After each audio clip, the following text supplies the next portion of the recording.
Hello and welcome, ladies and gentlemen, to a game called Verne, The Shape of Fantasy.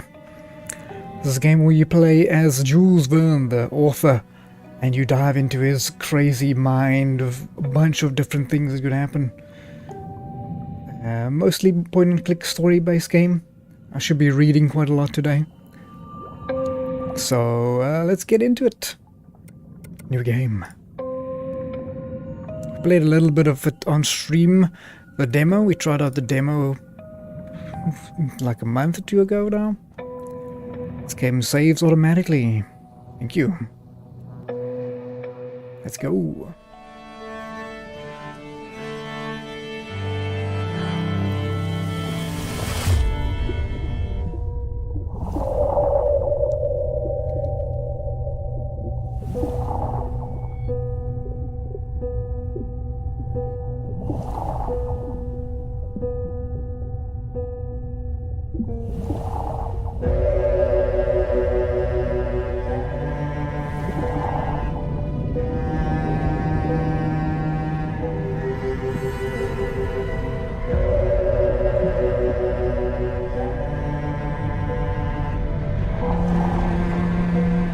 1888. Another. The end of the nation is very close, Verne. You are very confident about your triumph. Until we open the chest, we won't know for sure if the compass of destiny is really inside. The chest is in perfect shape after 2,000 years under the sea. No human technology can do that. It's Atlantean, that's for sure.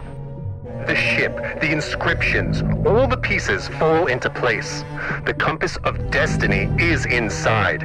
We are going to change the course of this goddamn war, Verne. We're going to change history. Take it to Mr. Verne's lab and start maneuvers to ascend for air recycling. This discovery will change it all. Okay. Let's see what we got here.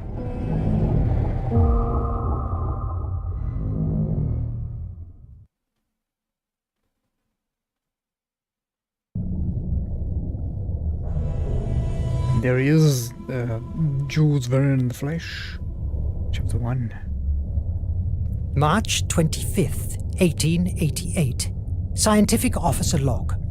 It's a great day for the captain, who has asked me to begin documentation while he delivers a speech to the crew in the library. After months of searching, at last he found it.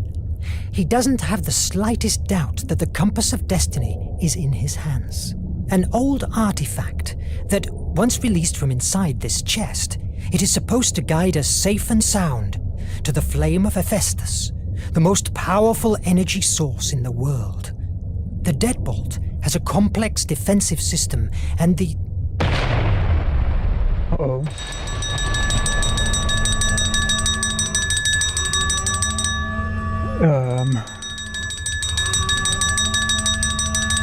Press Q to start playing, okay. Verne here! Verne, quick! The nation is attacking us! Not a single Atlantean piece can fall into their... Okay. Mon Dieu! Merde! Merde! Merde! I must hurry to recover the iMac. It's inside of the armory's safe room, and wait there. It's the safest place around.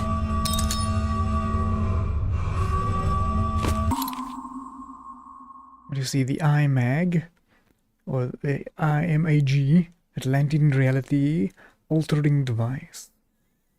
The iMag is a powerful Atlantean device capable of detecting fissures in the flow of reality and offering its users the different possibilities that could take place in some instant.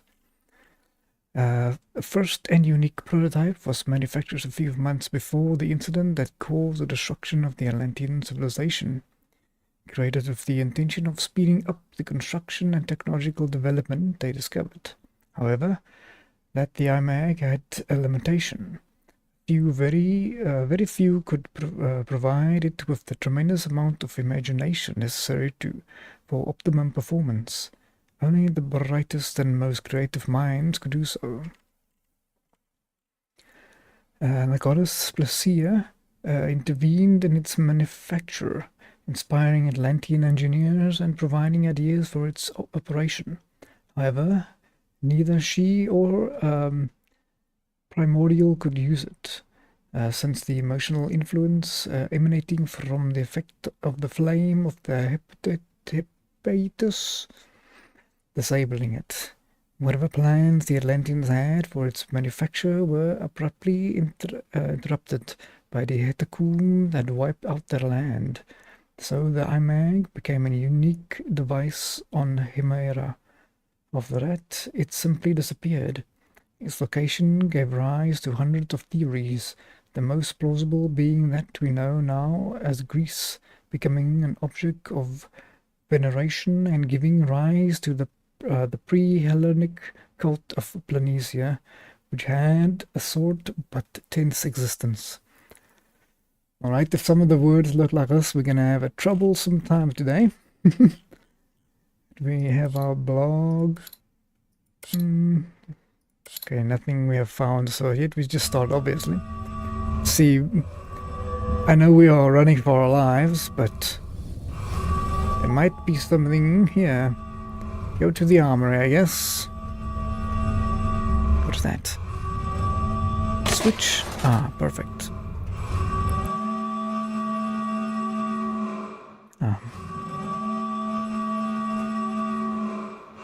We all are the Nautilus. Okay, that is our ship. Are we going... Feels like we're going... Oh, this is where we came from. This is the showers. Can we go in here? Nope. E. Okay, let's go turn off this alarm. Oof. I must hurry to the armory. I must hurry to the armory. Lab. Mess bunks. Oh my. You are there. Organ bunks. Exit library.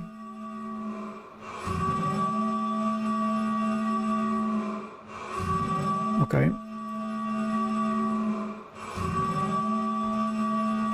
No! Blocked! There's only one way to the armory. Going outside. Go outside, okay. Merde! The elevators are disabled.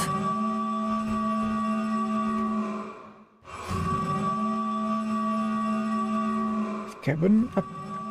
Okay, guess how we go up. There's... looks like there's an exit or something. Oh, I see. For climbing and descending stairs, WNS. As long as we can turn on this alarm, that'd be great. For a start.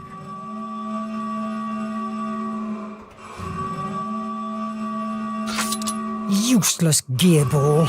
Why don't you open? We are here. Okay, there's an exit.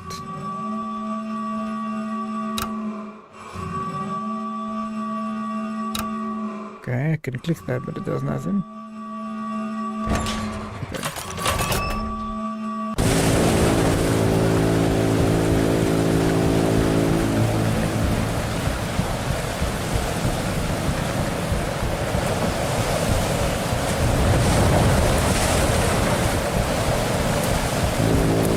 Gods, the Valkyrie. It's eerier than I thought. I must get to the front hatchway. Should we not close the hatch over here? I think we should. The visibility icon appears at the bottom of the left that shows you whether you are, whether or not you are visible to enemies. Okay, you guys can't see it, but it's over there. Just a little eyeball.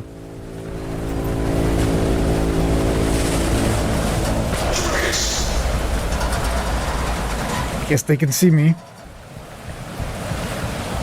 Okay. How do I hide, or what do I do then?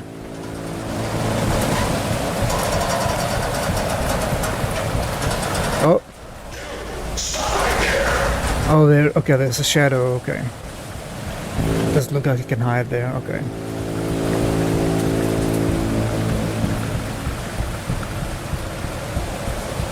Okay, in the darkness.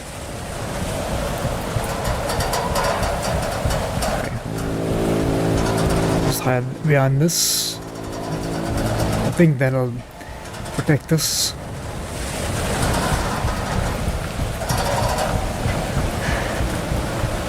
Here we go, okay.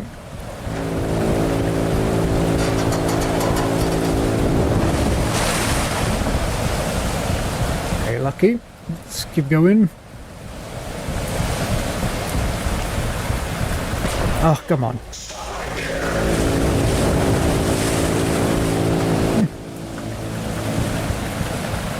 It's gonna be harder than I thought. Didn't know it was a stealth game. Okay,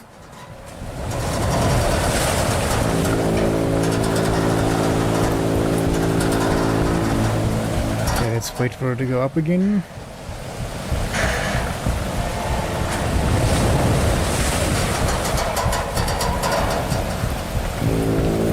Let's wait for that one to go to the right.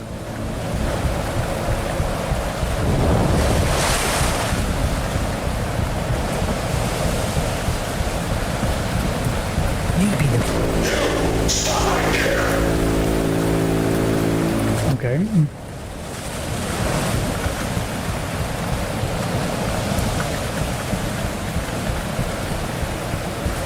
Okay, my timing is gonna have to be impeccable. I'll have to find somewhere to hide. Oh, come on. That's not a good start. I don't know if I would have made it like this.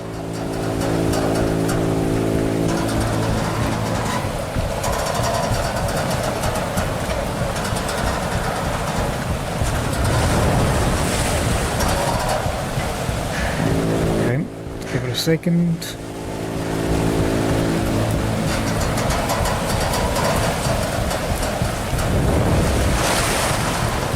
Oh no. Oh no, come on.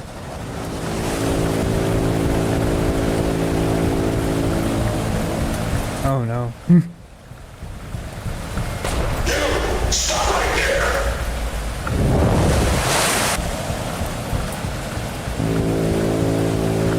Come on.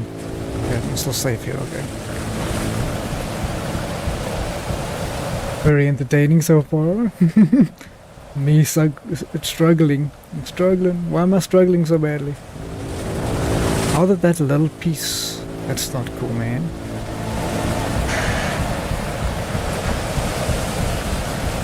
Let's get some energy here.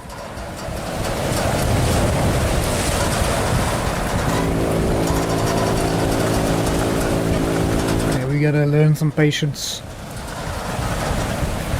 One thing I don't have a lot of.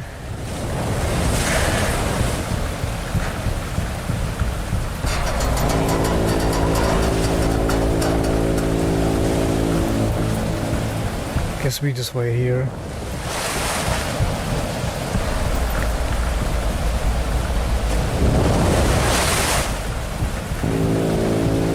I think the timing is really bad. We'll have to just wait until it comes back. It does come back, okay.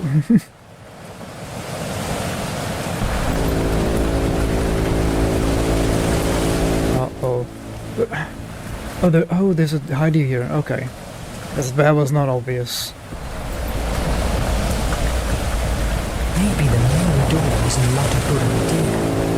Okay. Yeah, there seems to be a shadow on that side as well.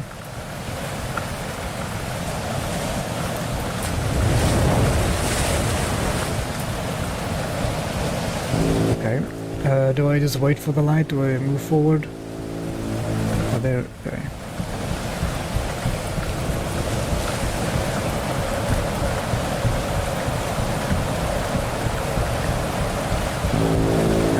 As soon as I stick my head out there, it's gonna see me.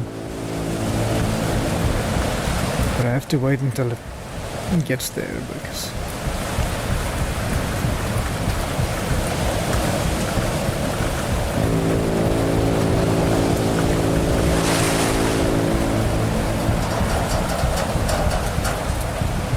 Probably could, but I don't think I have enough time.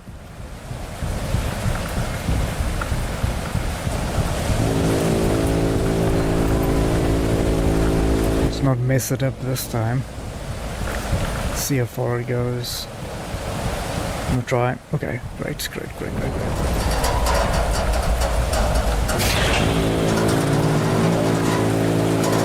Oof. Okay, and there's no alarm, thankfully. Oof. That's a little better. We are on that side, okay. And we are trying to get to... Armory. Okay, so it's basically just above my head there. Armory. Can we go down? Okay, yeah, so we have to go down and down, and then to the CO2 room. Okay. So let's go left and right, left and down and right and down and left and down and down and down. Okay. Open up. It's jammed. Guess we're not going left and down and down and left. Oh my. Oh mon dieu! Adam and Sean! This is a massacre! But wait! These bullet wounds aren't shown. There are no blood drops around. He was shot after he was dead. That's disconcerting.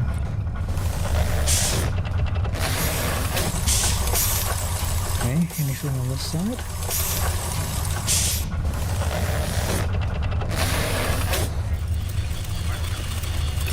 This place looks messed up. I must hurry to the armory. I know. But I would like to prepare myself.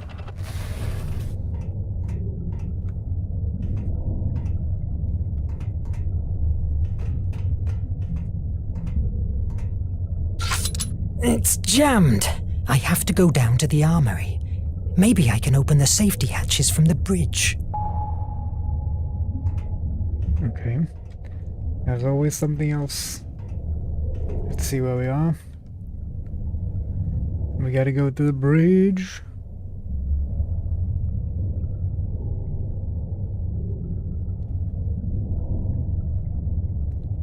And now we have to go up, alright. I can't use this, I'm sure of it. These elevators don't work either.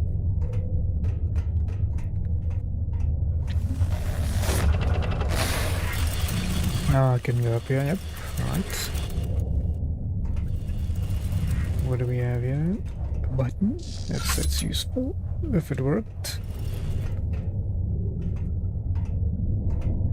This one It's must Verne! Is somebody there? No foes here. Oh.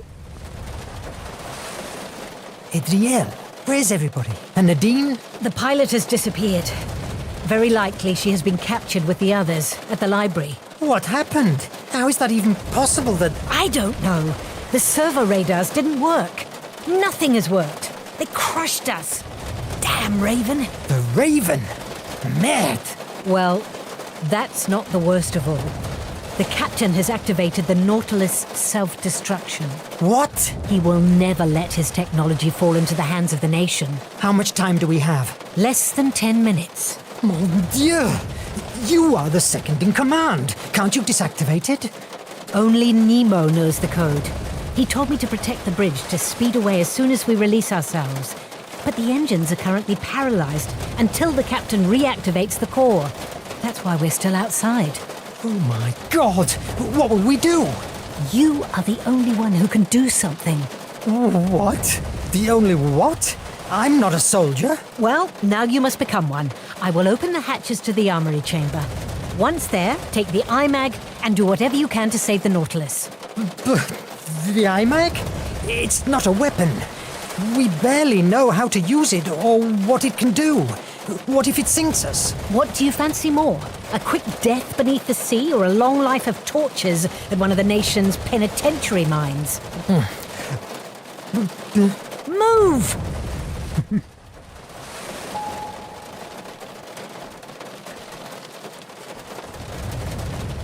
Right.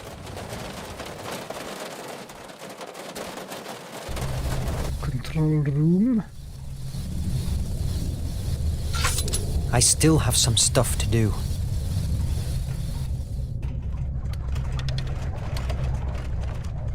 Maybe we can see if we can figure out how to use this device.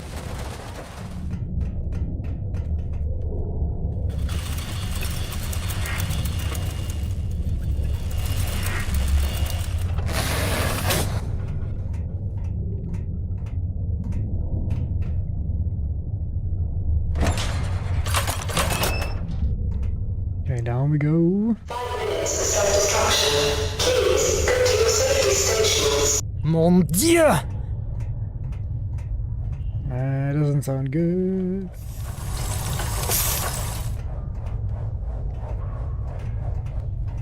What if this equipment also seems busted up?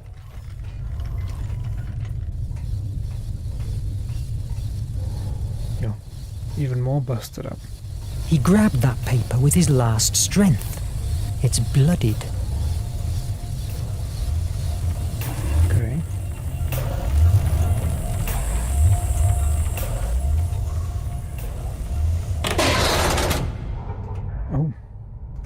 Those look like weapons. No one has used them yet. Oh my, the chest.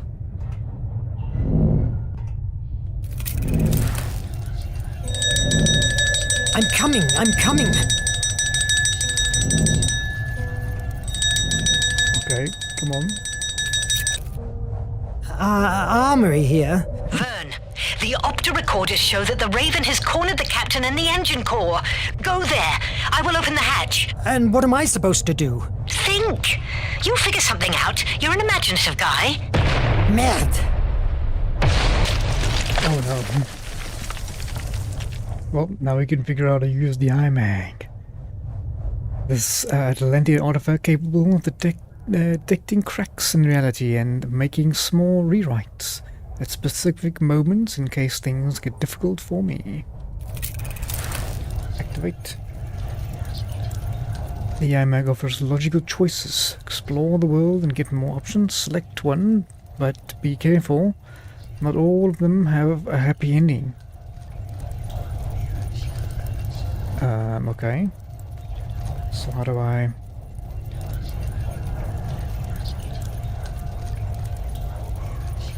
Fortunately, damages in the area weren't considerable. Well then, now you just wait for the iMac to recharge. If you choose wrong, the iMac may go back to a short time, but beware, it doesn't happen often. Alright. It's broken. I could try to fix it with the iMac. What other choice do I have?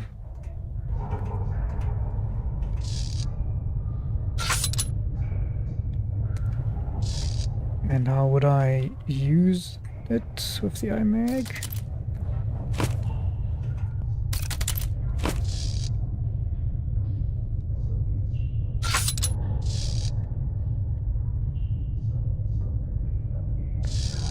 What are my keys?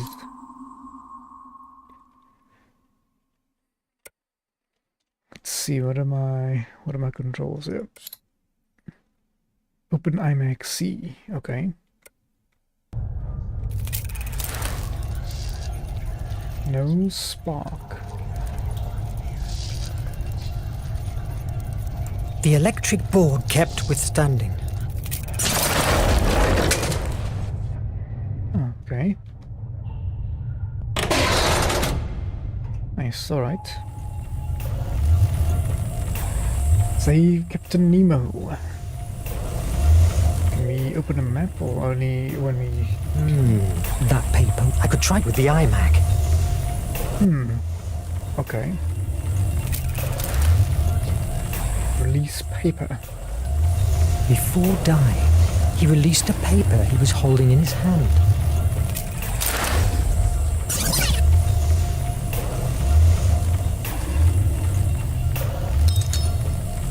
The nation. An ancient Prussian kingdom. The Prussian kingdom of the years of war gathered for her defeated neighbors enormous wealth and great scientists, whose work allowed her to develop impressive technological advances. Thanks to the superiority in a few years, she annexed a large part of Europe to, in 1815, proclaimed herself as the nation. The only one, because there can be only one true nation, and only one identity that protects the civilized human being from barbaric savagery. In 1835, the nation began her global expansion, and the Great Asiatic 30-Year War began. In 1860, after the capitulation of the Sino-Japanese alliance and the defeat of the Great Russia, the nation turned its gaze to the Golden Empire of Africa. The war spread beyond the continent, and the world of Hemera suffered years of atrocities under the nation's rule.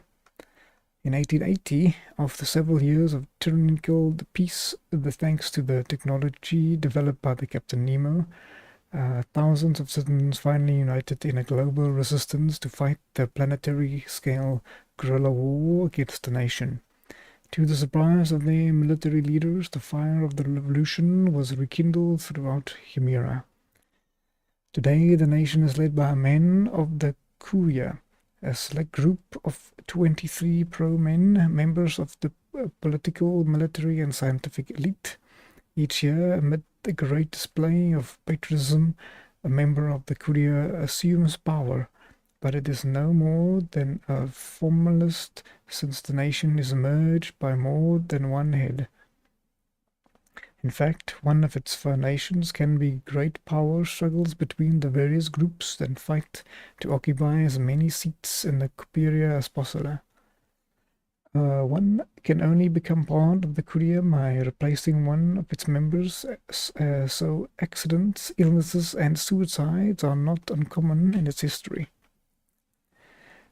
Obviously, the common people have no real voice or vote in the Curia, and nor, of course, do they have the slightest influence in the actions of the nation, no matter how much propaganda claims otherwise.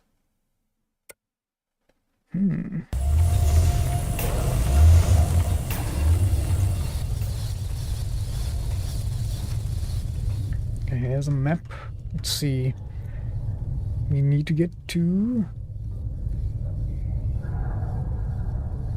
Where do we need to go to?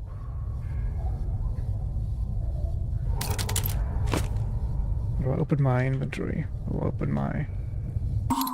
Escape. Go to the core. Alright. Okay, easy enough. Hopefully. Either...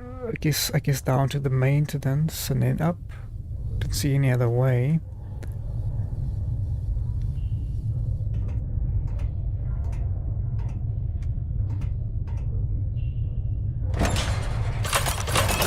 Right, down we shall go.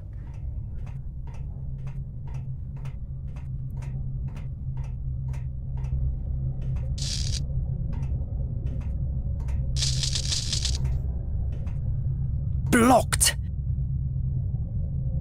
Okay. Surely this elevator.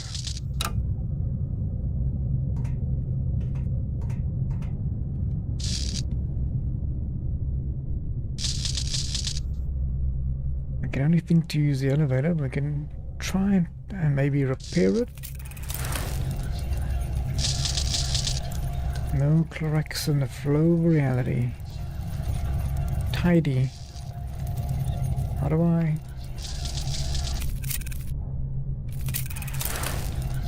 I click on the other one?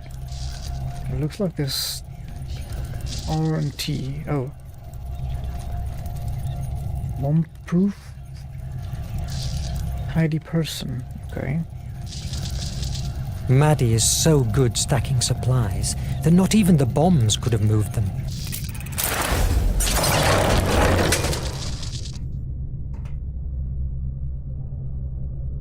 Okay, that did something.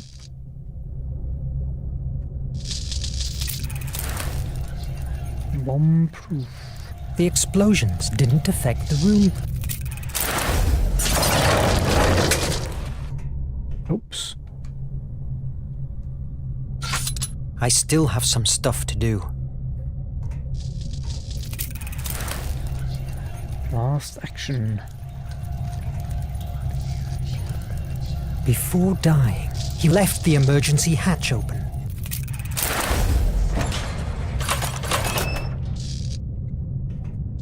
Okay, we're getting closer and closer.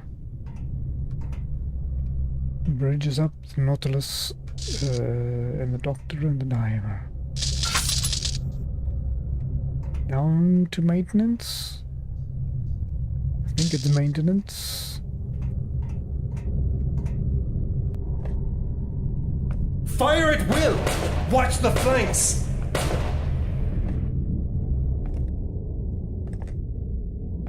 Come on, protect the core! Don't let them take it over! It doesn't work. It must have run out of energy. I could fix the electric board. Watch the flanks!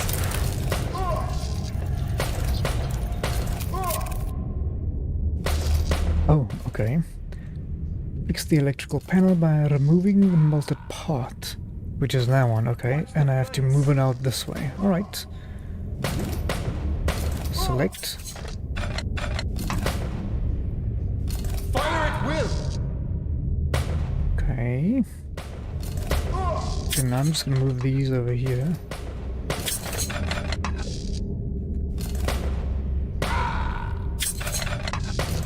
Looks simple. Is it that easy? Easy. Hurry up and save Captain Nemo.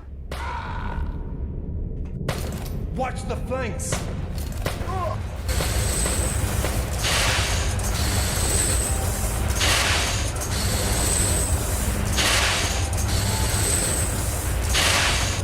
You just don't know when to surrender.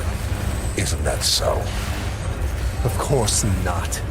I still have to finish your face. The Nautilus is at last in the nation's hands. Tell me how to deactivate the self-destruction and take my word as a gentleman. I will free your crew. Ha! Gentlemen. I saw in the penitentiary mine what to free means to you, you damn sadist. I will die before releasing the Nautilus to your masters. It's a shame to end our relationship like this, but... wish granted, Captain. This time you will not escape. Brothers, take aim! No! What am I doing? Verne, what are you doing? Oh, you must be Mr. Verne, and that thing you're threatening me with is the amazing Atlantean artifact I've heard so much fuzz. Release them and get out! Don't move! Get back! 60 seconds to self-destruction. 60 seconds to self-destruction. Don't be stupid, Nemo. Stop the countdown before we all die. No. Then say goodbye to your dear Verne. No! To use the iMac at full capacity, complete the sequence by pressing the correct symbols before the time runs out. If you find the quick time events difficult, you can disable them in the accessibility within the options menu.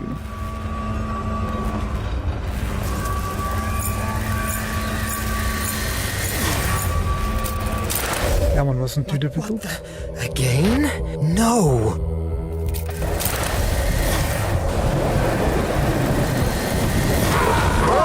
Verne!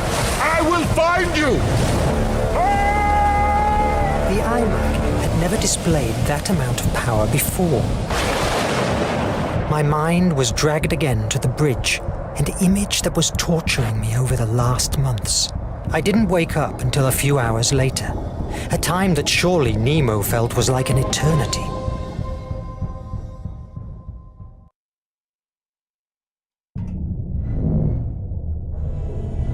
You think that fear Diving into memory.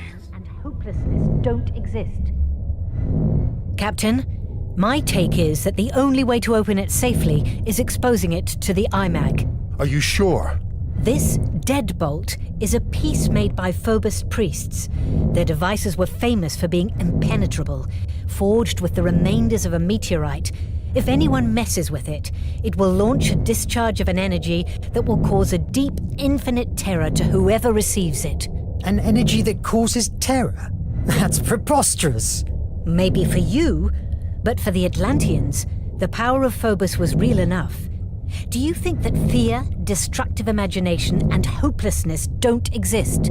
Not presented in the shape of fireworks and sparks. If you don't believe me, feel free to break the chest with a crowbar. How can the iMag open it? The iMac feeds itself with Mr. Verne's imagination and uses it to creatively change our reality. Therefore, it's a positive force, directly opposed to the kind of energy that the deadbolt uses. I'm reasonably convinced that the energy of the iMag will nullify the one in the lock. You mean like sand and rust? Could be. The deadbolt is a rusty key, and the iMag, the sand that wipes away when scrubbed. Do it, Verne. Okay. What the... What now? The iMac. It doesn't work. It looks like it ran out of energy. That explosion must have dried it up. You must make it work. We must release the compass of destiny from this chest. Shouting at me won't help. Adriel, go and look for Petrov. May he bring the torch and... Captain, I must advise against force opening the chest, unless you want to lose your mind. What is imperative now is to find an answer to why the IMAG is dead. If you have any theory, spit it out now. It's possible that, given that the IMAG gets its energy from the imagination of its host, the problem is inside your mind, Verne. In my mind? Yes, that's true. You talked about hallucinations. Yes. For an instant, I traveled back to a bridge in Paris. I had a similar vision at the island. Do you remember seeing something like this in your vision? It certainly has a likeness with the shadow I saw at the bridge, but are you telling me that I saw Phobos, the Atlantean god of fear? Fear is a narrow description of what Phobos really meant to the Atlantean people. For them, he was the destructive imagination, the one born out from despair and angst. You could also say that his sister Placea, however, represented fantasy. But the truth was that she was perceived as the source of the creative imagination, the one that thrives from hope. I think that Atlanteans believed that the balance between the two brothers dictated one's own sanity. If Phobos has broken that balance in your mind, that would explain the IMAG's silence. Mythology? You're talking about mythology? I don't believe in Phobos, hence it's impossible that it's harming me. The thing here is, you are afraid. Too much fear inside you. Until you don't master it, I'm afraid that the IMAG will never work again. I refuse to believe in hocus pocus. And how can you explain the IMAG blast? It saved your life. I don't question that the Atlantean technology doesn't work. What I mean is that... Enough with the debate! We are losing precious time. What matters is that the IMAG only works with you. It's obvious that your hallucinations are a symptom of some kind of disorder. Visit Dr. Cedric and get yourself a neurological check. That's an order. All right. You, Adriel, check the reparations. We must keep afloat for 2 days until we get to the base. We must assume that Commander Hetzel is not far from us. Yes, Captain. Why are you still here? Aren't you bothered by the way we were attacked? They fell upon us too easily. It's more than probable that there is a traitor on board. A traitor? In the Nautilus? Never. I have personally chosen each member of this crew. There is no question that the nation has found a way to decode our communications. I envy your confidence, Captain, but you should be aware that during the attack, I found that someone shot Shun's body after his death. I believe that the murderer was trying to hide the fact that he was killed before the boarding. God damn it. Let's keep our eyes opened. If there is a traitor in such a small space, he or she will be exposed sooner or later. God damn it!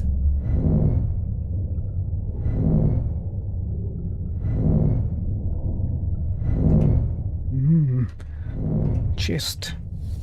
Right, let's see, we gotta go to the doctor. Nonsense. I may have my issues, but Atlantean magic?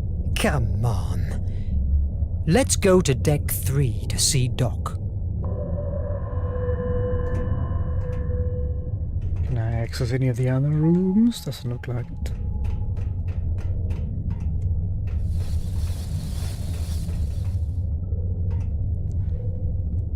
Doctor right all the way to the left.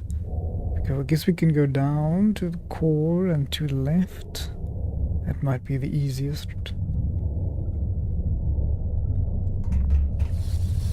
If we can go down, no.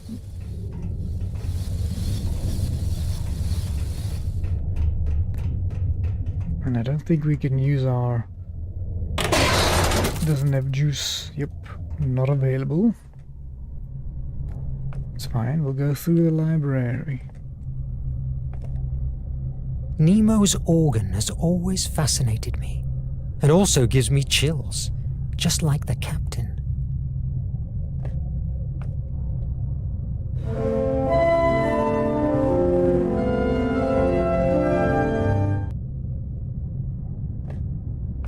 It's a nice organ. Mobilis in mobile.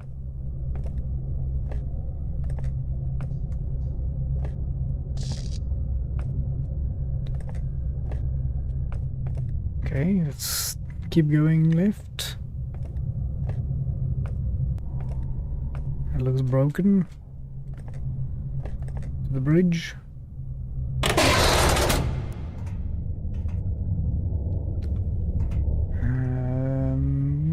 Okay. It doesn't work. I can't reach the sick bay. I'll go to the bridge and see if Nadine can help me.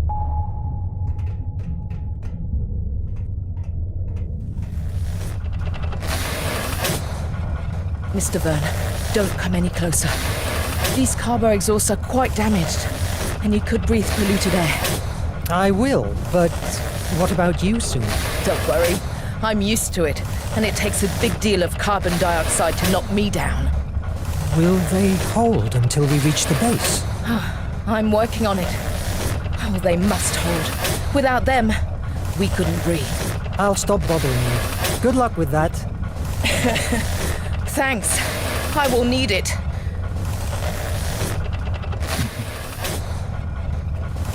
Can I push this one?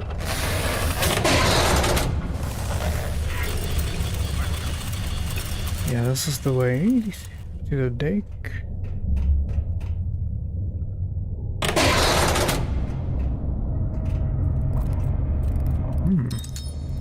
The Valkyrie. Let's see, a ship made of terror. The old Juggernaut-class destroyer Valkyrie had become tremendously popular in the nation, thanks to a desperate rescue operation during the 1847 invasion of Britain, which saved the lives of thousands of shipwrecked soldiers. Despite their popularity, the ship, already obsolete for the nation's new technology, was not repaired for the damage received during the last battle, and was abandoned in the North Sea for 2 decades, until the Bloody Raven claimed her. He was going to make her the centerpiece of a suicide raid in the Suez Canal and steal control of it from the Golden Empire. The sight of the Valkyrie's rusting hull at the front of the nation's fleet shook the morale of the Anglo-African fleet guarding Port Said, but when her golden mass ripped the hull of HMS Vengeance in half, that same morale was shattered to splinters. The two fleets engaged in a skirmish as the rusting destroyer swept through the city and penetrated the canal, destroying everything in her path, sustaining countless damage and reporting more than 1,500 Echo Guards to the very gate of the canal's main control. The Allied fleet was soon defeated by the nation, and the highly strategic Suez Canal became part of their domain in a matter of hours. The strategy had been successful. When the Raven discovered that, despite the real... I can't say it. Of the attack, the old Valkyrie was still standing. He decided to take her as a flagship, repairing the major damage but retaining her rusty appearance, which had proven to be a terrible psychological weapon. In a short time, and thanks to the Raven's victories, both became one of the most recognizable symbols of the nation's war effort, exploited by propaganda ad nauseum, which products such as the morning radio serial avenged Raven against the evil Captain Nemo.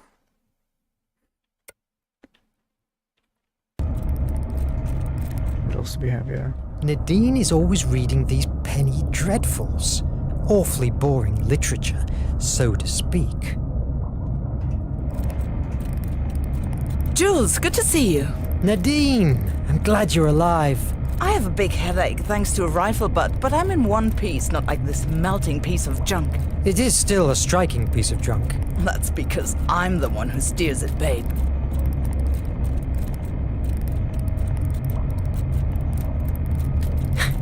Do you think they will find us again? No doubt about it. We have decoded a radio message from the nation.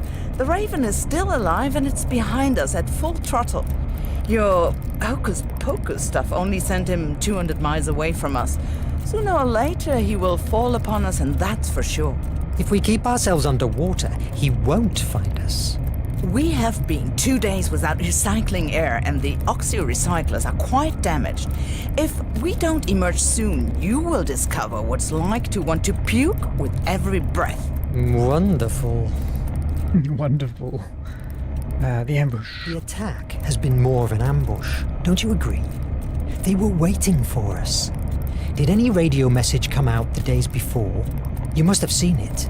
Negative. 10 days ago, the captain imposed silence at the Nautilus. Nothing comes in, neither out. Is there any radio channel that avoids the primary systems? Nemo's personal telecommunicator. He's the only one that holds the codes. He uses it for his business with the resistance cells. You were a part of one of these cells, isn't that so? You can bet your ass. I never had eaten more mud in my fucking life. We traveled fast through Hemera, no more than 3 days in the same spot. We stole from the nation everything that wasn't hammered to the ground. The good thing about that is that I barely knew the warfront. And then, the Nautilus. Think about it. A toddler like me, recruited by the Nautilus. I would have done anything Nemo asked me. Not anymore. Well, I've been locked here for a while, fighting, and I feel that there's a lot of things outside that I'm missing out. Fighting tyranny is a horrible job, but someone has to do it. Yes, I know. It's also about the safety hatches. I need your help. You know, I need to see the doctor, and the elevators are disabled. Can you open the safety hatches? I hope it's nothing serious, but I will give you a few seconds of energy. Ah, much better. Thanks. Make the most of it. We have so little energy that even seals overtake us. Gosh, I wish I was shopping in New York. Okay. Oh, there's someone else down there. Let's see if we can speak to them. The control room. Hello? Hello, Assistant Sarah. Are the navigation systems holding up? Barely. I am patching up all I can to allow Nadine to pilot. I'm sorry, Monsieur Verne. I cannot help you now. These systems require my full attention. It seems fair. Keep us, I would say, afloat, but keep us going, I guess.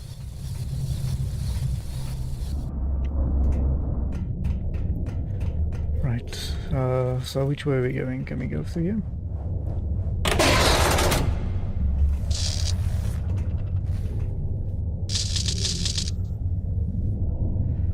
We just gotta go straight down. Somehow. Ah. Oh, perfect. This way to the doctor.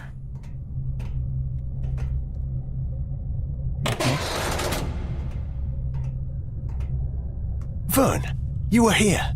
The Nemiagram isn't prepared yet. Come on in. Make yourself comfortable. How are you? I felt better before my conversation with Nemo. He's getting more nervous each day. That happens to all of us. What's this device? Nemiogram? A memory writer? That's it. I designed it months ago, but I hadn't the chance to test it. It induces a deep hypnosis trance to a patient, and it's ideal to explore the blocked corners inside his or her mind, theoretically. Theoretically? Yes. Your checkup from after the boarding shows no brain damage, nor blood clots that explain your hallucinations. So I decided to try an alternative approach. Hypnosis? Why? The IMAG and you are linked by imagination. Doctor, that sounds terribly unscientific. Call it in brainwaves or whatever you like. The undeniable matter here is that the IMAG only works with your brain. The Raven attack provoked a trauma, and because of that, the IMAG doesn't work anymore. And how is this machine supposed to cure me? It will not cure you. My intention with the Nemiogram is to discover what happened to you at that island. You have told me many times that although you don't hold any memory of that episode, you believe that there is where you found the iMag and suffered your first bridge hallucination. Maybe the memory of the events you experienced at the island holds the answer, or at least a clue that will help us to cure your malady and the captain's concerns. A very interesting hypothesis, but frankly, Doc, are you sure that you aren't going to fry my brains? Of course not. Theoretically. I guess we'll be able to find out about it. Relax while I finish the adjustments. I don't even know what that is anymore. Your work with the vaccine? So, how's the vaccine? Intact, at least. Luckily, the Nation minions didn't make it to here. On the other hand, my research is absolutely at a standstill. Cholera is an extremely resistant bacteria. Each day more and more people die from it.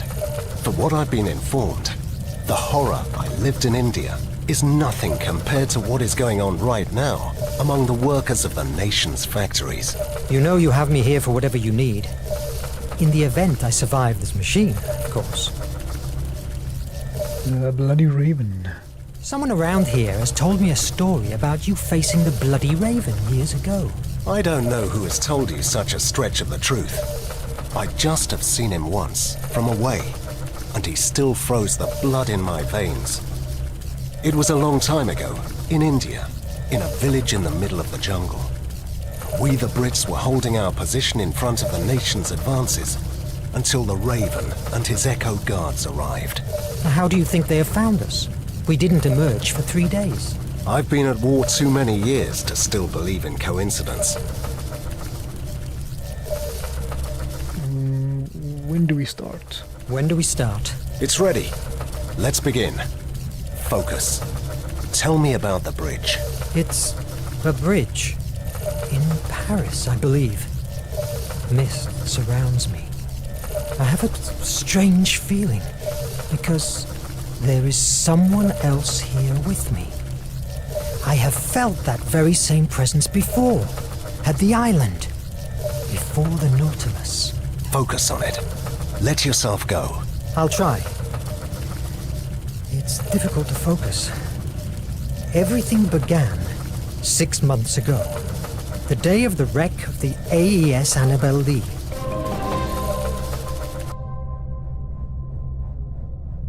We're gonna get transported back in time. More like a memory. Back in time, perfect. Cedric's strange machine unleashed my memories, lightening the dark void of my stay at the island. The Annabelle Lee was my first assignment as a scientific officer at the American Empire Navy. In addition to the war's own menace, there was a rumor that a huge sea monster was around, sinking ships. Despite my skepticism, 3 weeks after our departure, in the dead of night, that rumor became a reality by pouncing on our ship and in a matter of minutes wrecking us. By some miracle, I survived. Luckily, the currents brought me to the island. Later, I understood that my extraordinary journey started right there.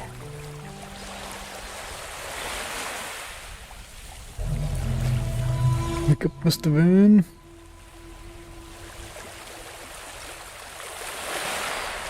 Where am I? We're on the island. It's destroyed. Fixing it will be difficult.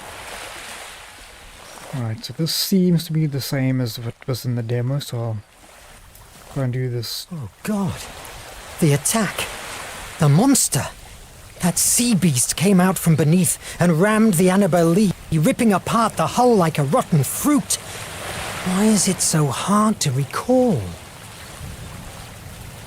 Yeah, sorry, like I was saying, I'll try and do this part a little faster.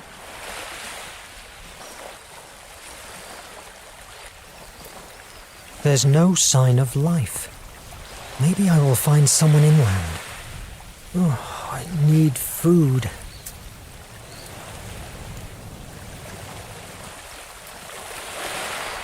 A petroglyph. It's ancient. It must mean something. We gotta find the right symbols. Open it up. An old letter. Seems to be written by an outcast. It must be important. Ah, letter 1. Monsters. September 19th. Night and day I could think of nothing but how I might destroy some of the monsters in their cruel, bloody entertainment, and if possible save the victim they should bring hither to destroy.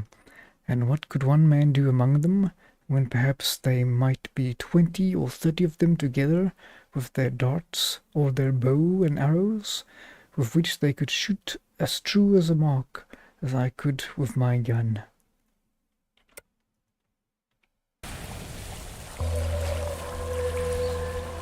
I don't think I need to move this one, but maybe there's something inside. Open this. I think I do need to move this one.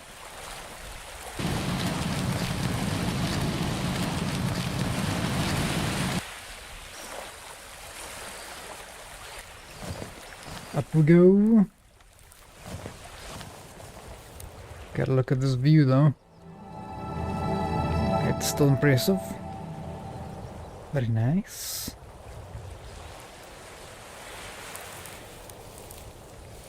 I need something to clear up this thicket. A knife, perhaps. This place is a paradise, but not a soul around. I hope this island will not become my grave. As we know, that is not the case.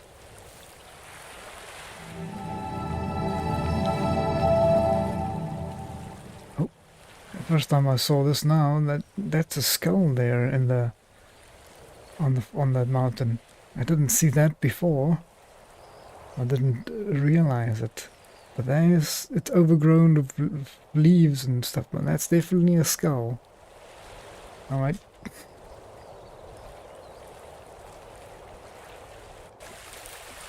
Down we go. There's something written on it. In this place, I arrived on September the 30th of... I cannot read the year.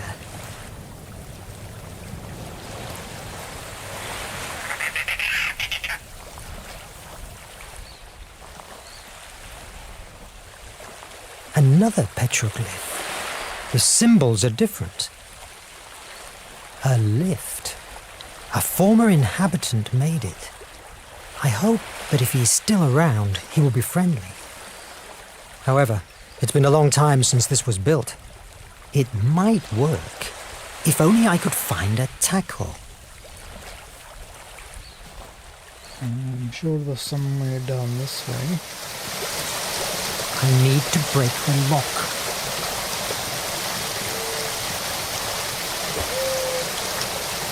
There's the tackle. Now you have in your inventory a tackle. To activate the lift, go to the basket and press tab to open your inventory.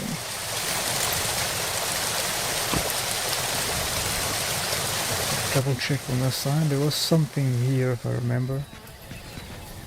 There's a series of marks. It could be a calendar. If we take each of the small ones for a week and the big ones for months, mon Dieu, it's a whole life.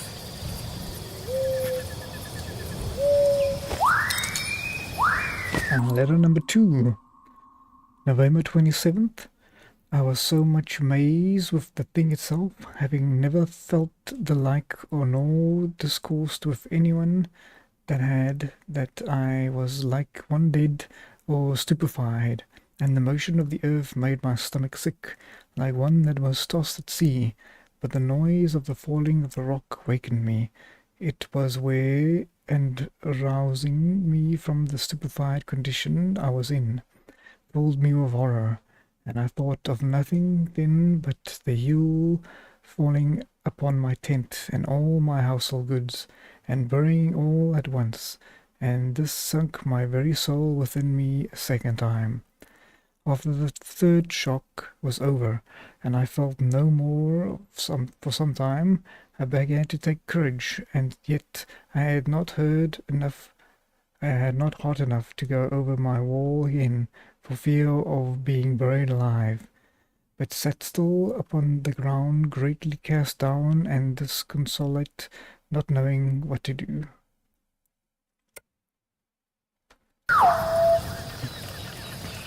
Alright, we got a little note. I guess we go up.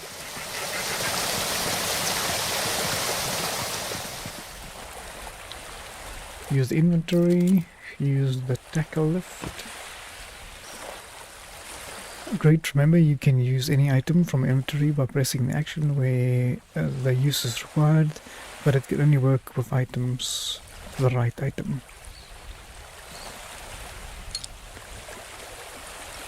Okay, so we gotta make the hitch, the clove hitch. The best way to tie a rope is to use the clove hitch, the sailing knot. Select the direction of the rope, and E to move the rope. Okay, so we gotta go down first. We've gone down, so we gotta go up this way. Then down this way. And up. Oops.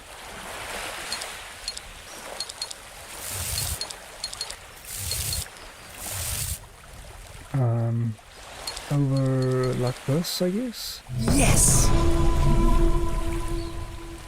He looks pretty happy. Up we go. Look out for the skull now. Oh, we're going past the skull.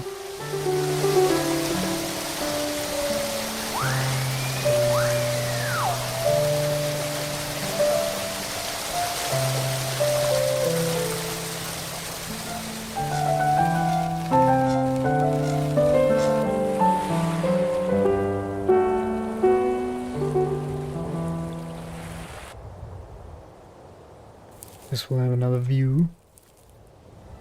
Take another look.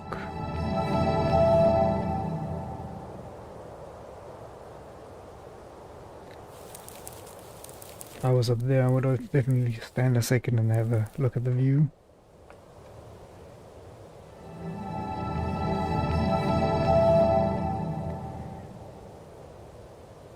Okay, to the cabin first, I think. I must find a shelter first.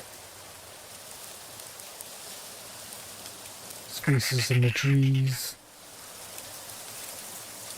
I'm safe. Not in bad shape. It could be a good shelter until somebody rescues me. These trees have fruits. And back there's a stream of water. Now I need to rest. Tomorrow, with a clearer head, I will find how to fix it.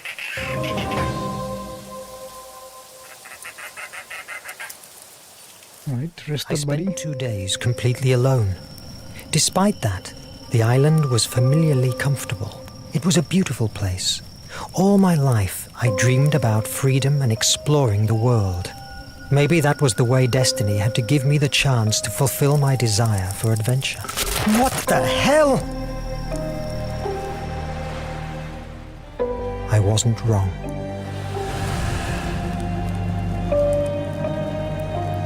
Man in the moon. I must find out what that light was.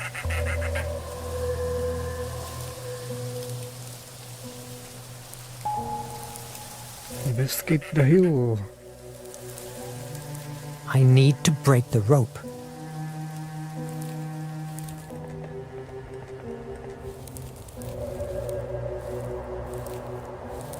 But the island has changed. What happened? Oh my, I see the skull is open and there seems to be a little friend inside of his mouth. I didn't notice this last time at all.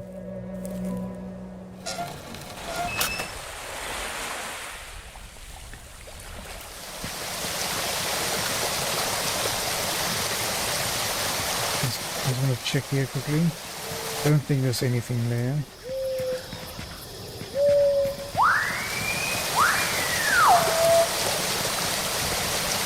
Gotta find the knife. I think it's here at the elephant. But what the? An elephant and a balloon? What's going on here? They feel familiar. Maybe a dream. 5 weeks in a balloon. On January 31, 1863, Jules Verne saw his first novel published, 5 Weeks in a Balloon. The story describes a thrilling journey through the unexplored territories of Africa, led by the eccentric Dr. Samuel Ferguson, his faithful lackey Joe, and professional hunter Dick Kennedy, in order to find the source of the Nile. Their aeronauts decided to cross the continent traveling in a balloon named Victoria in honor of the Queen of England, whose innovative use of hydrogen allows it to make long journeys. The novel immediately became a great public and critical success. In part, this was due to the enormous interest of the African continent of the audience of the time, but also because of the mixture of imaginary travel and solid, for the time, scientific information. One of the most famous passages in the novel describes how an elephant tows the balloon across the mountain range known as the Mountains of the Moon. Thanks to the first success, Verne gained the financial security that would allow him to fulfill his dream of becoming a writer. He signed a contract with Pierre Jules Hetzer's publishing house, which was to publish the rest of his works for the next 40 years. It is worth noting as a curiosity that Verne had never ridden a balloon when he wrote the book, and would not do so until years later.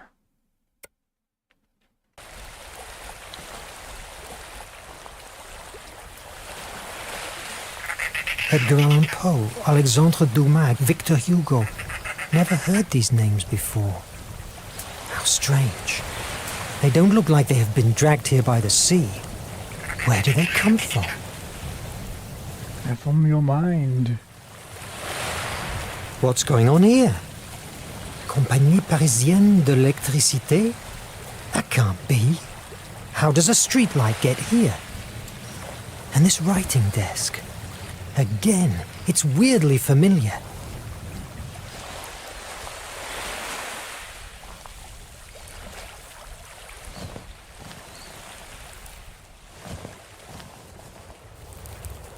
That must be the light I saw. Wait a moment. There's something on the ground. Thank you. A machete. The stick has a weird shape, almost like a key. Thank you. What's this? A door. That wasn't here before. It's jammed. To activate the mechanism, I need the missing blocks. Could the petroglyphs be the answer? Indeed.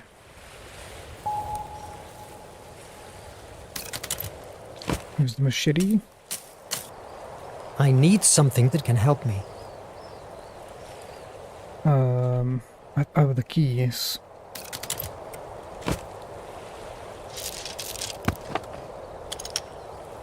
Petroglyph number 1. Let's go get the other ones. The one here at least, I think. I need something that can help me.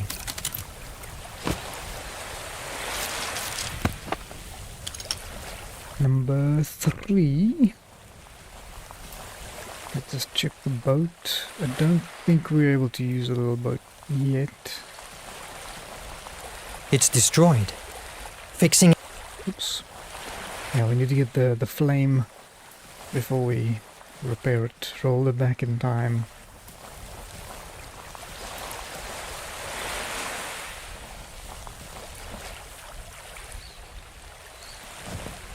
Okay, let's go up.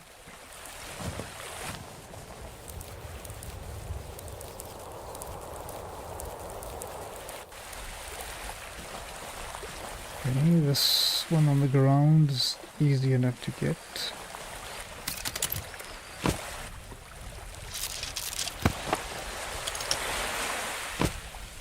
I think we open this lockbox with the knife as well.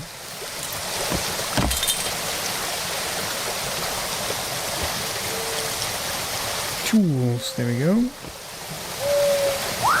And then let's go up to the top so we can get down the ladder.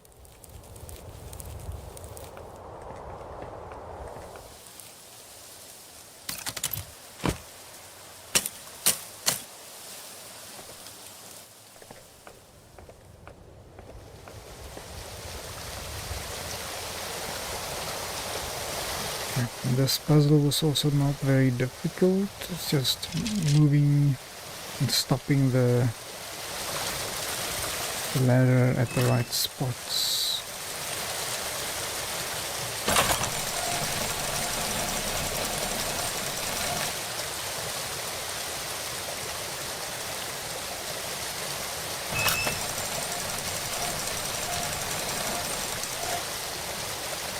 Just I gotta remind myself of which button does what.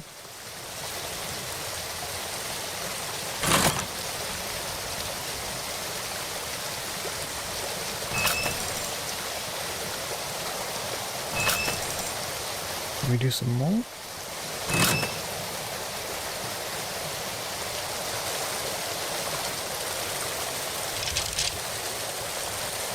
Maybe like this.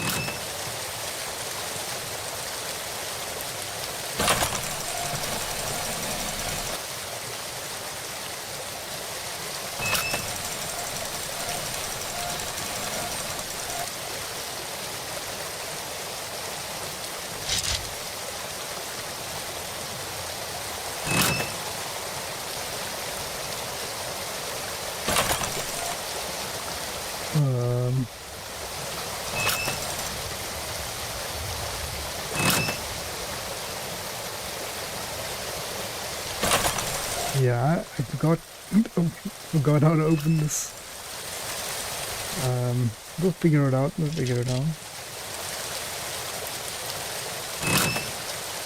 I think we get it trapped. I think that's how it was.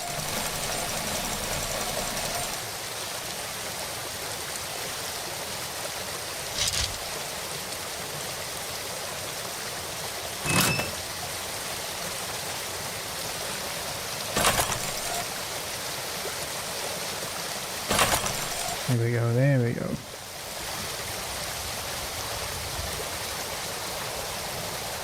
What? Can't I? Okay, can't activate it because it's finished activating it. Perfect. I need something that can help me.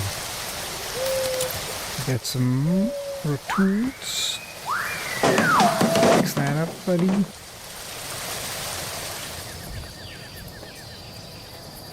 And this one, key. Now I have all the blocks for the door.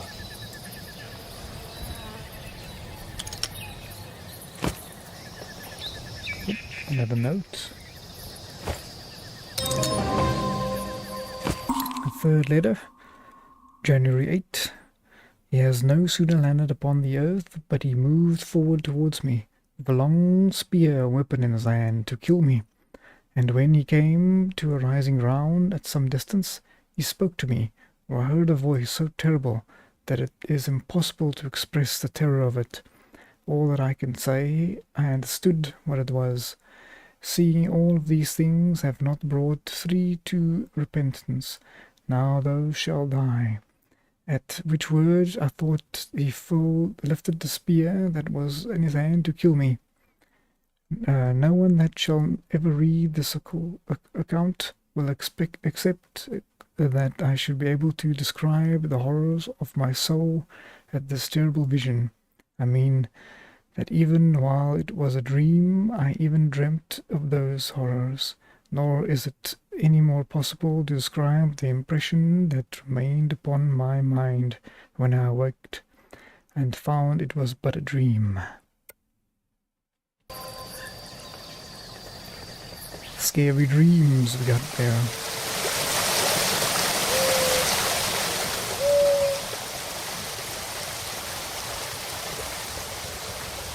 Okay. Back to the middle section where the trapdoor is.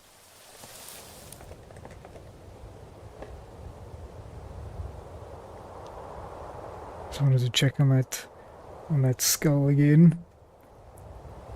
Make sure that snake doesn't jump out and bite us.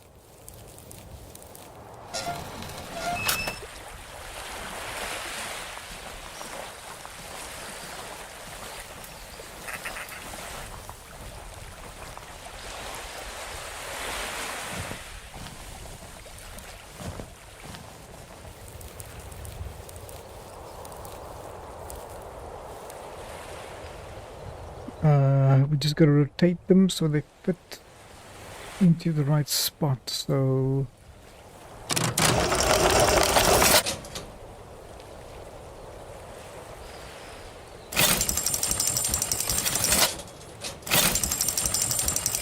Yes! Easy enough. Somebody wants me inside. What if it's a trap? Should I take the chance?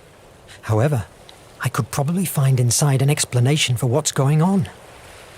And of course, it's a much more solid shelter than a wood cabin. Indeed. Explore the cave. This cave is full of faces. Right. No other way but down. Holy Antikythera mechanism! What's this place? This hasn't been built by some castaway.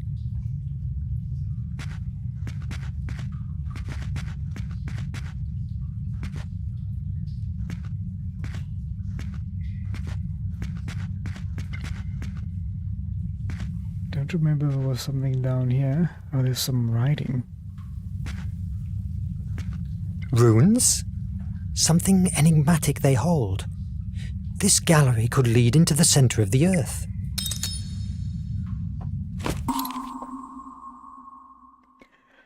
Center of the Earth, passing for geology. Journey to the Center of the Earth was published in 1864 and immediately began a success. Professor Lindenbrock and his nephew Axel discovered a manuscript in which the 16th century alchemists described the journey to the center of the Earth, starting in the crater of the Icelandic volcano. I'm not going to try and say that. Snæfellsjökull.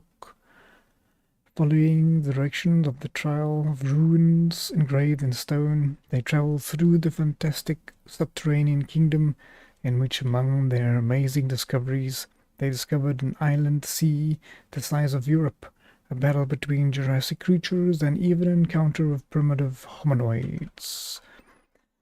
Verne's exciting book was the product of a combination of rich imagination and his knowledge of the latest geological discoveries in his time. Its page reflects the work of renowned scientists of the time, such as the Alcide d'Orbigny, a paleontologist and president of the Geological Society of France, and Charles Santé Clark Deville, the volcanologist and founding member of the French Meteorological Society. However, some of these theories that were considered valid at the time have now been refuted. The most obvious example is the theory that after an eruption, volcanic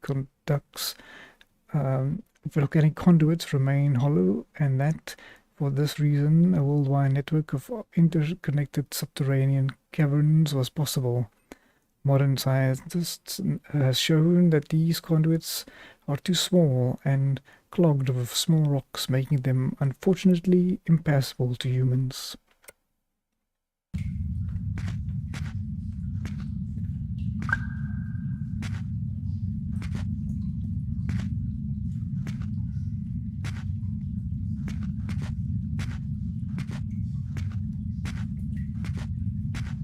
Right, down we go. Oh. I'm trapped! I hope there's another way out. Some more runes there.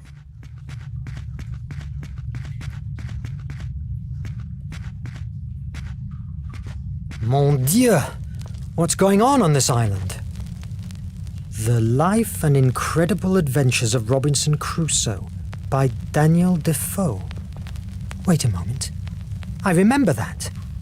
I've read this book a dozen times. My God! The letters, the cabin. These are elements of that same story. Am I hallucinating? Robinson Crusoe, a great inspiration. Robinson Crusoe, written by Dallin Defoe, was published on April 25th, 1719, and is considered the first English novel. Defoe wrote Robinson Crusoe in approximately 6 months, when he was over 50 years old, and it was a phenomenon because one of the books with most editions, translations, and knockoffs in history. Robinson Crusoe was passed off as a chronicle of real events. The stories of a shipwrecked sailor were very popular at the time, and there are several names that could have served as inspiration for Defoe, among which stands out of the buccaneer Alexander Selkirk, who in 1704 preferred to stay in the uninhabited island of Massaterra in the South Pacific rather than continue aboard the Cinque ports, which he considered too damaged to continue sailing.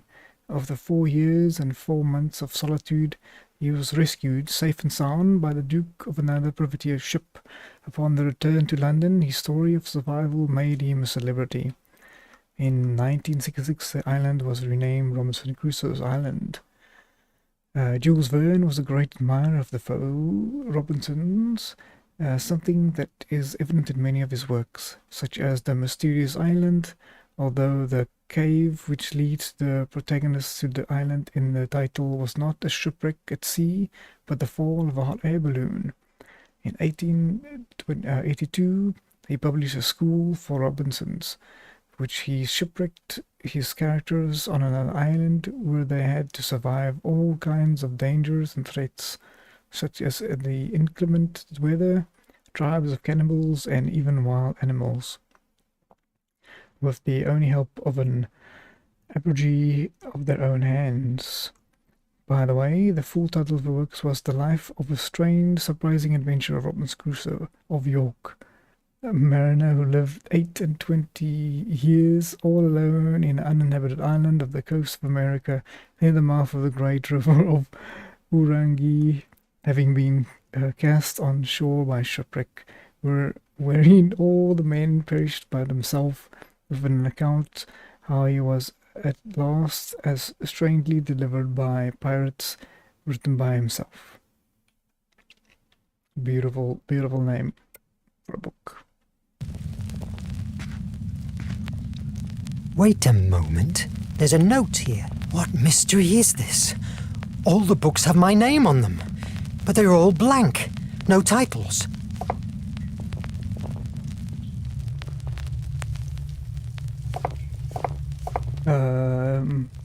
Oh yes, Around the World in 80 Days.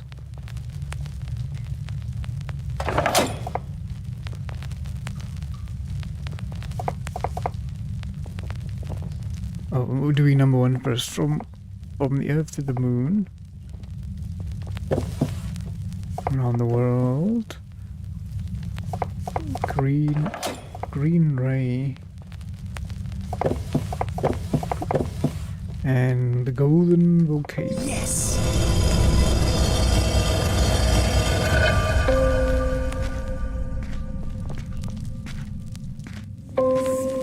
It's ancient Greek.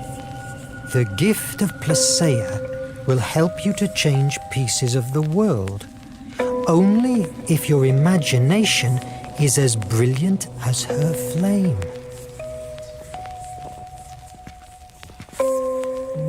What's this? It must be hundreds of years old. What? Good heavens! But what in the name of...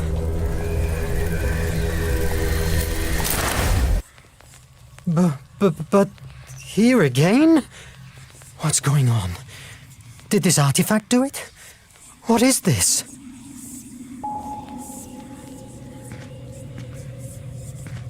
In the way out of the cave.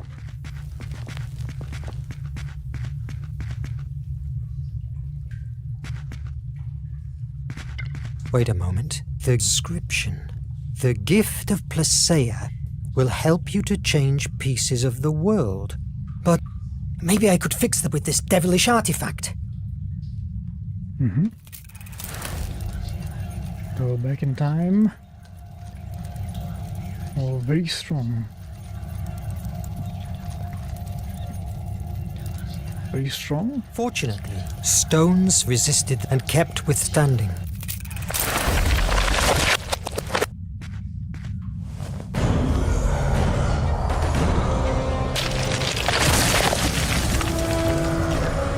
Okay, up we go. Quick as we can.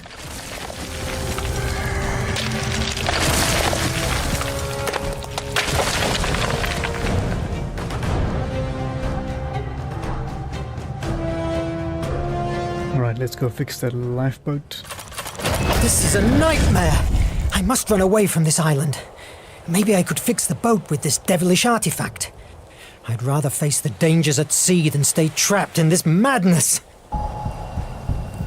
Escape from the island. Someone move my barrel. What the hell is going on? See, there's a skull in the clouds as well.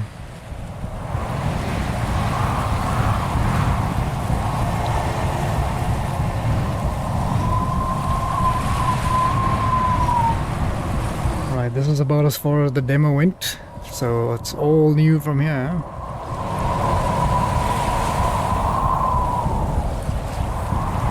Guess we click C. Salvation. Oh, A, S, D, S, D, S, A, W.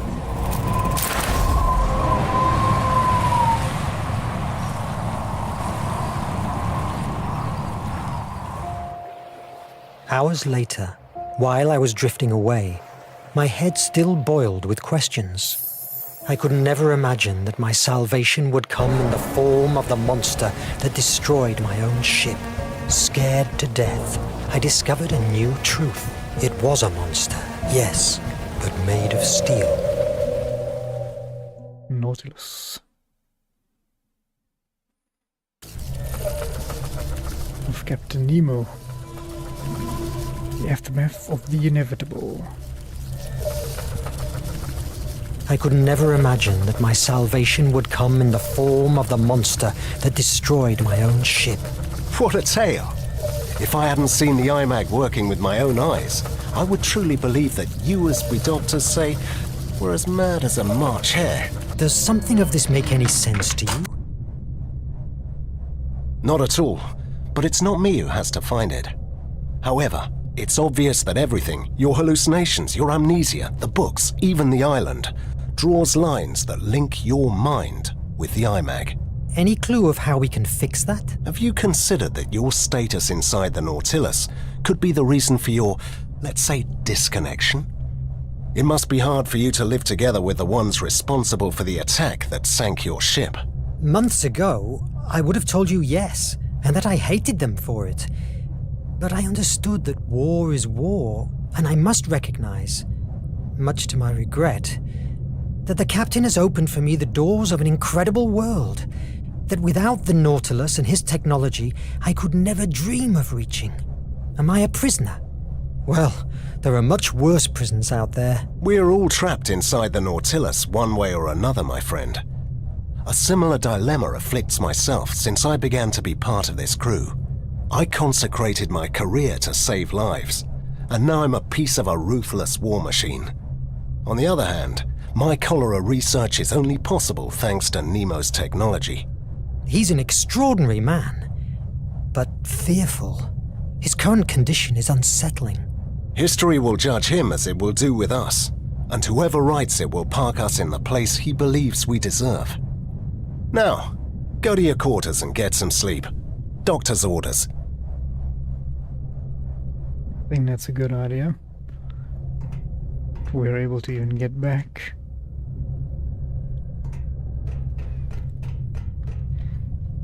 Must be this way. Verne! I knew I'd find you here. How are you? What has the doctor said? I'm fine. I just need some... Oh, good. I'm afraid that it will have to wait. What happens? Officer Israel, please to the whole room immediately. Oh, This never stops. Verne, I revised my notes. Maybe if we dig more into the ship that carried the chest and the compass, maybe we can find out another way to open it. Just in case the IMAG doesn't work anymore. Not a bad idea. Officer Adriel, please use the courtroom now. Oh, bloody... Oh, do me a favor. The captain keeps a very detailed record of the Greek ship's history. Please, take a look. See what you can find. Officer Adriel! I'm coming! Search into the closet. Look for the log. I don't envy her job, that's for sure.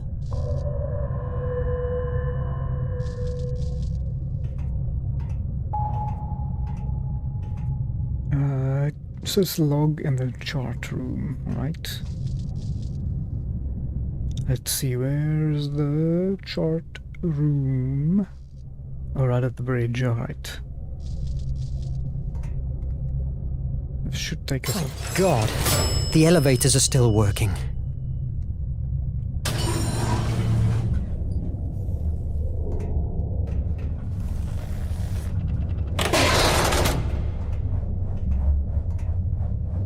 And that's all the records we have about the Scylla, the Greek ship. But these are the same papers that...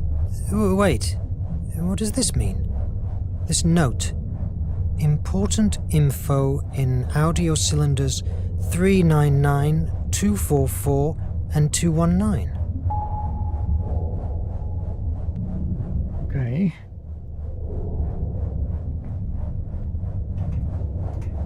Sub-Lieutenant Ned Land speaking. Documentation record regarding the Ancestors Island. This is the place in which everything tells us that the flame of Hephaestus lies in. It's not only protected by those so-called ancestors, but also it's located at the center of a magnetic anomalies area that drives navigation devices mad. And to make matters worse, the island is also surrounded by huge currents and fog banks, making it virtually unreachable. Who's this Ned Land? I can't recall that name in the crew. Sub-Lieutenant Ned Land speaking. Documentation record regarding the Compass of Destiny.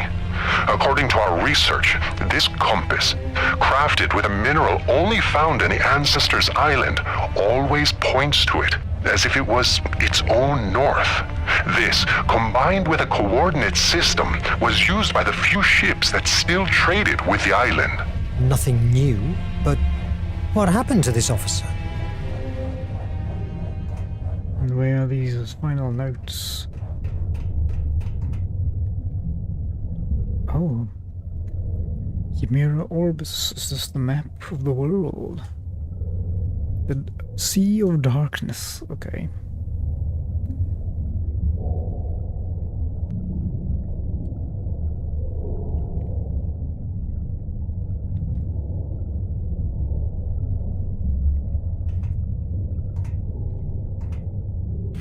I have a feeling it's down here. Sub-Lieutenant Ned Land speaking. Documentation record regarding the flame of Hephaestus. In historical records and legends, it is told that the Atlantean people found in the Ancestors Island an amazing energy, which they called the Flame of Hephaestus. Its implementation allowed them, in a few years, to develop unimaginable technology. It moved their ships and the gigantic machinery that built their city and harvested large crops. They also created a system of extraction. I must record this here. Today, I have found something that... it may change it all. I was with the communication system, routine maintenance, when I locked on a very strange signal. It sounded almost like a voice, but it was only noise. But, oh God, Captain has replied, and they've been talking like he understood that horrible sound. It seemed like they were talking about picking up a load at a certain point of the Indian Ocean, and the captain was constantly repeating a name. Verne. I haven't recognized the other voice, but I can't believe it. Nemo is not a traitor. I must confirm this before saying anything. We are about to dock at the secret base. If there's any evidence against Nemo, it will be there, in his office. I hope that they don't catch me, and that I'm wrong too.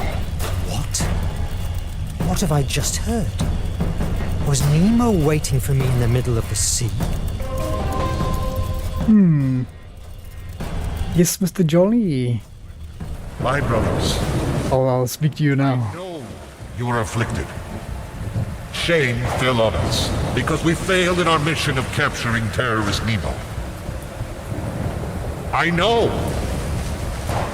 because I felt the same dishonor. But I have had an epiphany. We didn't suffer a defeat. Fate revealed our true mission in front of our eyes. The artifact is a prodigy that can change destiny. We have been spending our lives under the boot of politicians and bureaucrats of the curia of the nation, those who just exist to fill their bellies at the expense of our blood. I say, let's take the artifact and forge a new world based on order and purity. Are you with me, brothers?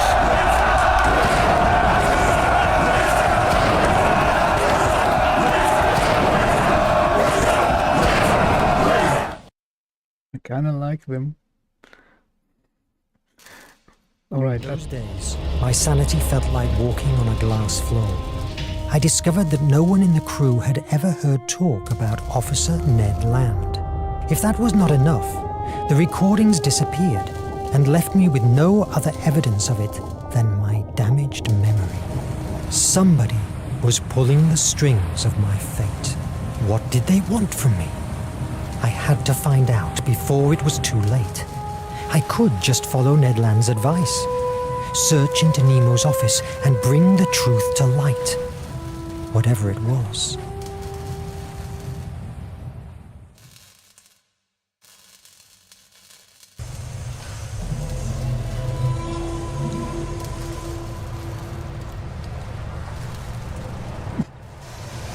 I must leave my plans for breaking into Nemo's office for later.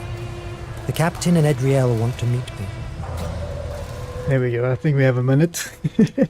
Welcome, Jolly. We're playing Verne, which is based on like Jules Verne, the author. So we're basically an alternative reality where he's like weird stuff happening, but he's still the same person who's wrote the books, and we're playing him, and we're getting transported into his mind, where we have like this little device.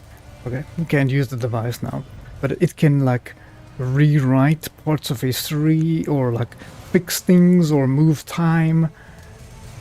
It's pretty interesting so far, but it's basically the point and click of old.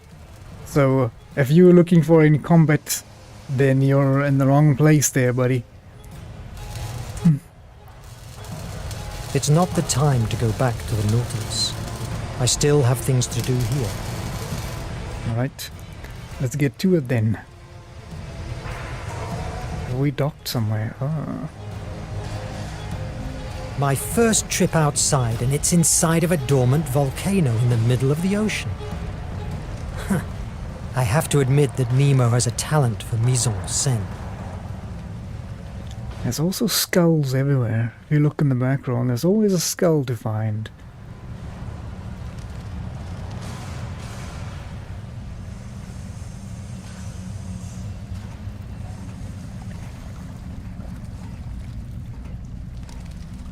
Okay.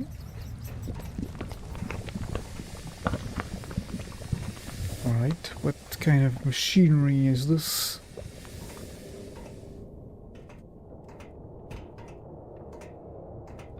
An old diver helmet from the first missions of the Nautilus. I've only seen them on paper. They look so much more rudimentary. I'm glad I've learned diving with the new ones.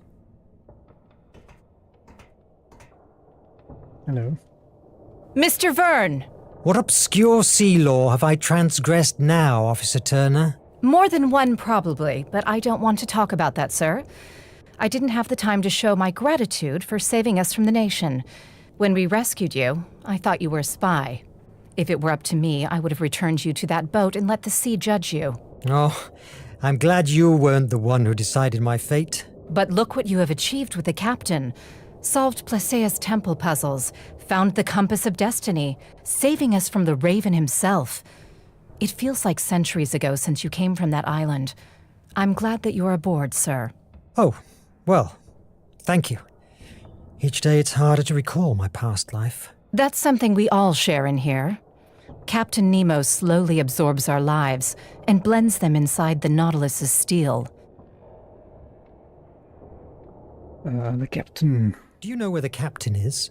I must see him, but I don't know this prodigious hideout. The captain and Edriel are in the meeting room. Go to the elevator, second floor on the left. Supplies? Will we have enough supplies and materials?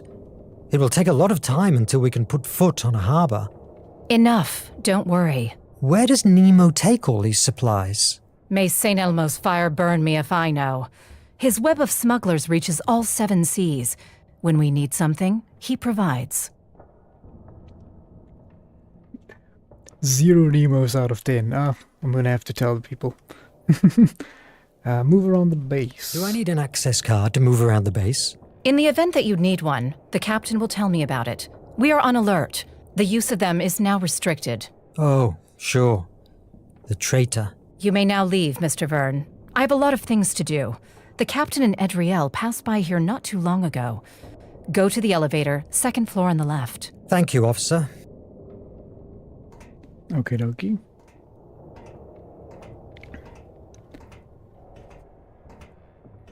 You said up the elevator? Then let's not go up the elevator. Are these bombs? That cans of algae mix are delicious. But if someday I leave the Nautilus, it will take a long time until I eat something from the sea again. Not bombs, okay.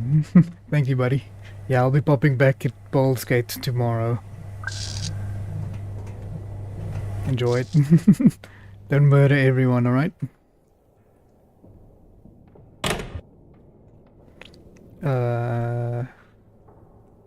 Guess we'll just go up one by one.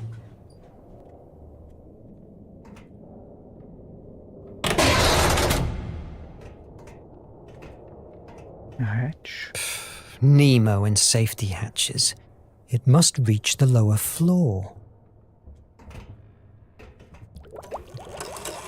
These are the results of cholera vaccine tests. Seems that with the algae we harvested underwater, Dr. Cedric is making major advances.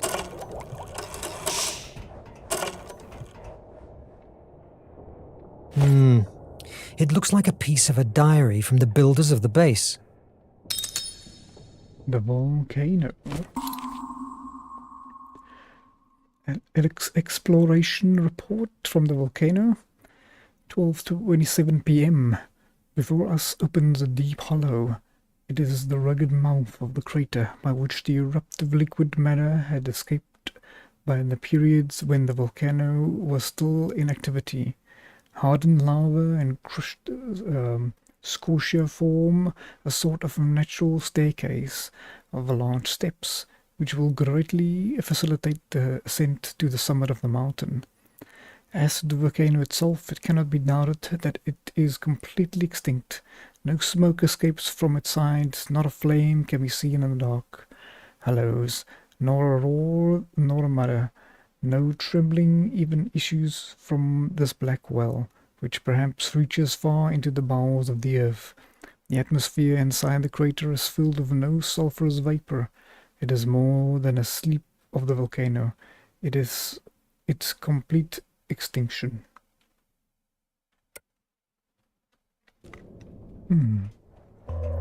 Anything left to do? Okay. Seems fair.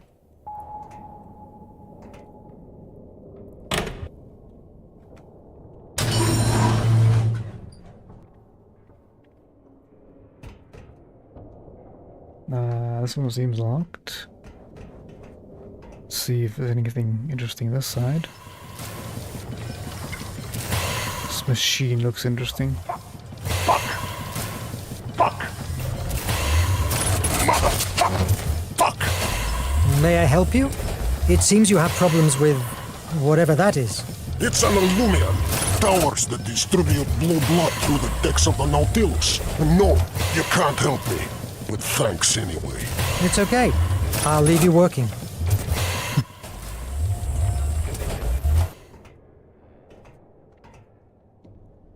Join the Nautilus and resist the tyranny of the nation. The H capsule's ready. You must be extremely careful. When we dock at the Ancestors' Island. It's impossible. Verne! About time. I am sorry. It's my first time here.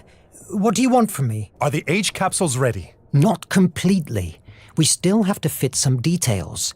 But I'm sure that we will be able to gather the energy from the flame of Hephaestus and contain it to take it wherever it's most needed. You must be extremely careful. Yes, I know the story. It was the source of the power of the Atlantean Empire, and also of its ominous destruction. You've told me that a dozen times. You must make sure that they will be ready when we dock at the Ancestors' Island. And what will happen if the iMac doesn't work anymore? How will we open the chest? I haven't found anything in the Scylla's log that could help us. The iMac will work! I am sick of waiting! Captain, your idea of using the blue blood to reactivate the iMac is unfounded. The reaction could end with all of us being... Enough! I don't want to hear you anymore! I'm fed up with you, with Cedric, with Verne. We must take radical action if we want to end the terror that is devastating the world! Please, Captain, calm down. You are not like this. I will not hear you, not even for a second! I am going to prepare the blue blood. If you aren't at the upper floor safe room in 10 minutes, I will go and look personally for you wherever you are. It's the last lift. I give you my personal card.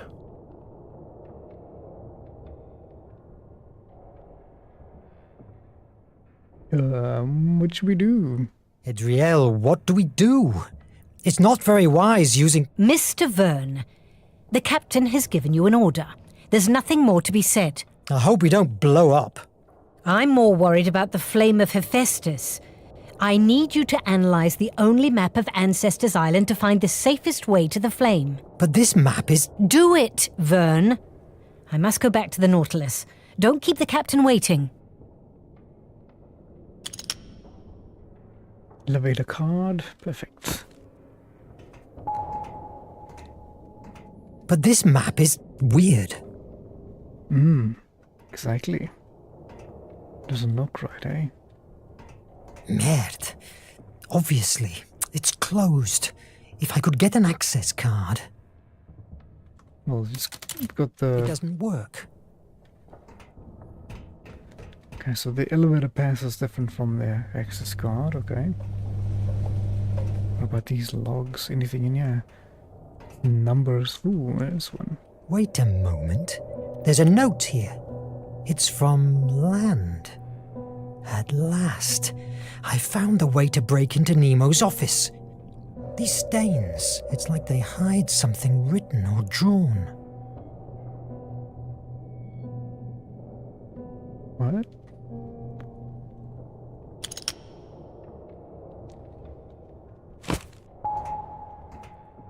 Find the magnifying glass. Okay. That's interesting. Guess we'll go up the elevator. I can't go this way yet, right? That's not useful now.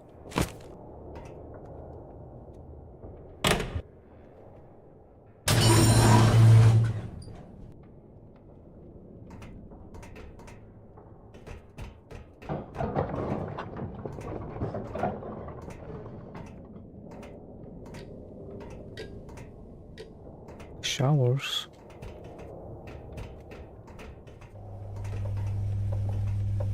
Oh, this way is more elevators? Okay. There's another hatch. I must find some information before leaving. Okay. So that one is up to the way we actually need to go. Okay, gotta find that magnifying glass, I guess. Start at the bottom, work our way up again.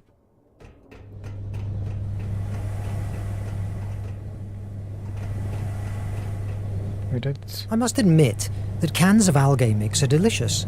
But if someday I leave the Nautilus, it will take a long time until I eat something from the sea again.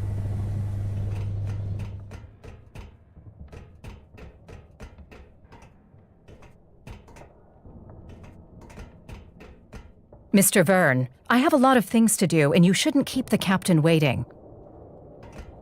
I have spoken to the captain, but I guess we can't keep him waiting, Lee.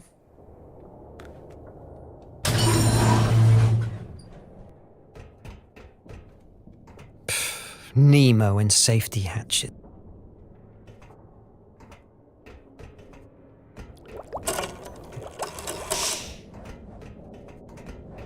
We have this key.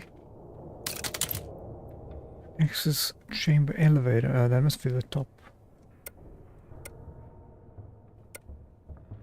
That's not useful now.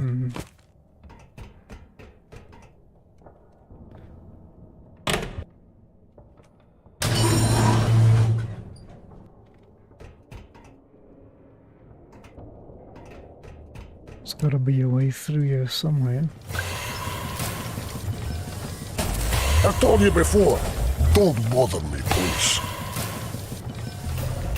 Hoping you had a magnifying glass. Oh. A miniature of one of the Nautilus's rejected designs. In the end, he made the ship much more aggressive. Nautilus. Sailing Jules Verne's dreams. The submarine of 20,000 leagues under the sea is one of the most iconic settings and vehicles of all the world literature. Before the novel's release in 1870, the submarines were small, dangerous vessels, such as the famous Tortuga, the first military submarine which used in the American Civil War in 1775. Electricity was then almost magical, and Nemo had tamed it to light, cook, and propel his boat, described Professor Aronnax, the protagonist of the novel. At the time, when most people still lit their homes with whale oil, Verne dazzled the imagination of the public, creating something that no one had ever been able to imagine before. A huge submarine powered by electricity, capable of moving faster than warships, and above all, with the ability to dive into the deepest waters. But all this technical marvel, civilized and cultured, with huge library, lounges, a pipe organ, and all kinds of luxuries, had a dark side. It was a dangerous weapon. The seas were no longer safe.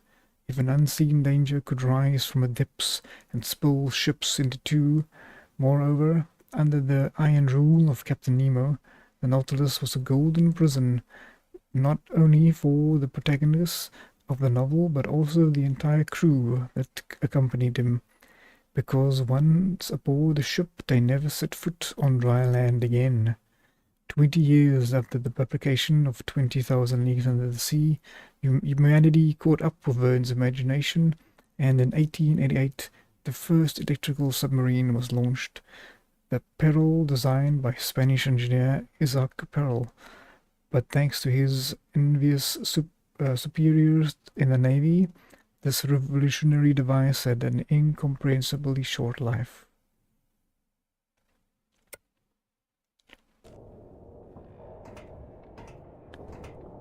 I need something that can help me. Oh, was that? Oh, there is a magnifying glass on the table.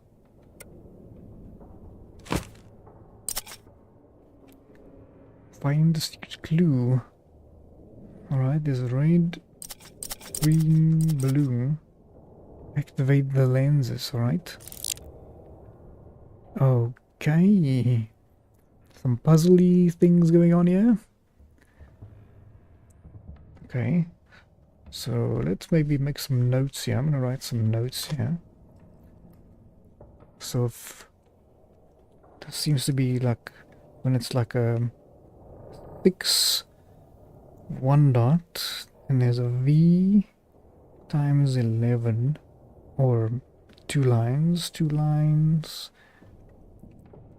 dot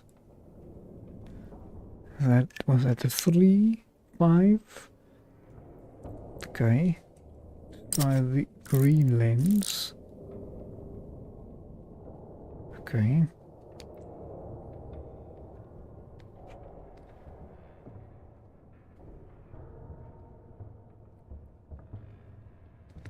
This one is at the bottom, 333, and then a U kind of thing, 333, and another 4 plus 5. Let's try this blue lens. If I get the blue lens, I'm sure that I will be able to read whatever is written here. Officer Land must have used these same lenses to write hidden messages on the map. Ah, no, the blue lens is missing, alright. Guess we'll have to go find the blue lens.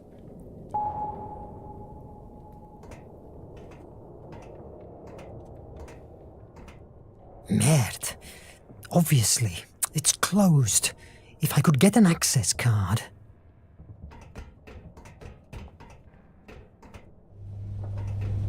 Blue lens. I'm looking for a blue lens that's missing of the loop at the map's table. Any idea of where it might be? Doc often uses it to cook his medicines. Did you look in the sick bay? Thank you. Thank you very much, sir. It hastens our search for this device. Little blue lens, alright. See if we can find it. So,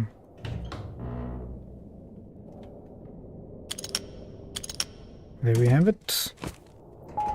Thank you. Place the lens in at second floor.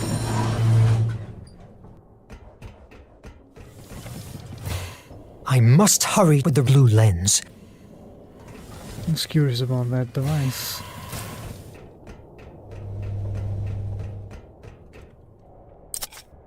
I think let's see if we can... That's not useful now. Oh, okay.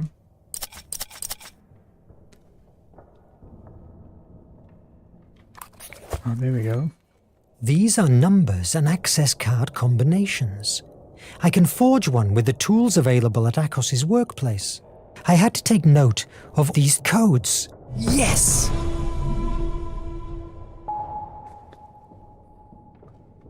Okay.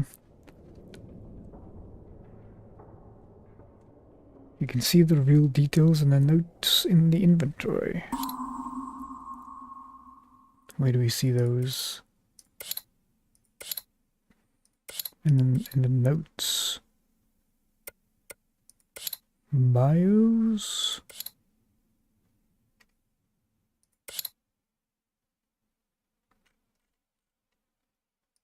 They're not on the logs or the bios.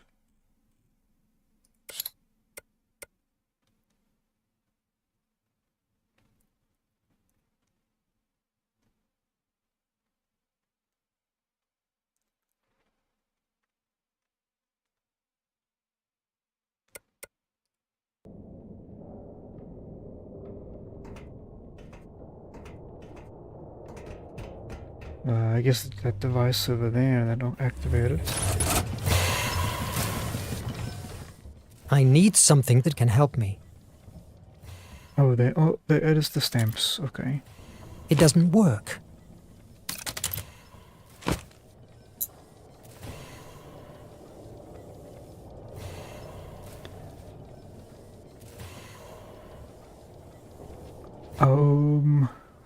We need a specific one.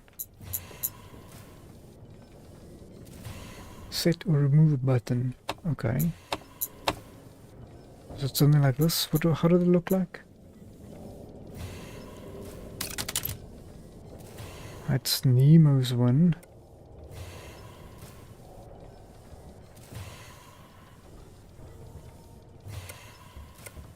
That's not useful now.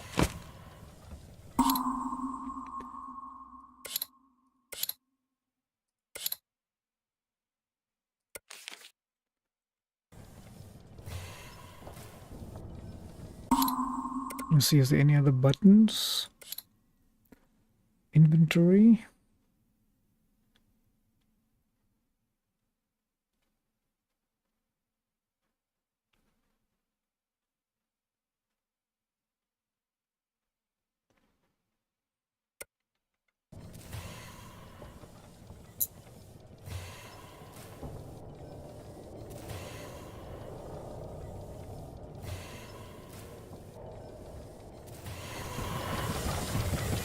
I'll just look at it again under the microscope because that was so quick it didn't give me a chance to look at it.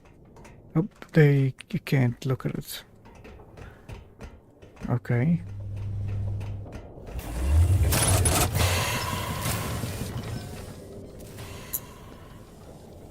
Oh, there. Okay. So, a blank 1. X is 2, U is 3, and a plus is like a, that must be what's,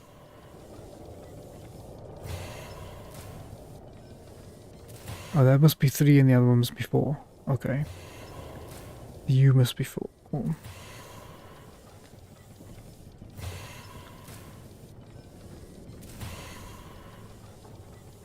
Should I just... Oops.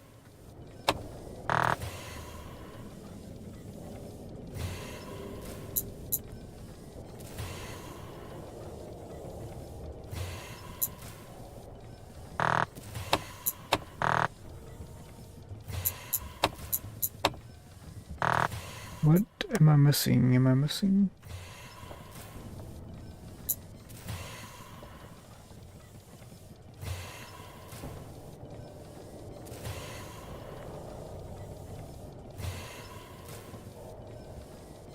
Four, 5, 2, X is 2 and 2.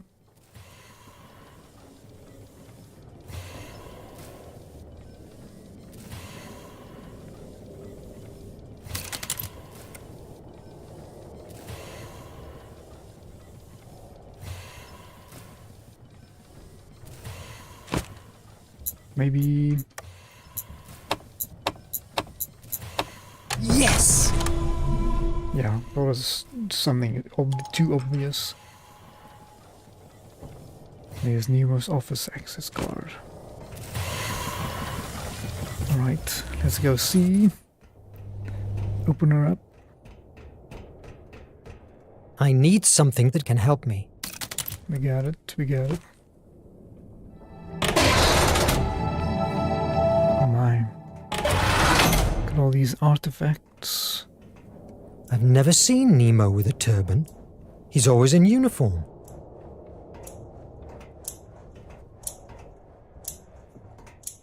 Personal memories. Wait. Here there are notes with the name Edriel on them.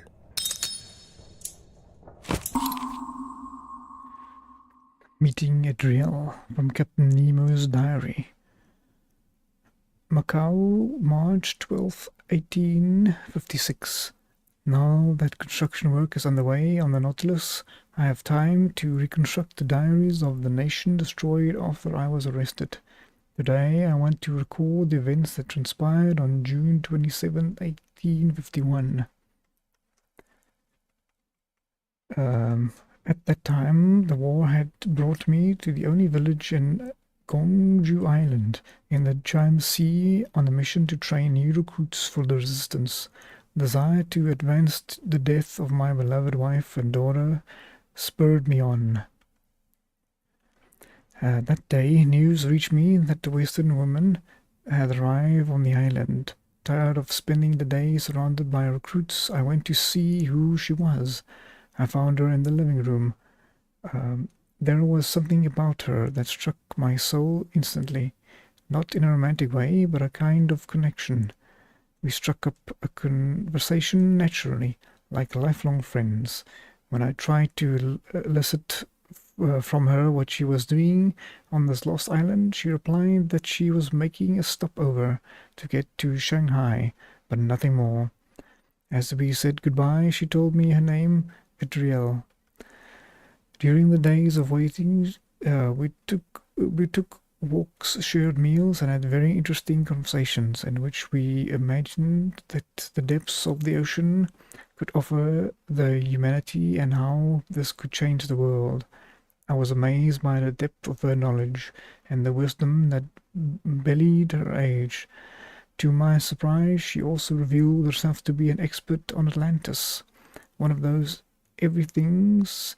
At the end of the summer, and after a particularly long conversation, I found myself overflowing with imagination of the first image of an underwater vehicle powered by the latest generation of engines and absolutely self-sufficient came into my head. A device that would allow me to drive into the sea and leave the war behind, a whole new world just for me. Next morning, August 24th, was as I went to our usual morning appointment with the first sketches of the Nautilus in my hands, I discovered that Adriel had left aboard the freighter she had been waiting for. I was sorry not to be able to say goodbye. I had always been certain that I would never see her again. I was wrong. Whenever we came from supplies at the main market in Macau, I always have tea at the stall of Mani, a former artilleryman I met at the Battle of Okinawa. This morning she was serving it to me with a toothless smile, so dear to me that I heard a familiar and almost forgotten voice. "Captain, I hear you are building the Nautilus. Is there room for me in your crew?" I turned, and there she was. Just I remembered her. She was one of us. Okay. Read so long my headphones shut down. This bookcase is hiding something. Obviously.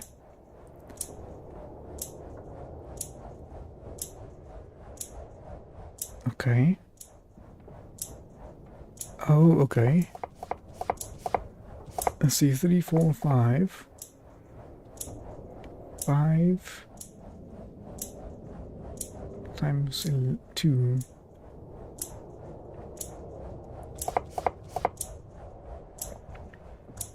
Does it mean 5 and then 2?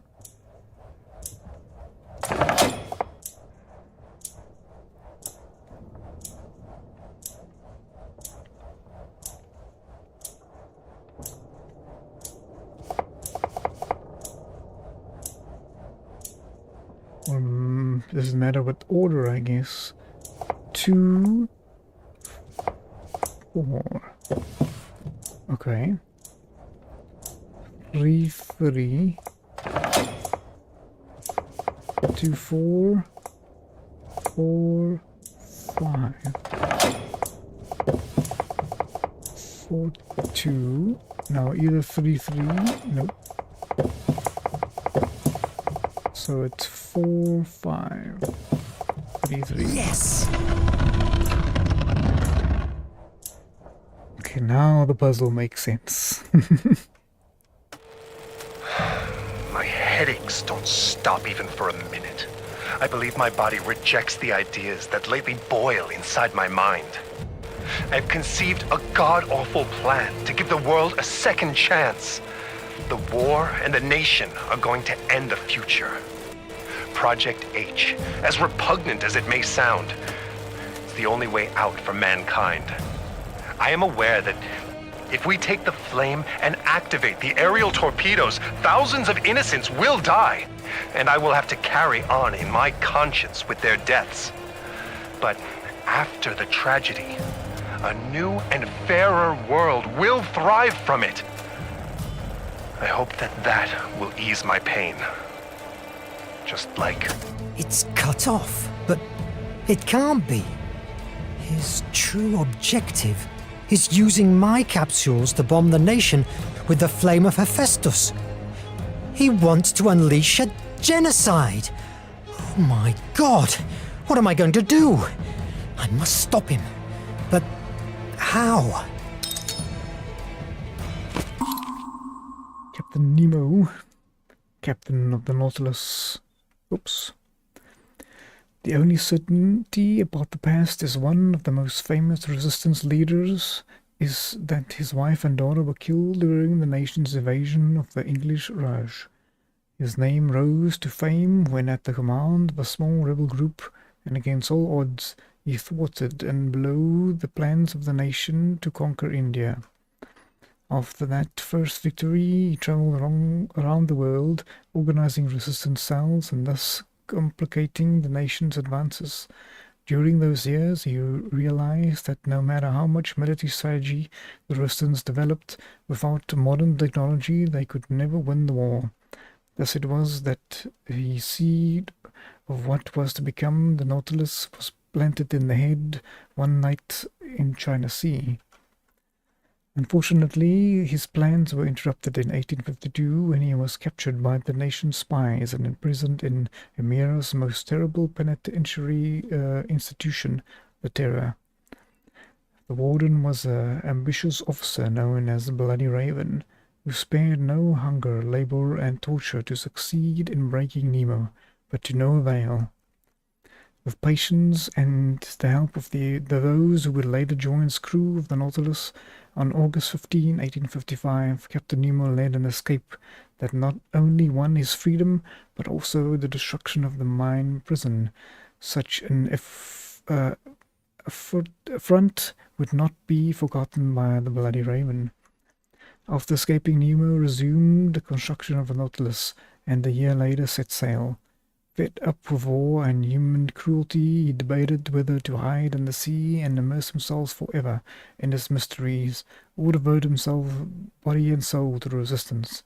However, it was the sea that solved the dilemma, because in some underwater ruin, he found the first clue to what would be the key to put an end to the nations forever: the flame of Hephaestus. Since then, Captain Nemo has poured all of his efforts into finding. There is nothing that can distract him from his goal.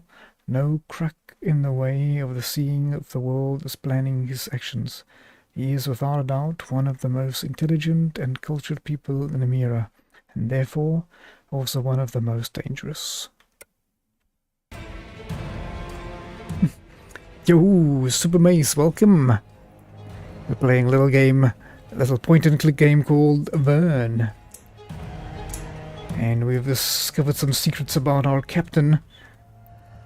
That is... I must find some information before leaving. I thought I did.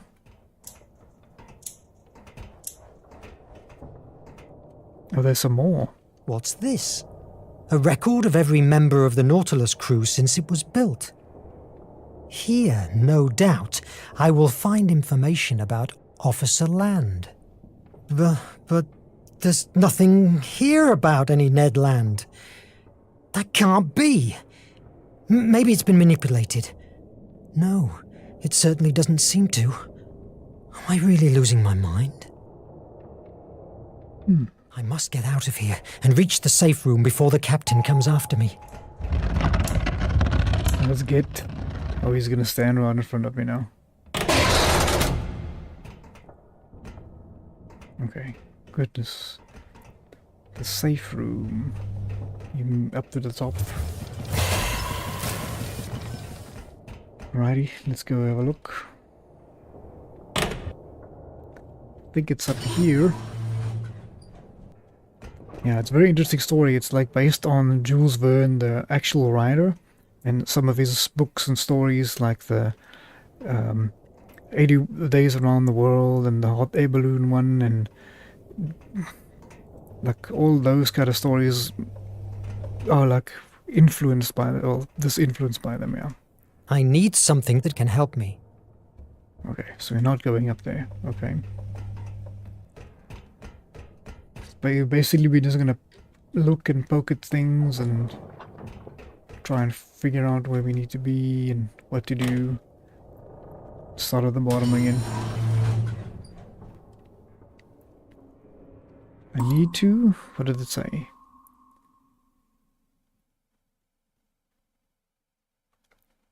It says to meet the captain.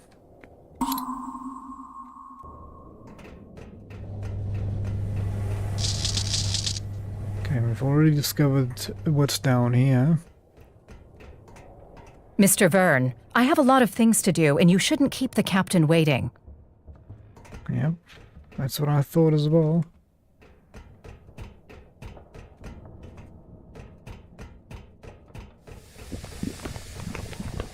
I can't possibly go back to the boat, right? Now that we're here, I should just check. It's gonna tell me nope.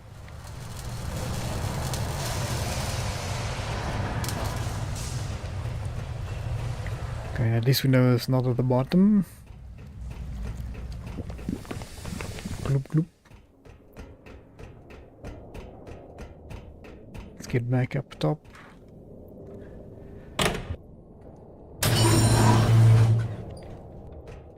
Maybe down this hatch here. Nemo and Not through the hatch.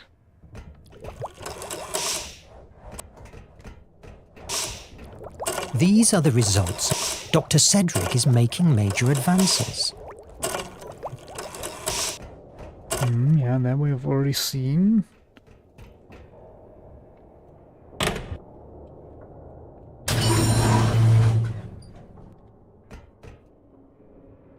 Oh, maybe... That's not useful now. That's not useful now.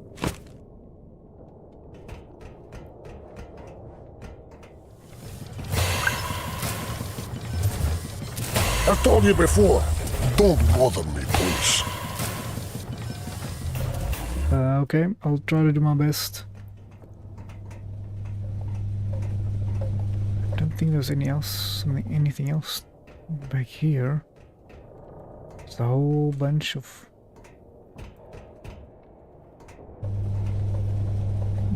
documents.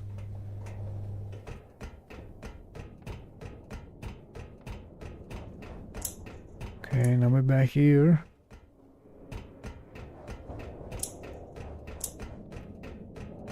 There's only one more place and it's up.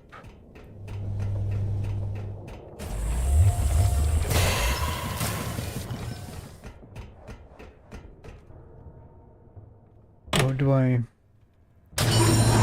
use the card on there? Because I can't go this way. There's nothing over here.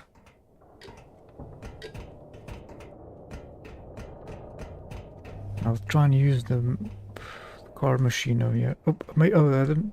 No, that's a hatch, but it doesn't work. And this one? Ah, there we go. Okay. I was just an idiot. About time, damn it! Maybe I could catch him by surprise. Put him down. No. Impossible. Look at these hands. He could rip out my head with them. And then the crew is here. No, it's not the time. I must wait. Sorry, Captain. I got lost. Give me the IMAG. Here, I have a blue blood concentrated sample from the Nautilus. I am convinced that when it comes into contact with the small flame of Hephaestus that makes the IMAG work, it will reactivate it. How did you jump into that theory? Excuse me? Your theory. By which evidences is it supported? I simply know it. I've spent the last years studying the flame. It will work. Give me the IMAG. No. Edriel thinks it could kill us all. Verne, I am giving you an order. Surrender the IMAG.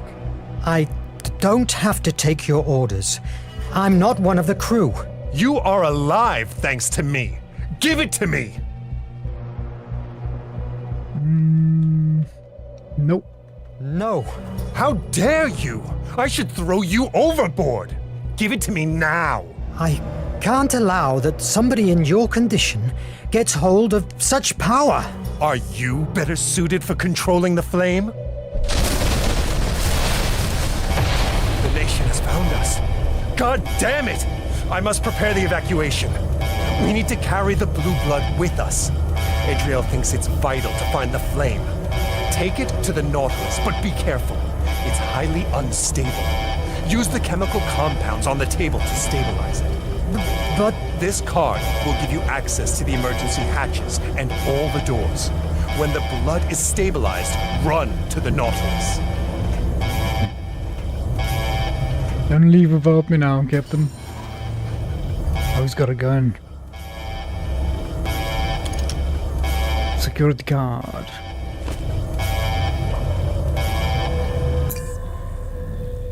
Raven's going. Stabilized the Nautilus blue blood. Okay. Danger. Okay. Oof, okay. One stabilizer in position. 2 and blue stabilized. Select the bottle. Drop to mix.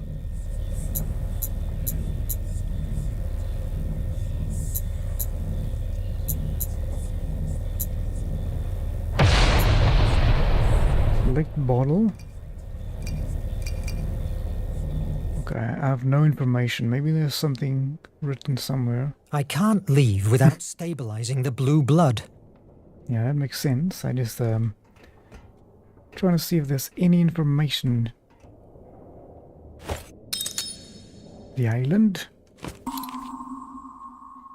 The exploration reports from the island. At 6:37 a.m. as dawn breaks on our first day here, a blazing sun warms its upper layers and filters down to the surface of the islet. About 6:30 o'clock, 3/4 of an hour after sunrise, the fog has become more transparent. It has thickened at the top, but dissipated at the bottom.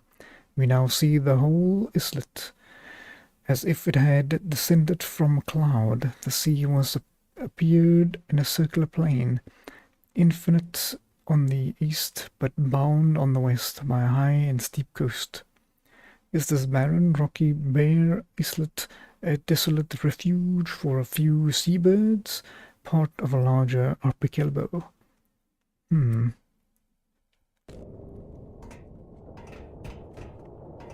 was hoping for some information. I guess, I'll just throw it in there and hopefully it doesn't blow up. Sulfara, Arcanto, Tritalto. 1 stabilizer in position, 2 stabilizer in position. That's the color. Select bottle.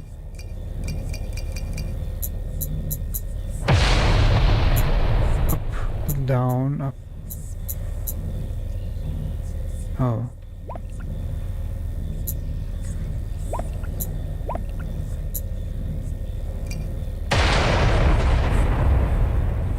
Select the bottle. Oh, okay. Now I see the selector, okay. Danger. 1 stabilizer in position.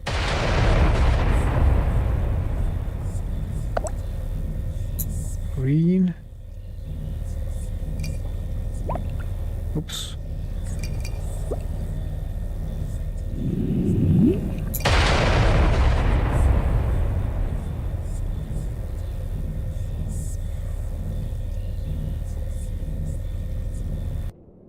Okay, is there really no information here?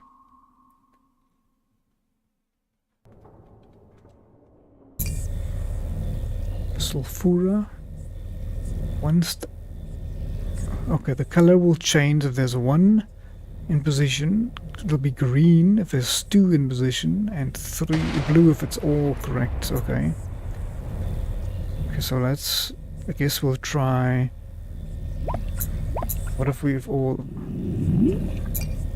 Okay, so that Means one. Is that green or yellow? That looks like yellow, right? So one of them must be right. So let's go and make this one green, this one green.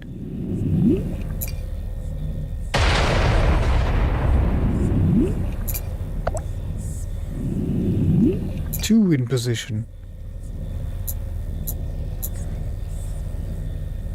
Oops, ah man, wrong button. Ah, come on. Must find the right combination position by following the color indicators. Yep. One of these need to be red.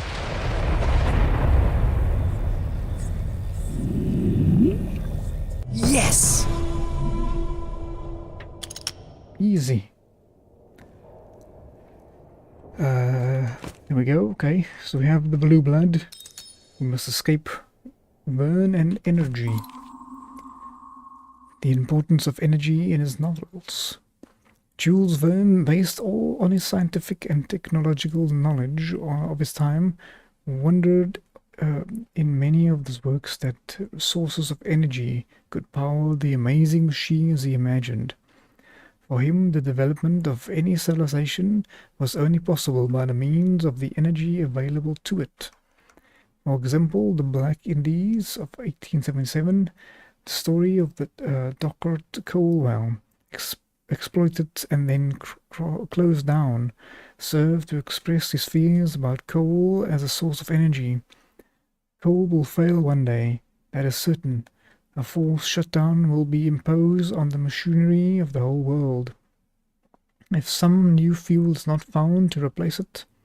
In the same novel, a subterranean town appears illuminated by suspended discs that work by electromagnetism. In 1930, the engineer George Cloud built the first tidal power plant, recognizing as a source of inspiration a phrase told by Captain Nemo that appears in 20,000 Leagues Under the Sea, the first to be written on the subject.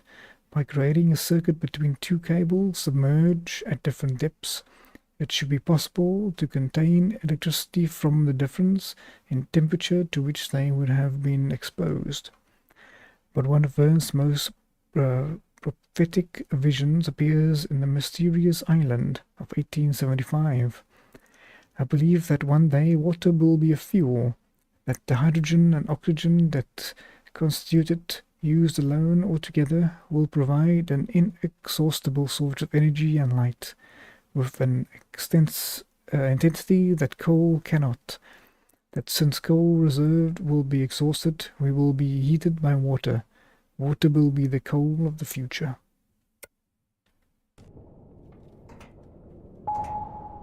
Run! I need something that can help me. Yeah, you mean the card. And a red one. Down we go.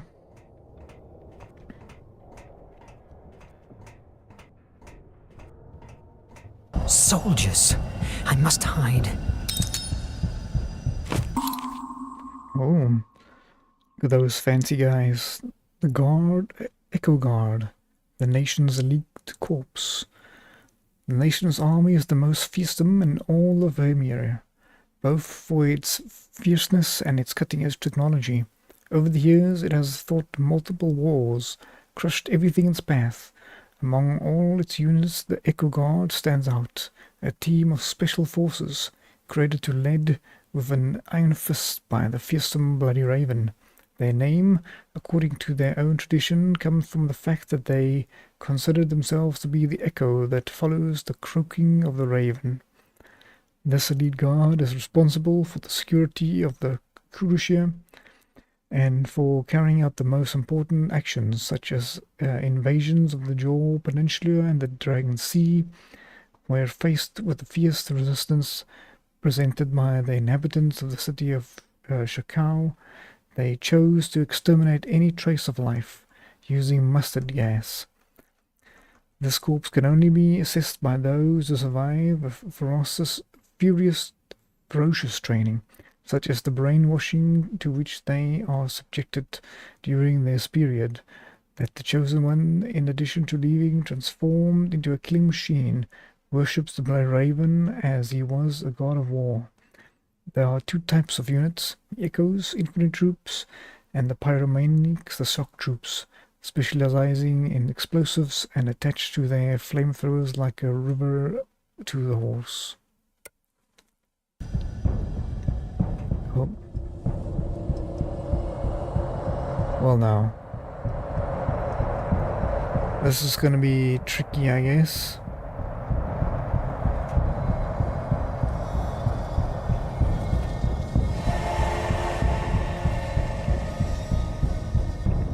Hopefully I don't get torched.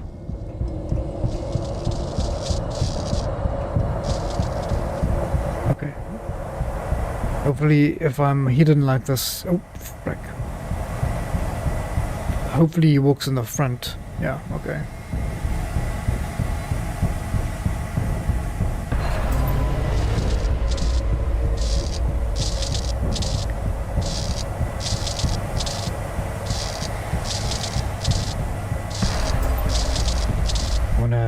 Have a look at this on the left here. I have to wait for this guard to turn around.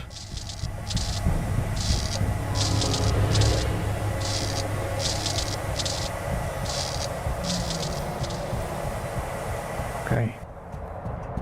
Seems to be a way down. Ah. Yo.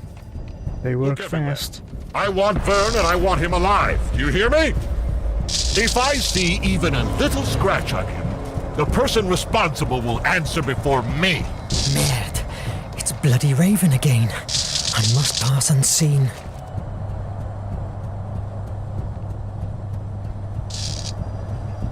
Okay. Hopefully if we stay at the top here, it's not going to be visible.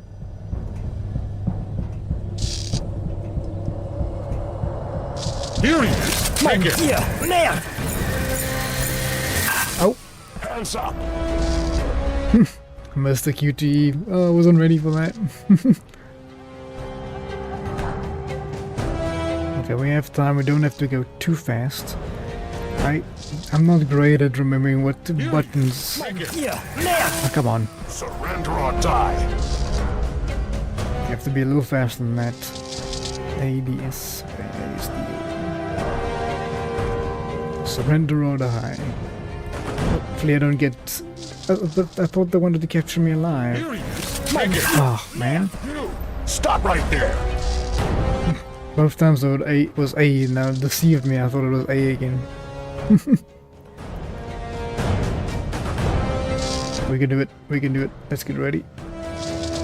Here he is! Take it! Yeah, man! Here we go.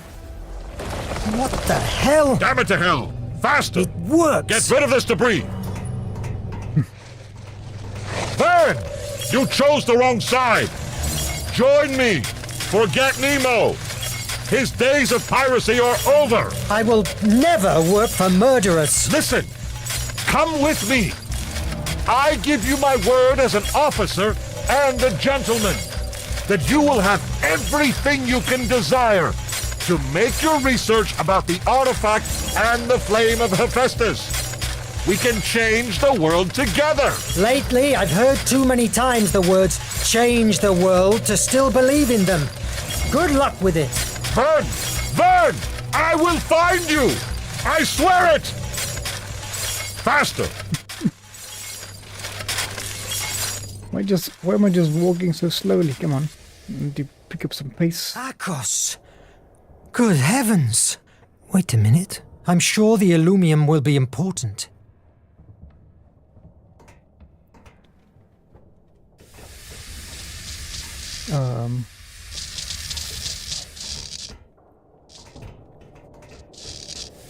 What do you mean by that? Oh, you mean I must... A little bit of light. Akos protected the repaired Illumium with his own body.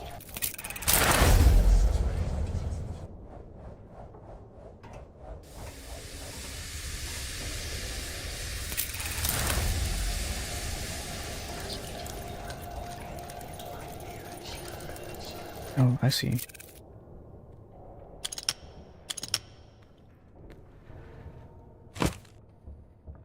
Okay, the aluminum processor. Now that the flame is working again, let's see if we can use it anywhere. I guess we just try this key. Merde!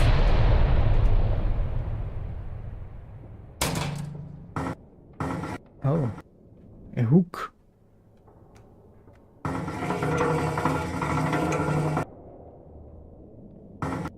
What am I trying to hook?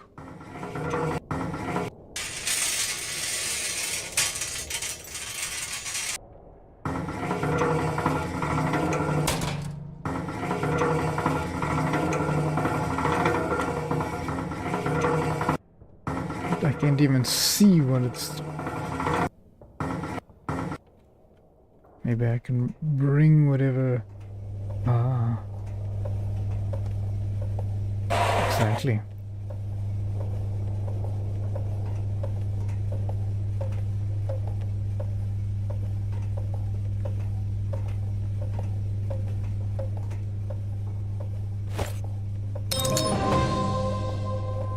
The cave.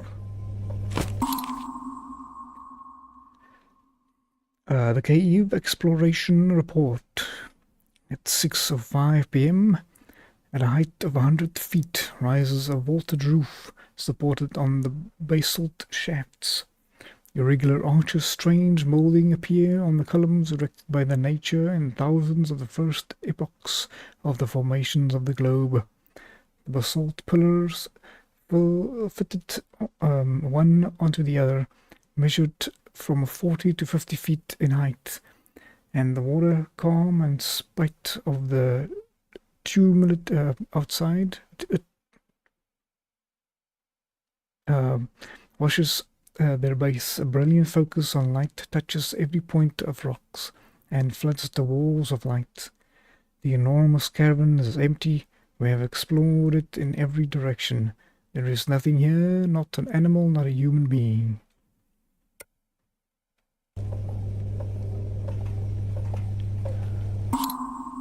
Okay, we got all the mysterious item side missions. Great, okay. I think we gotta pick that up, but... Okay, now I can see this way, okay.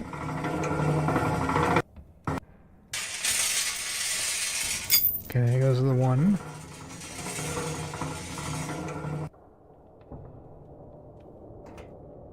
Can we... Alright, now what? Now we move this one out of the way. Exactly. I need something that can help me. There we go. Getting closer. Mon Dieu! Merde! Merde! Merde!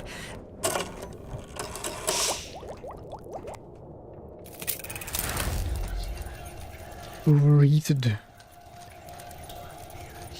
Or open hatch.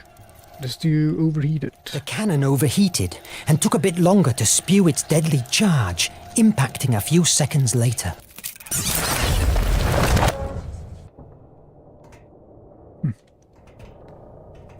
Nice, everything nice and clean.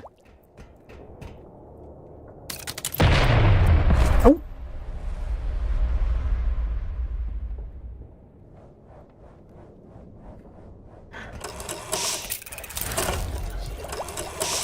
Looks like I messed up.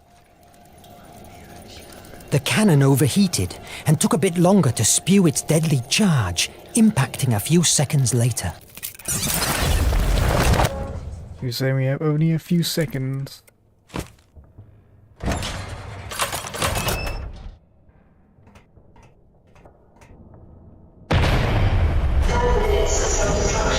Merde! Merde! Merde!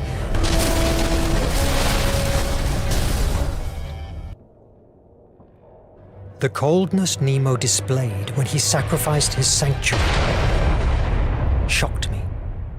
The iMag returned to life. Why? Was it because of my finding out about Nemo? The horror that the Raven inspired in me?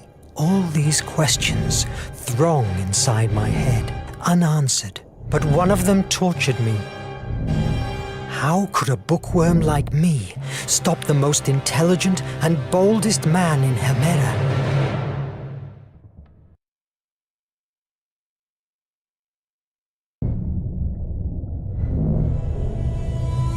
In the depths of imagination. Come on! Come on! Open it! Nope. I wasn't. Oh, come on.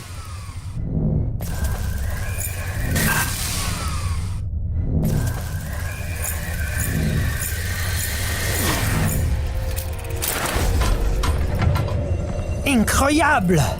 You were right, Adriel. That's true. The force of imagination has... Nothing will stop us now! We have it! At last, the flame of Hephaestus will be in our hands! The nation is living on borrowed time! Take it to Nadine. She must readjust the servo radars and the Nautilus's navigation system to integrate the compass of destiny. Verne, take the IMAG to the safe chamber. Captain. I must apologize for earlier. I crossed the line. Go and rest. You deserve it. The Ancestors' Island is waiting for us. Yes. Captain, Nemo still seemed to trust me. However, despite his good manners, I couldn't avoid looking at him as a murderer. When I met him, I got to admire him. His scientific genius was brilliant.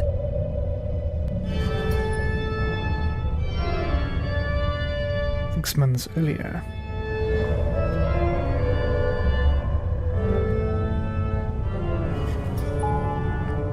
Meet Captain Nemo. Nemo and his philosophy books.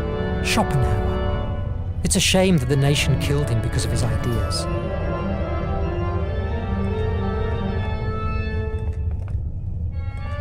This katana was a gift from the Empire of the Rising Sun to the captain for his aid against the nation.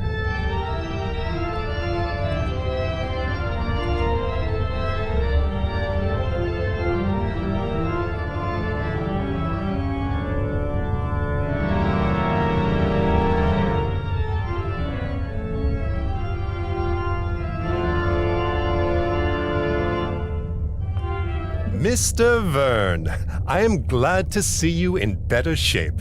Thanks, Captain. I've been here only for a few days, and I'm still getting used to this marvel.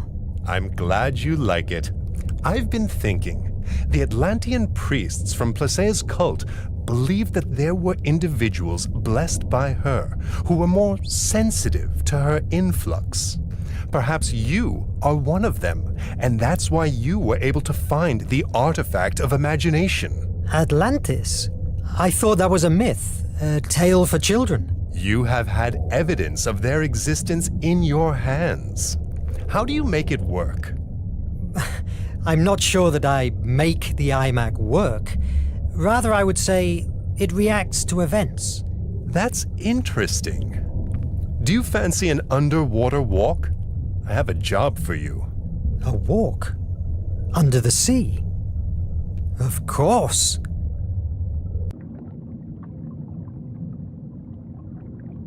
Where are you taking me, Captain?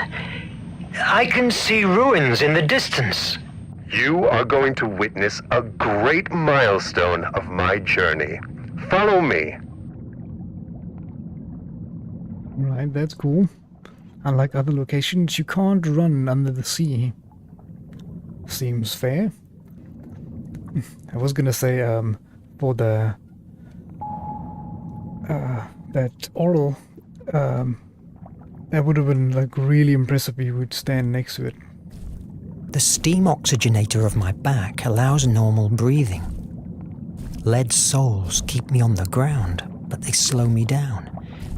But these views are so captivating. Cedric has asked us to find some specific algae for his research. I don't know if I could even recognize them with this helmet on. Look at that little jiving crab.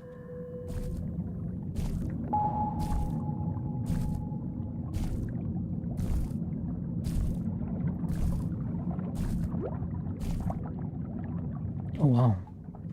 My goodness! She's a beauty, isn't it? Really impressive. That pearl must be worth a fortune. Do you want to take it? No.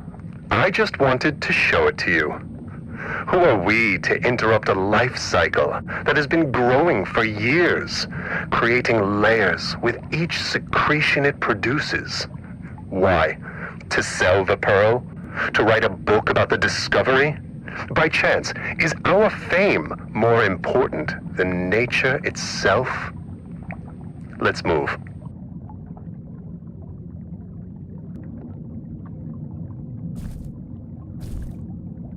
It's very impressive, though. You could probably snap your fingers off.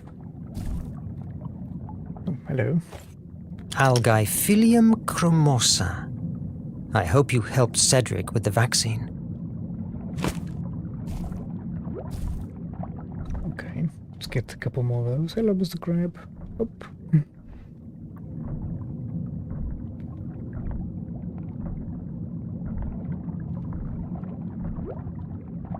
Can you feel the heat rising from underground? We must move carefully. Lava is still flowing among the ruins. Where are we, Captain? You are beholding the remains of a pre-Hellenic temple dedicated to Placaea, the Atlantean goddess. What? We spotted it months ago. This cult survived the fall of Atlantis and thrived for a few years in the primeval Greece. In their mythology, they linked together the flame of Hephaestus with Placaea. We believe there might be hidden information here about the flame location. Believe? Didn't you enter? We explored it for weeks in order to make a safe way to the center of the temple. However, when we reached the doors that guard it, it was impossible for us to open them. I'm surprised that you didn't blow them away. Do you think that I am like one of these brutes from the nation? I never destroy what I don't know. This temple is unique. It must be preserved, not destroyed.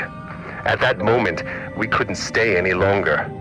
The Nautilus was needed for the war many miles away from here, but now is different. You and the IMAG are here. Fascinating. Activate the machine to descend into the temple.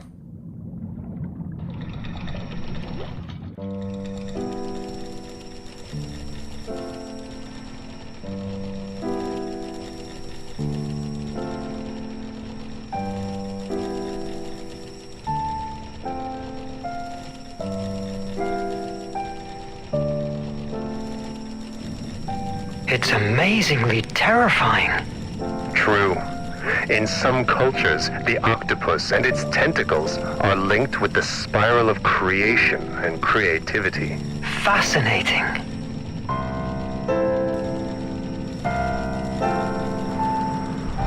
I'm going forward. Take your time to contemplate this wonder. I'll wait at the Opisthotomus entrance. Follow the lifeline. The lifeline, you mean this little band? Yep, I think that's it. Ah, there's algae. Hopefully we didn't miss one at the top.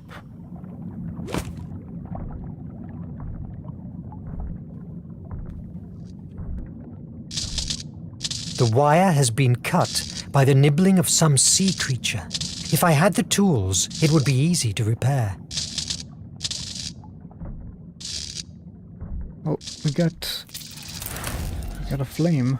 Sharp teeth. The wire resisted the sea creature's curiosity and kept withstanding.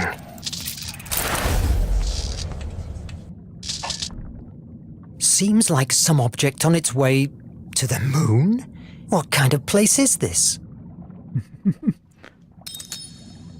A Journey to the Moon. Published in 1865, From the Earth to the Moon is a science fiction story, but also a satire on American society. The novel is set in a period after the Civil War, where all weapons have been put aside in the name of peace, causing many Americans to feel powerless and bored. Therefore, the Baltimore Gun Club is formed, and the club's president, faced with a shortage of things to blow up, suggest a new use for guns and weapons knowledge. Build a giant cannon and fire a rocket to the moon to conquer it and make it America's new state. The fact that space exploration is not inspired by any scientific desire, but by the pure need for destruction, is one of the greatest reflections that Verne leaves with us. As for the scientific aspect of the novel, there are an extraordinary number of overlapping details between the mission described in the book and that of the flight of the Apollo 11 mission. More than 100 years later, a demonstration of the extent to which Verne took care of the scientific aspect of his stories. For example, among many of his predictions, including the launch site, the curvature, etc., Verne estimated the duration of the journey to be 97 hours, 4 days and 1 hour. The first pilot trip that allowed man to set foot on the moon lasted 4 days. Insane.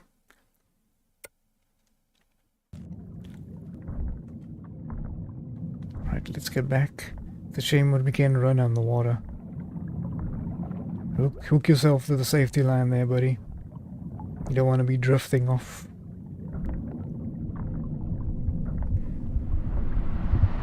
Nope, and watch out for the lava.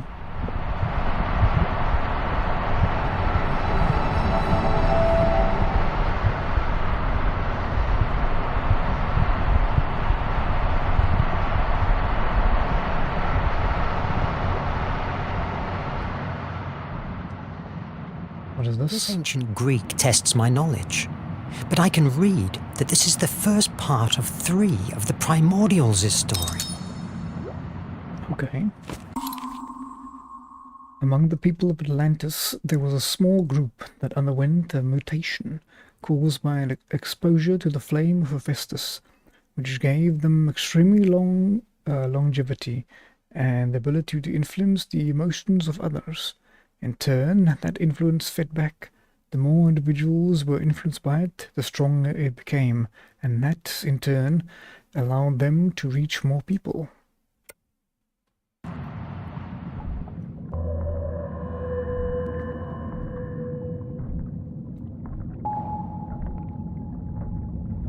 Find the other 2 tablets, alright? If I see them, I will pick them up. Oh my. Curious, sir.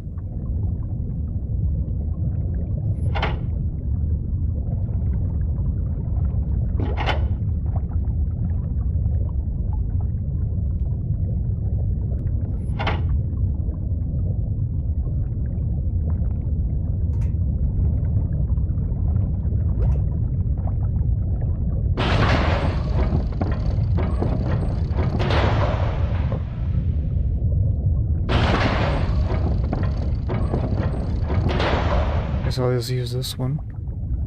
Oh. I wondered what was the point of having this device here.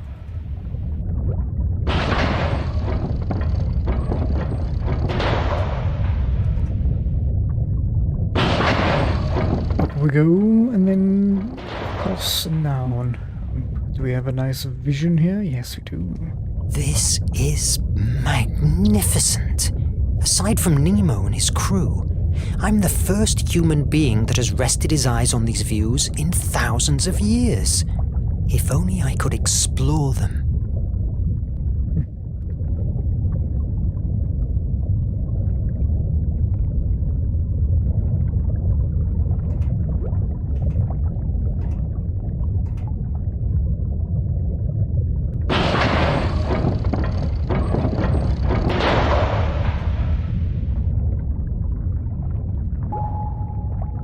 Place the iMag. Let's present the door. Fascinating. It would be wise if I bring a few more oxygen tanks. That would be wise. And do we leave the flame there? I guess so. Oh! Verne, are you all right? Yes, a bit frightened, but in one piece. The iMag is outside. Yes, but it has turned off. There must be a way to activate again this mechanism. Wait a moment. There's an inscription here. 4 victories to open these gates. It must allude to 4 tests. You have enough oxygen. Explore the hall and take the tests. I am sure that they will reveal what we are looking for. But what if I don't make it? And if I run out of oxygen? Mr. Verne, surrender is not an option at the Nautilus. We can't tear down these gates without compromising the whole building structure. Your only way out is solving those trials. I believe in you. Well, he must have done it because this is in the past, so... I've found a new inscription. To open the forge of Hephaestus, you must fire up its 4 flames.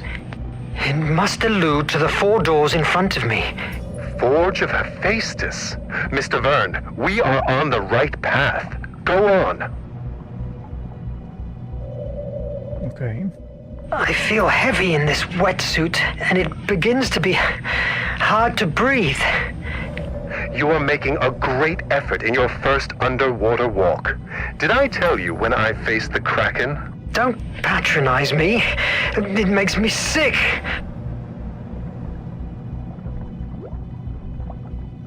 Oh. Little butterfly.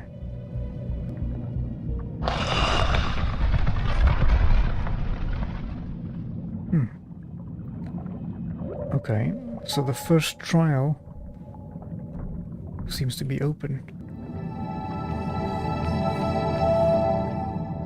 Curious.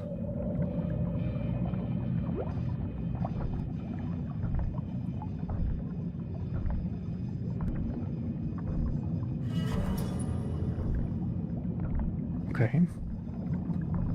I'm just checking, but I'm assuming I have to do one by one.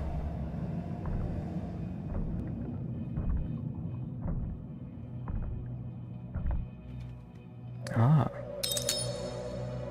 Another one of the primordials. The primordials had a distinctive feature. They were always born as pairs of twins, and their powers were 2 sides of the same coin. Hate and love, war and peace, sleep and wakefulness. The case of Placidia and Phobos is paradigmatic. She inspired creative imagination, and he destructive imagination. Very few primordials survived the end of Atlantis, and were forced to live among us. Their presence did not go unnoticed. Greek mythology baptized them as muses, since thanks to them, the centuries, thousands of artists, doctors, and scientists got the necessary inspiration to carry out their work and inventions.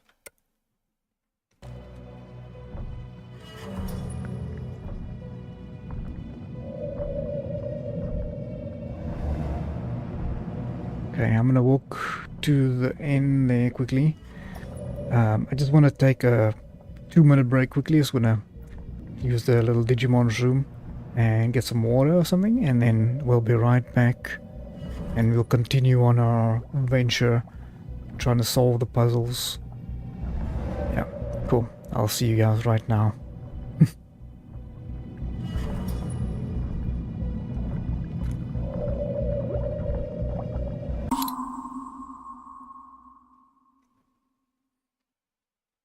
Nope, frack.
Thank you for waiting, ladies and gentlemen, and welcome back to Verne. We are on a mission to finish these 4 trials, and we've opened the first gate. Let's see what's behind it. I enter the first door.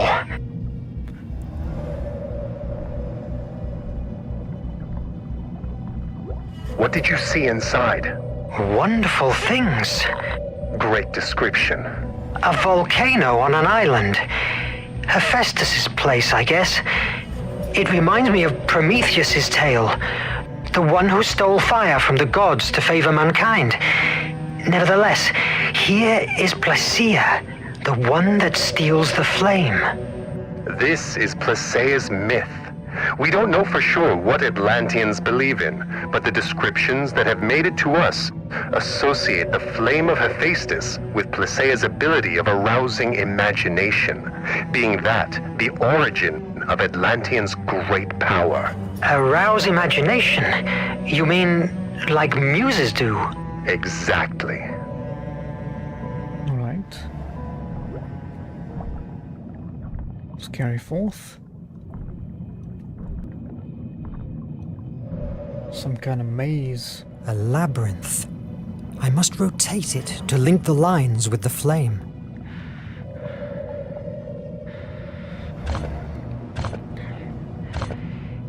Okay.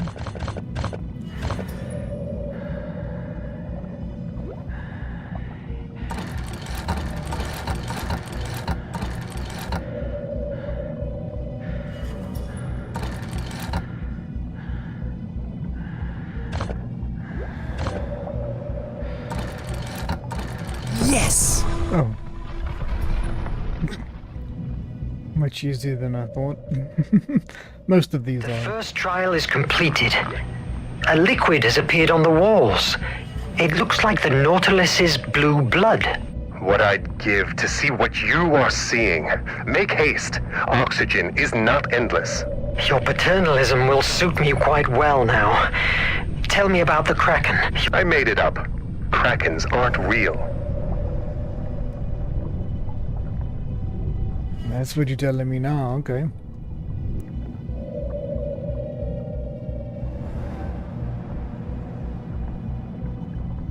From what I see and understand from these inscriptions, Placea ventured inside the forge of Hephaestus and managed to get his great flame.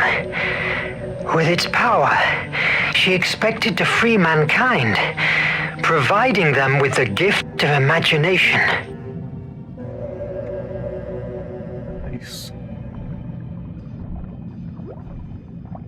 Okay, let's see what kind of puzzle we got here. Okay, the goddess spreads out what seems to be the energy rays, like the sun. But being a woman, she's related to the moon and her creative power. Thus, the answer to this enigma must be related to the moon cycle. Each one must mark a ray extension. I hope that means something to you. Adjust the height of the rays in the correct order.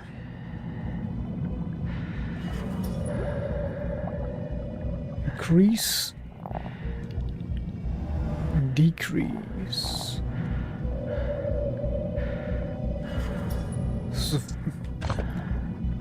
Okay. Oh, I just follow the symbols. 2.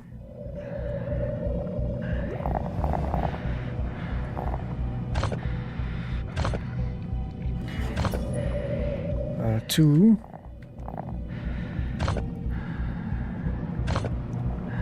1. This one. 1. Half is 2. A little crescent is 3. Full circle is 1. And this one is 3. Yes! Not much of a puzzle. Captain, What's the word for victory in Hindi? Vijay.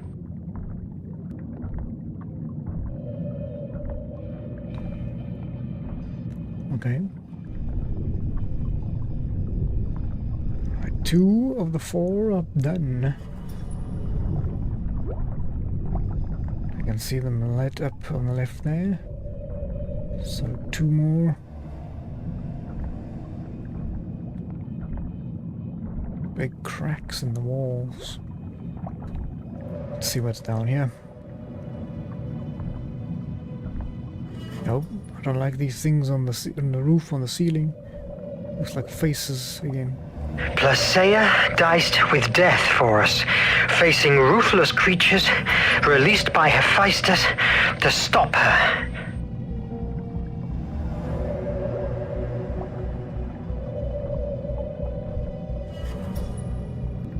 There's another skull there. Game's full of skulls. I have a good feeling about this, but I can't see any other way out. Stick your hand inside the snake's mouth.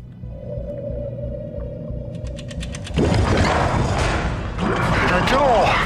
It's closing! Vite! Vite!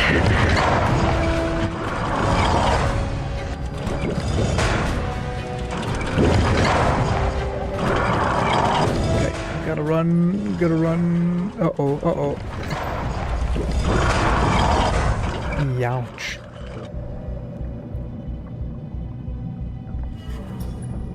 Hey, nah.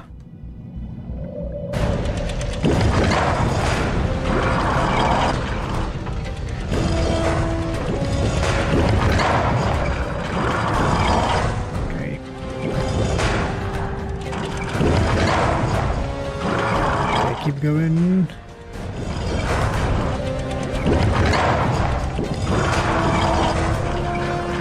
Oh, that door is also closing. Don't give up now. Vijay, Vijay, Vijay. One more VJ, please.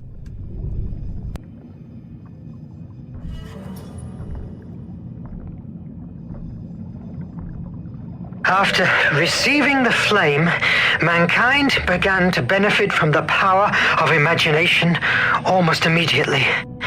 The jealous gods realized that it couldn't be taken back from them. So, to shift the balance back in their favor, they resolved to release fear to weaken them, strengthening the horrors that already dwelled amongst the human race. It must allude to Phobos, Placeia's brother. Creative and destructive imagination, hope and fear. The last mural depicts a huge flame devouring a city. Phobos. The dark side of imagination. Phobos is Placentia's twin. As happened with most Atlantean primordial twin couples, he was her negative version. Placentia's presence stimulated creativity in humans. Phobos excited fear and destructive imagination. At the beginning in Atlantis, both siblings lived in balance.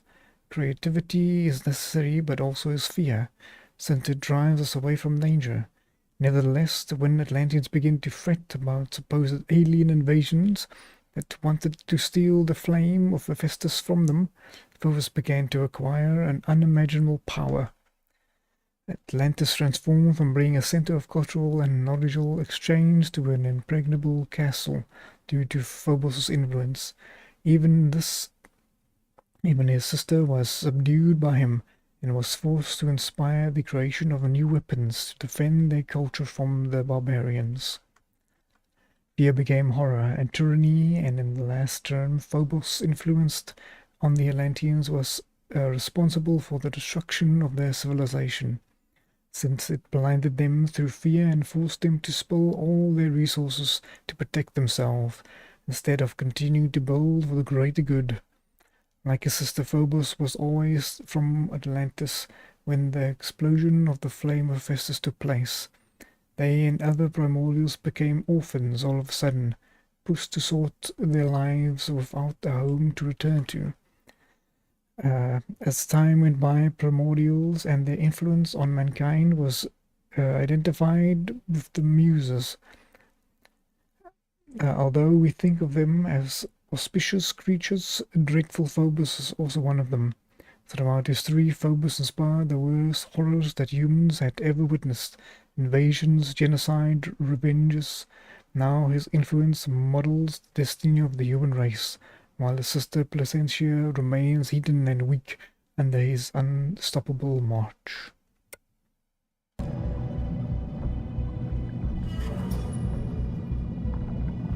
Alright, we've got the final puzzle here.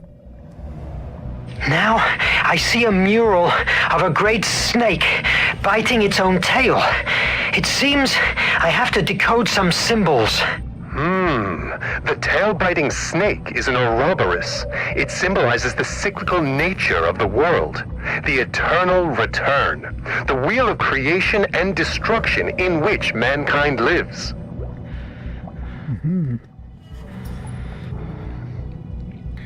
Okay, into the code. North, southeast, northwest.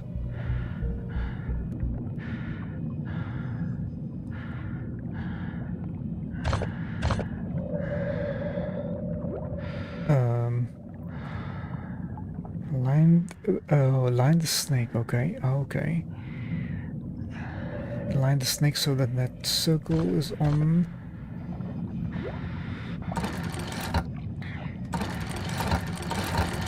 This must be on the north. SE.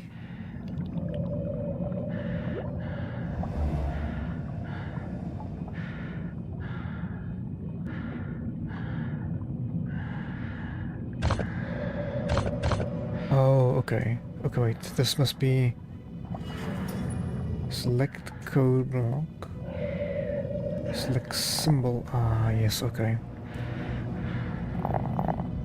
Okay, so we must match these and then align the snake so these three match on the snake. Okay, that one is. Okay, we try this one, and these two. That one would need to be that. And that one was this one. And then this one must be flat. Yes! Easy.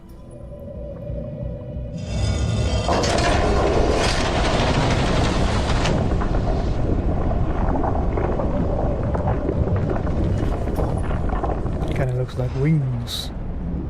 Angel wings almost.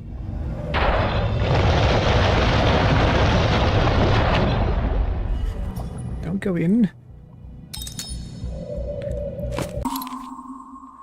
Placentia, goddess of imagination.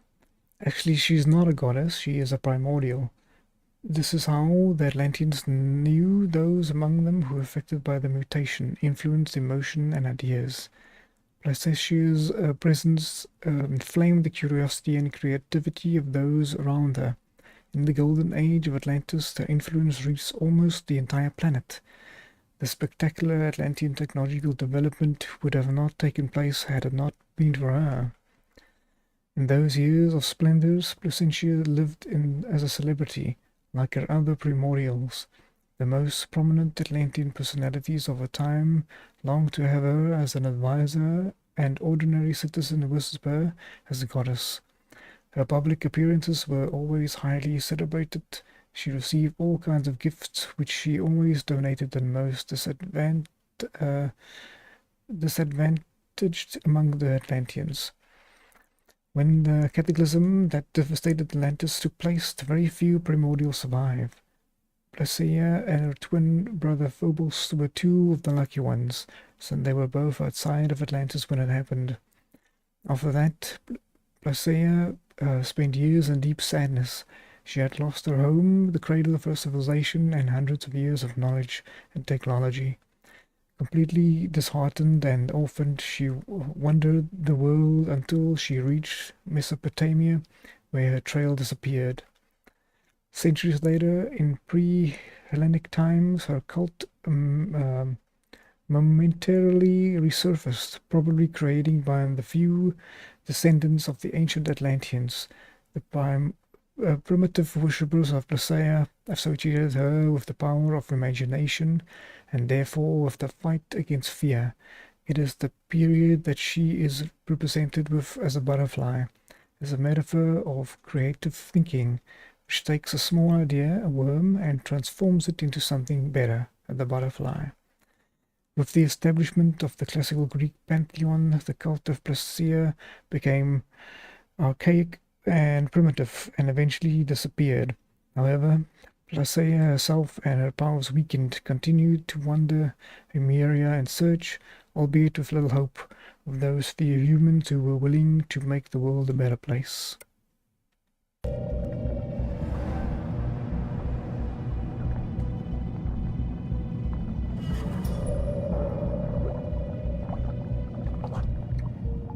Let's get out of here. Let's go get that orb or whatever that was.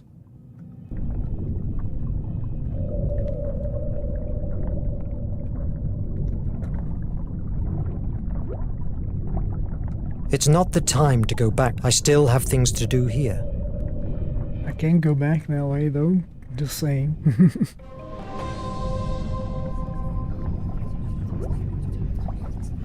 Captain, you must see this! In this signaled place rests the flame of Hephaestus, power, and also the curse of Atlantis. Only those blessed with the compass of destiny will be able to navigate the horrible dangers that surround the island of the ancestors, last guardians of the divine flame. The compass of destiny? Of course. An X on the map was way too easy. It seems that the journey will be prolonged more than I planned, but you have made a wonderful discovery. Can I count you in for the remaining voyage? Nemo, from what I've just seen, it's just the beginning of it. You can count me in. I want to see the rest. Fantastic. Come on, adventure waits for us. Legends about the Ancestors' Island spoke of an area filled with magnetic disturbances and violent currents surrounding it, making it unreachable to those who weren't guided by the compass of destiny. For months, we sailed the 7 seas, looking for clues about that fantastic artifact. The first solid sign was found at the nameless city, buried under the sands of Arabia. Thanks to it, we could reach a manifesto, written in the year 246 before our era, with the name of the ships that had engaged trade with the ancestors and therefore carried the compass of destiny on board. Those months of exploration were the most fascinating times I've had the luck to experience so far. How everything has changed since then.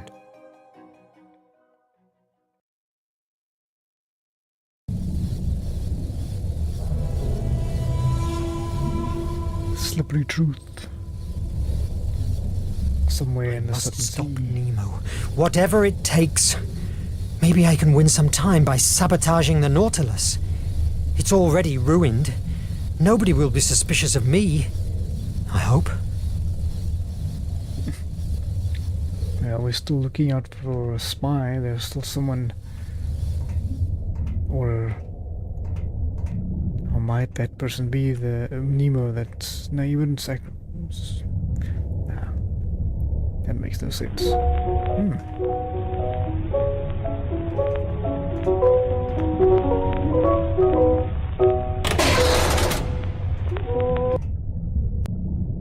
The best approach is going for the most damaged system. If I find Maddie, maybe I can get a clue. She knows everything going on inside this prison. Yeah, I don't know about asking people what is the most damaged part of the ship, and then that part of the ship goes boom. That doesn't sound like a great plan, buddy. We are underwater. I can't go outside.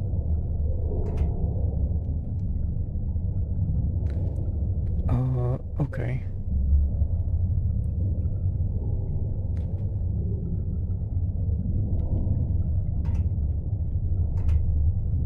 And where is this person hiding?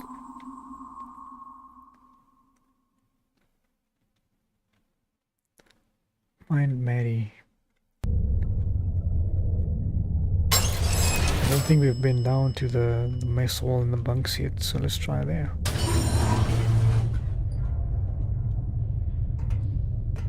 Hey, we can run.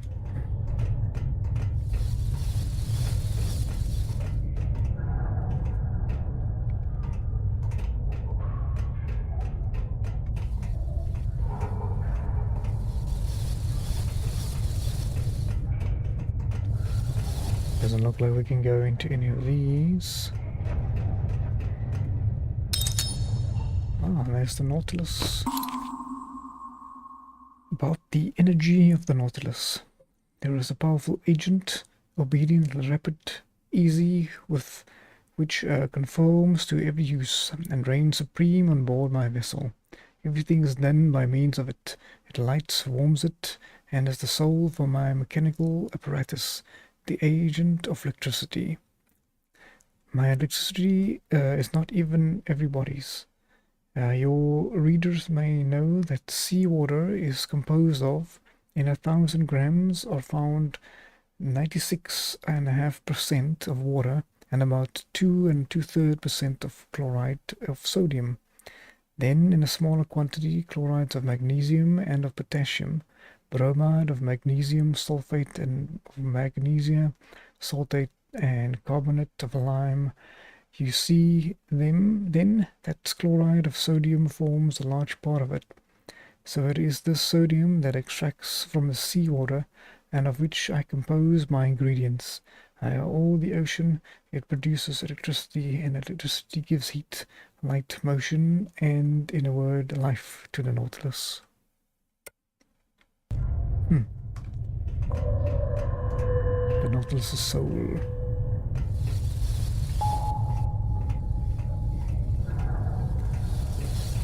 If we do find them, we'll find them. Otherwise, too bad. If there's anywhere, there must be somewhere where there's food, right?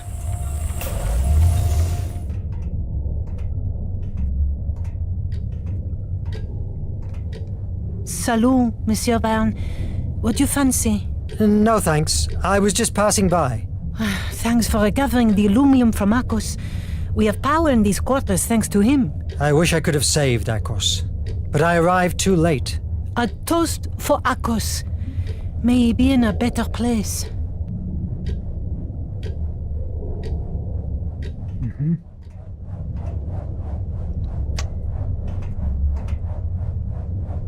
Yes! Okay.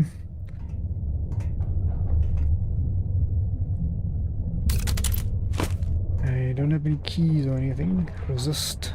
We've seen this poster. Kitchen. Can't I go into the kitchen?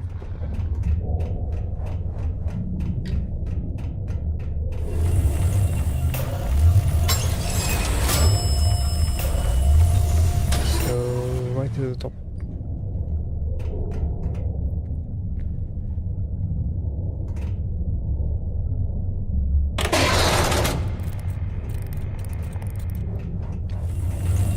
Laboratory. The Hall of Horrors, and I helped to create it.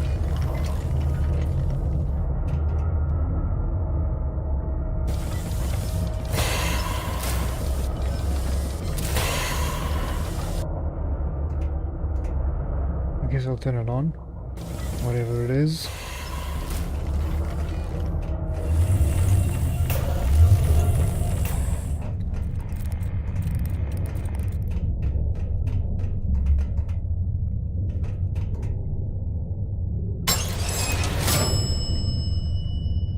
We go back down one, and then across the bridge.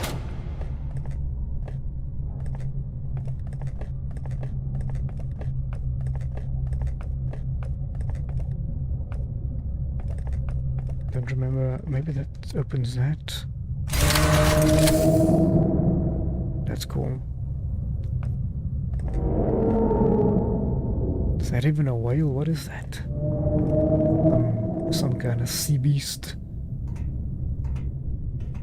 Oh, some Japanese art. That's beautiful.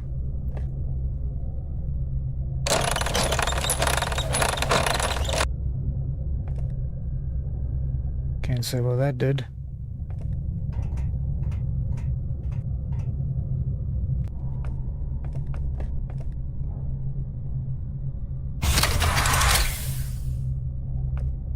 Yeah, that one makes sense. Why wouldn't we want to look outside? Ah, there's another one. About the Nautilus, from Captain Nemo to Monsieur Pascal Groschet, Editor-in-Chief of the Herald of Resistance. Notes on the Nautilus for feature article. First of all, I must apologize for being late in sending these notes. War doesn't respect any social engagements, and these last few months have been no different. I am enclosing this letter with a material you requested me to prepare a report on the Nautilus, in the hope that, as you indicated, it will serve to raise morale among the comrades and serve as an example of how science and knowledge are our allies in a fight against the nation. You will forgive me if some of the information is too brief or too shallow, but there is information about my vessel that cannot become public knowledge for the sake of my crew. I also hope you understand that due to security reasons, this will be our last communications. Yours sincerely. Okay.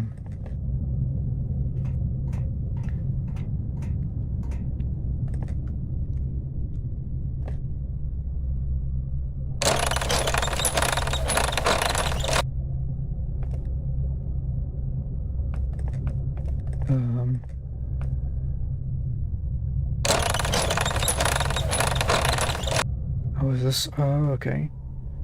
So what is the function of this? Oh. The knowledge about sea life that Nemo treasures. It's incredible.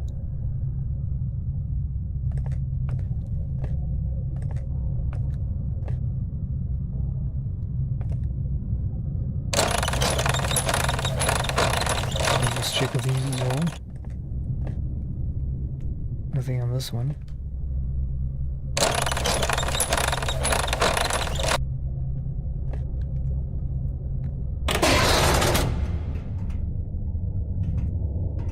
Let's check the map here.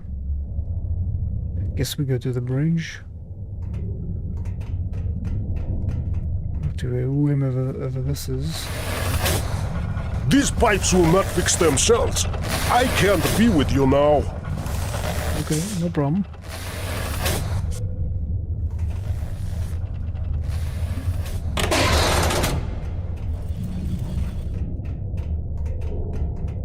I still have some stuff to do.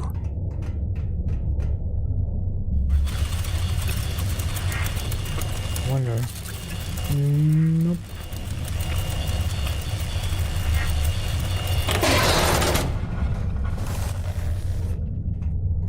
Smash the nation.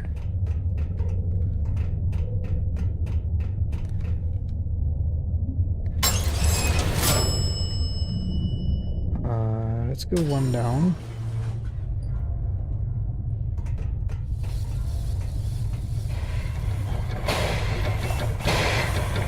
Verne, if you are idle, ask Edriel if you can help with something. I'm looking for someone.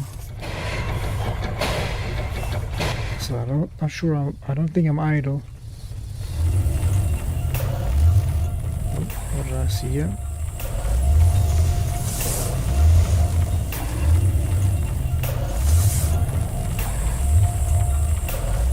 Okay. Still one of the guns missing there. If I draw the iMag, Nemo will see the alert. It isn't worth the risk.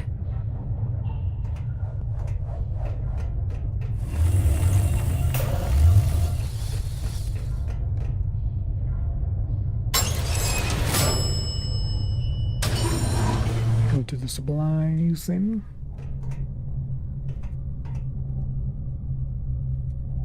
Safe room and the doctor. Guess we check the whole ship.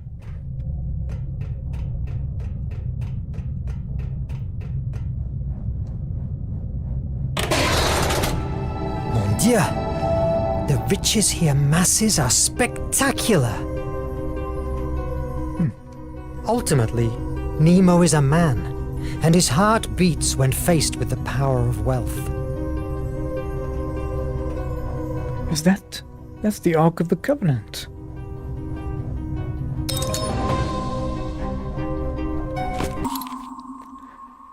Third one, about air recycling and nutrition of the Nautilus. I could manufacture the air necessary for my consumption, but it is useless because I go up to the surface of the water when I please. However, if electricity does not furnish me with air to breathe, it works at least to power the pumps that are stored in the spacious reservoirs, and which enables me to prolong at need, and as long as I will, my stay in the depths of the sea. For a long time I have renounced the food of the earth, and I am never ill now. My crew who are healthy are fed of the same food. The sea supplies all my needs. Sometimes I cast my nets in tow, and I draw them in ready to break.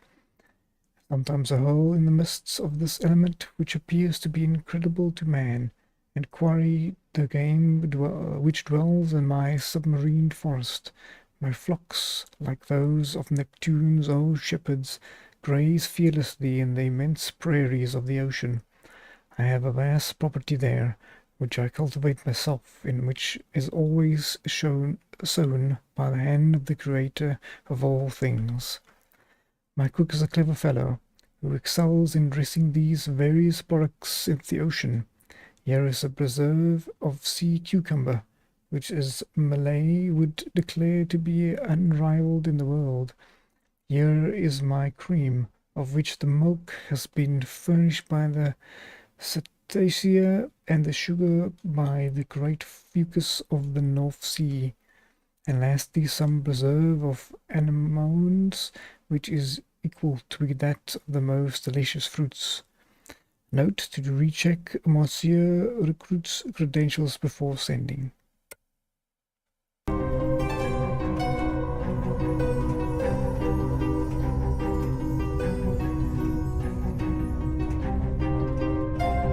Oops, I don't want to steal myself in here. It's got some very fancy... Maybe I should close the door. Some very fine antiquities. The doctor has put on a don't disturb sign. Then I should click it again. The doctor has put on a don't disturb sign.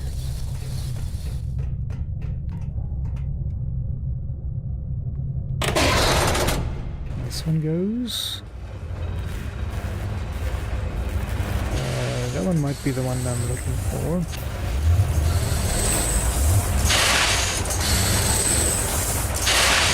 Better if I don't bother them. My presence here is never appreciated.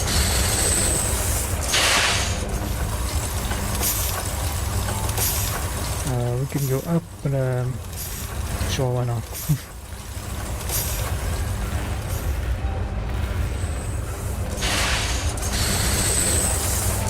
Better if I don't bother them. My presence here is never appreciated. The Nautilus's core is startling.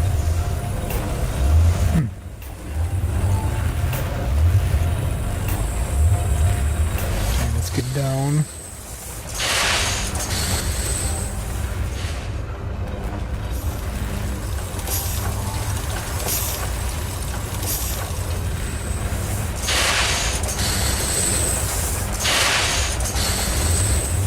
I guess I'll just go back.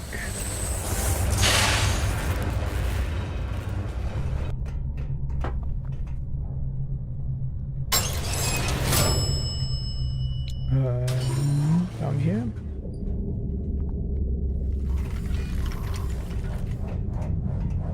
It's not the time for a sea trek.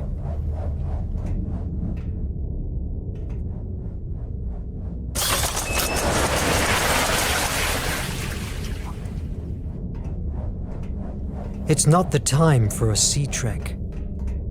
I figure that one out.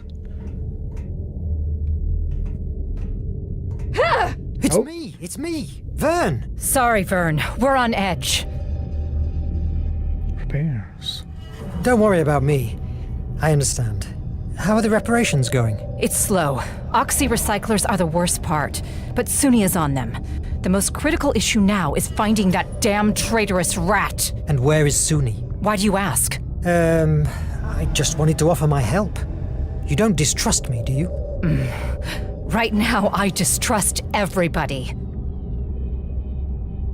Paranoid? You worry me. You aren't getting paranoid, are you? Paranoia is needed with the nation and her minions. They are monsters, and if we have to turn ourselves into monsters to defeat them, we will do it. How? Killing them all? If necessary, we will do anything.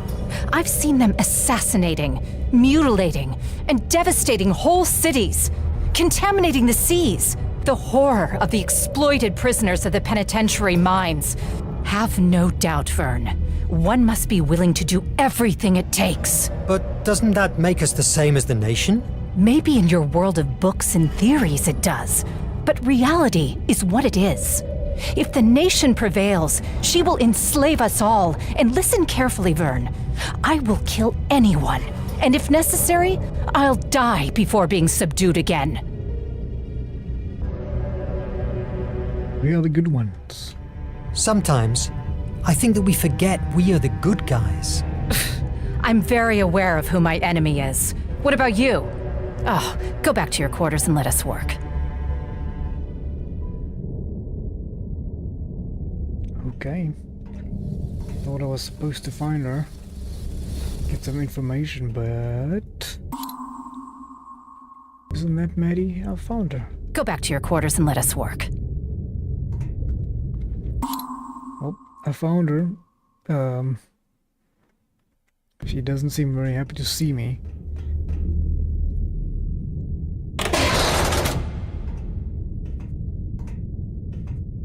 Oh, there's our...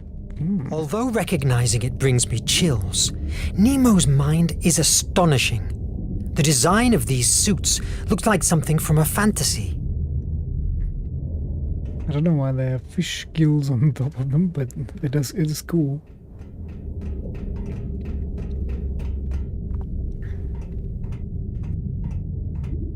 The Oxy recyclers are on deck too, but before, I must find Suni to grant me access. Okay. Yeah, I think I saw her.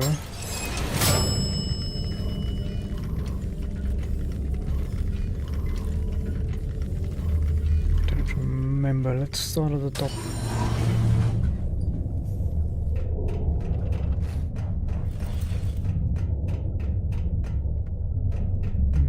Not this one, maybe the next one.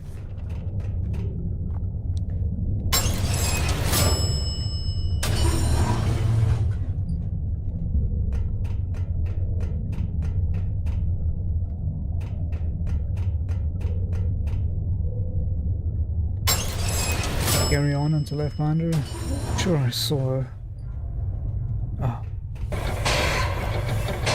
Did you check the readings again? Yes, ma'am. 3 times. Quality of air is at its absolute minimum. I repaired the Oxy recyclers as best as I have been able, but they are still producing monoxide. Are you sure, officer? The air feels as usual. Ma'am, I have thoroughly created this environmental management system by myself, and I certainly know when it works and when it doesn't. That last attack has fatally wounded it. Will it withstand to the island? Barely. But it would be mandatory to emerge more times to recycle air. The captain is ordered to keep surfacing to the minimum until we reach the island. Do whatever you can to keep them operational. Yes, ma'am. I'll do my best. Thanks. I'll be at the bridge. Keep me informed. Verne, shouldn't you be checking the capsules? Yes, that's right.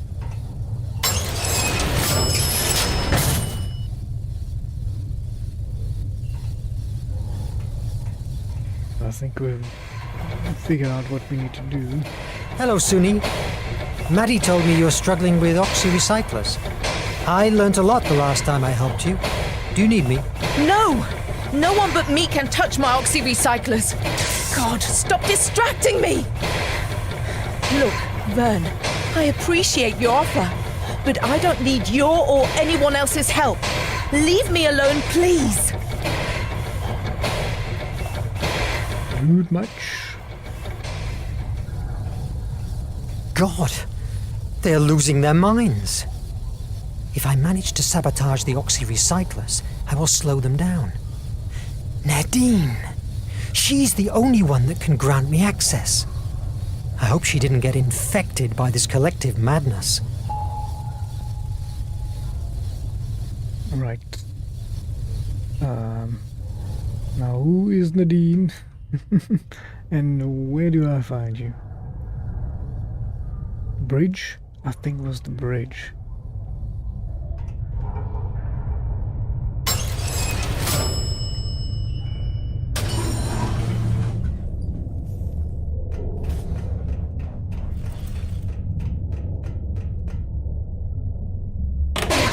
Seems like the right one.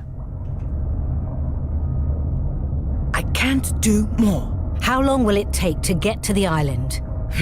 Let me think. Navigate through an area where no instrument works properly, where you can never see the stars because of the thick fog, and where we rely on a fucking stone to keep us alive.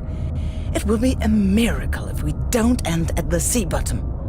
The most sensitive thing to do would be... There's no time. The nation is hot on our trail. Well, I can't assure you we don't end in a submarine ditch. That's a risk we face daily on this ship. You have your orders, follow them. Verne? What are you doing here? Shouldn't you be checking the capsules? Yes, sure. The thing is that I need Nadine to grant me access to the... Star Sea, isn't it?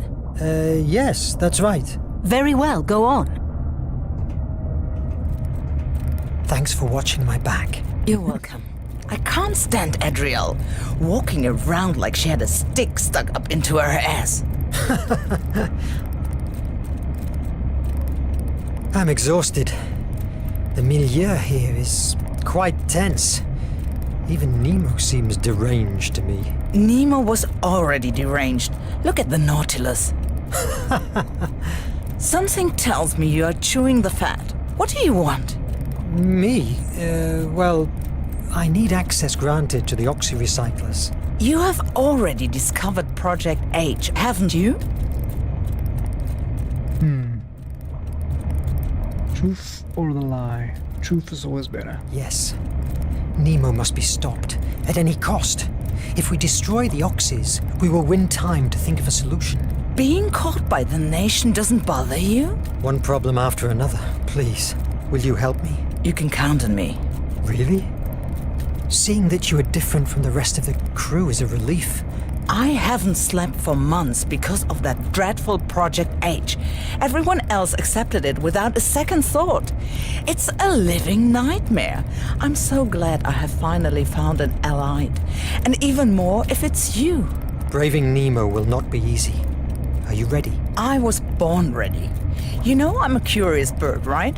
Well, one day I was nosing around personal files and I discovered that months before I was recruited by the Nautilus, Nemo wrecked the AES constellation, a ship crowded with civilians. Nemo attacked innocent people? According to him, the American Empire often uses refugees as human shields. How horrible. I've been witnessing captains drifting for months. Each day he gets more deranged. He always has been a passionate man, but he has turned into a monster. We must stop him for the sake of everyone, including himself. Let's do it. Oxys. Grant me access to the oxys. I will sabotage them. That will keep them busy, and we will have our chance of taking care of the capsules. I will defuse them. Then we open the water gates and let the sea decide. Cool. I will prepare the Ixo to run off. That miniature exploration submarine? They will catch us in 10 minutes. I will block the rudder to prevent them from chasing us. See you at the Ictio dock in 30 minutes. I have unlocked the access to the main oxy next to the kitchen. Hurry up. It seems a little too easy. I'm a little suspicious now. Alright, where are we going? Sabotage the oxy recyclers in the mess room.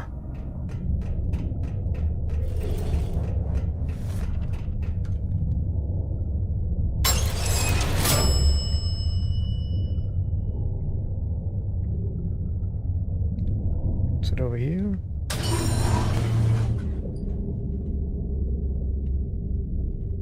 Oh, are we going to the mess?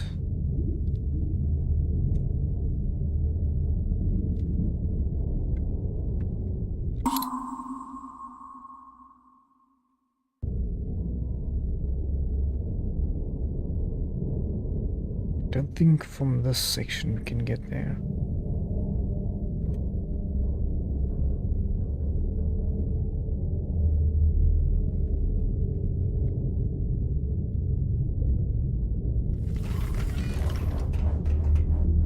I think this is when we escape.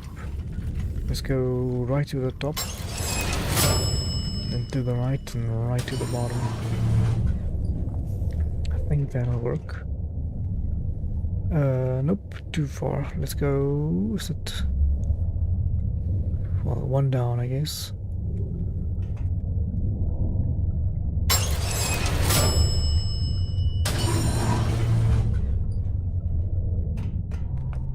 Library.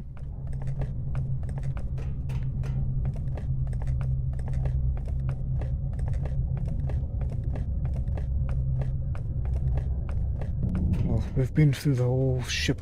I don't know where the captain is hiding.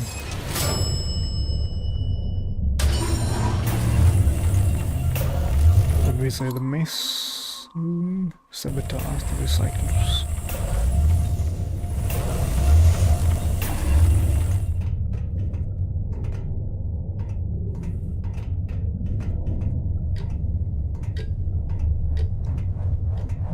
Right, is it at the back here?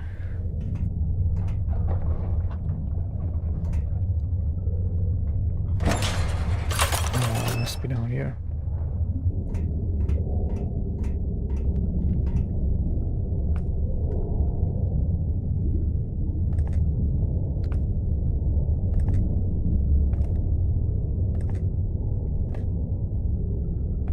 Well, not that one.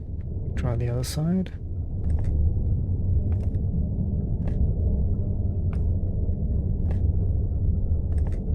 That's a strange thing. Oh, okay, maybe it's that. Couple of strange things. If I pull the filter, that will produce a discharge that will nullify the whole recycling system. I'm glad of having paid attention to what Suni does through all these months. Though it was easy.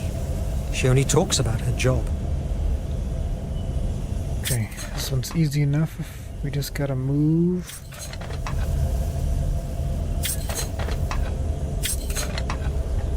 These things.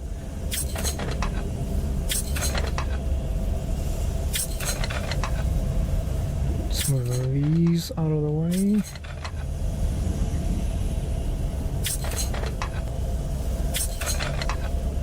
This one, then this one. Yes!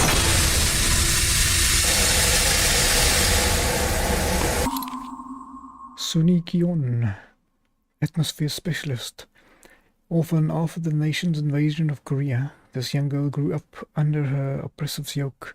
For years she lived hidden in tunnels, which made her an expert in survival and air quality. It was easy for Nemo to convince her to join the crew of the Nautilus and fight against the nation. Since arriving in the submarine, Suni has upgraded all the ventilation and environmental management systems.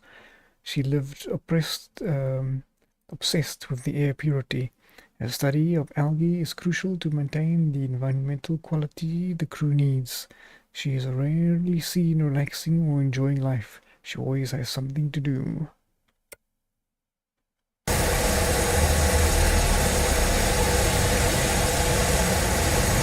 Let's hope no one sees us trying to escape from him. I must get out of here! Get the lab and sabotage the capsules.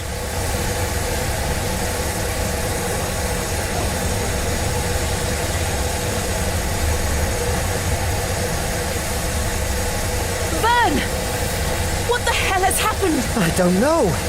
I was passing by and heard the explosion. Goddamn traitor is going to kill us all. Did you see someone? No! Nadine, we must emerge. I don't care what the captain said. If we don't surface right now, we will die from asphyxiation.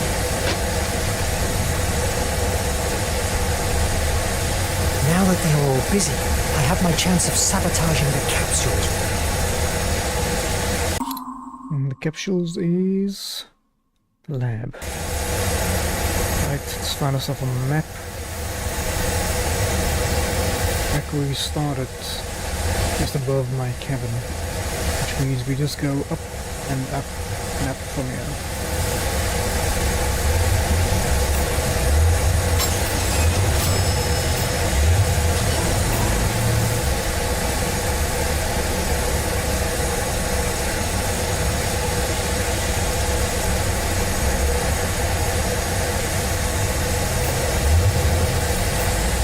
These are okay. If I can overheat the circuits, they will render the capsules useless and can be safely thrown into the sea. Nadine, what are you doing here?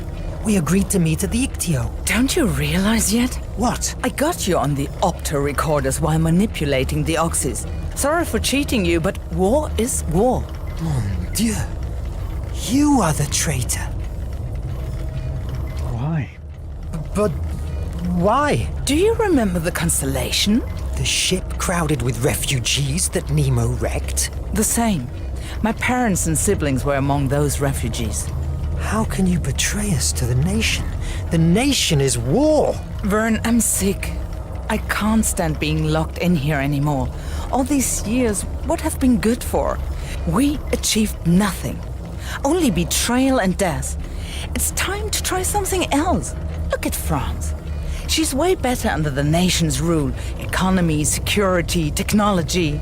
At the expense of turning every human being into a slave. Spare your speeches. The sooner the nation gets the flame, the sooner the war will end, and also the nonsensical death. Like my own family. No one will believe you. No one is going to believe you. This room is filled with opto-recorders. Yes, that's true, but none of them works. You know, the attack. All in all, I'm sorry. It's nothing personal. Here, Captain, I have the traitor.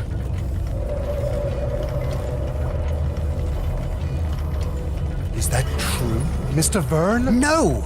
I am not a traitor. She works for the nation. That's preposterous. Let me keyhole him, Capitan. Why, Verne? Why did you do that? Project H. I found out about it in your office at the base. You shouldn't. You are sick. We live in a sick world. It's not a time of shades of gray. Project H is radical, but from its ashes, a fairer and more peaceful world will thrive. What gives you the right to take that decision? I'm not going to argue with you, Verne. Under normal circumstances, you would already be dead. But I need the iMac. I will not help you. Do you think I have never heard these same words before? I have methods to help you change your mind. Captain, your presence is requested at the bridge. Petrov, lock him in his quarters. A few days of isolation will help him to reconsider his options. And lock Nadine in the holding cell. Petrov, don't listen to him. Nemo wants to...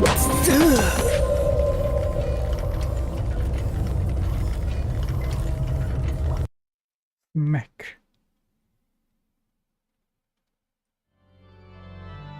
Days passed without meeting the captain, but I could hear him.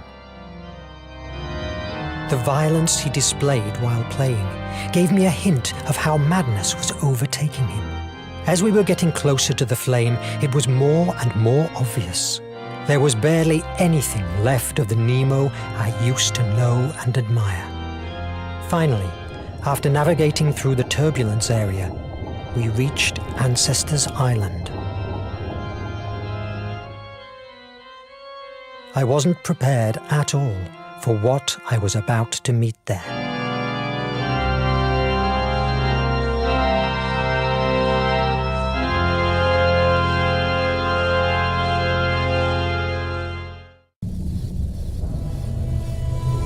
Name of hope.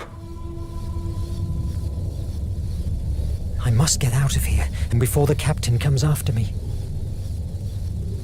Alright, how can we do that?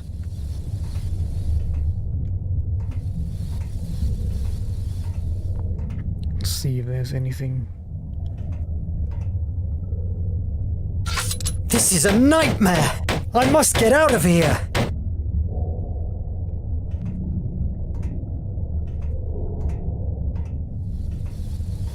Oh. I must find another way out. Again? The Valkyria has found us! And this time I'm stuck in my... Perfect! It's my way out ticket. Is that so? It doesn't looks good. Doesn't look good. No, okay. Yo, that's lucky. The iMac is inside the safe room. I must... Wait a minute. Am I having a déjà vu?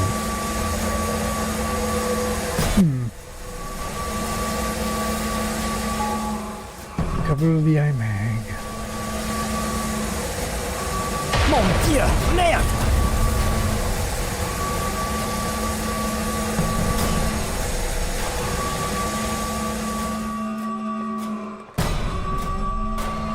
The captain not here.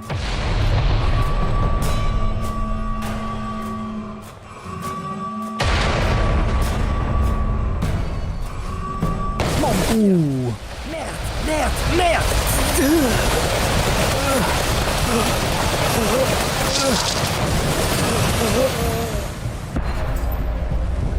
Oh my.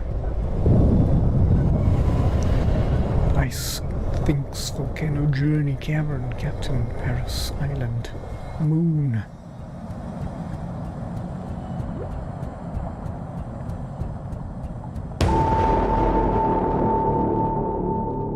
To the writer's mind. What happened?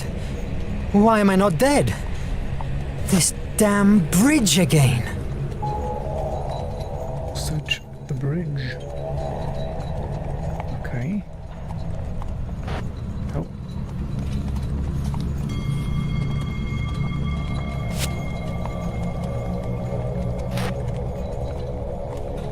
Ah, there's a note. Okay. Jules, your mother and I are deeply disappointed with you. Your preposterous pretension of becoming a writer and your incessant failures are transforming the good name of Verne Allot into a joke among respectable people. We have resolved to give you an ultimatum. If, by the end of the year, you don't have an honorable job, we will feel that we only have 4 sons, not 5. Pierre and Sophie. This letter, I have read it before. But me? A writer? Mon Dieu! Merde! Blinded.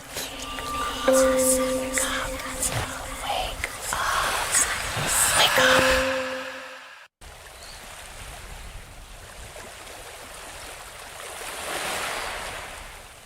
Stuck on another island. Where am I now? What happened? The sky. Why has it that color? I don't mind it, it's beautiful. But what do we have over here? God.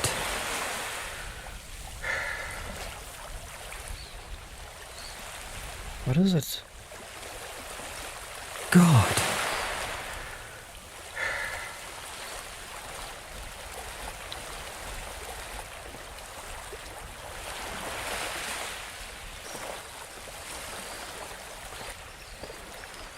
all of that. What the hell is going on?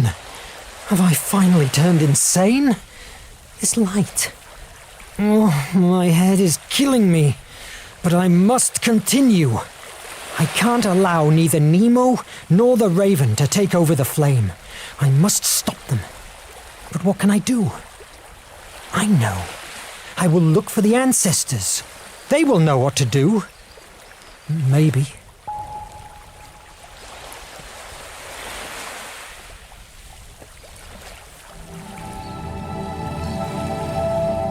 Wow. Oh, wow, look at the distance. That's the ship.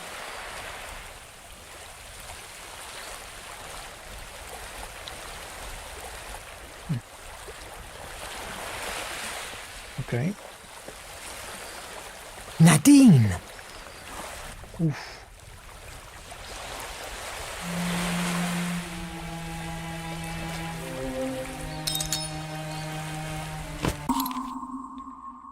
Nadine, the navigator's officer. She has enormous neutral tan for navigation and has improved all the navigation system in the Nautilus since her arrival. Nadine is in charge of piloting the submarine, preparing a navigation chart, and managing all external communications. She rarely goes down to work areas of the core. She was born in the nation, but as a child she was forced to escape and take refuge in the American Empire due to the persecution of her parents suffering from political and religious ideas. She joined one of the Captain Nemo's rebel cells in charge of stealing and sabotaging the nation's technology. After successfully passing his demanding test, she became one of the Nautilus family. When the first pilot died in attack, Nemo did not hesitate to give her the job.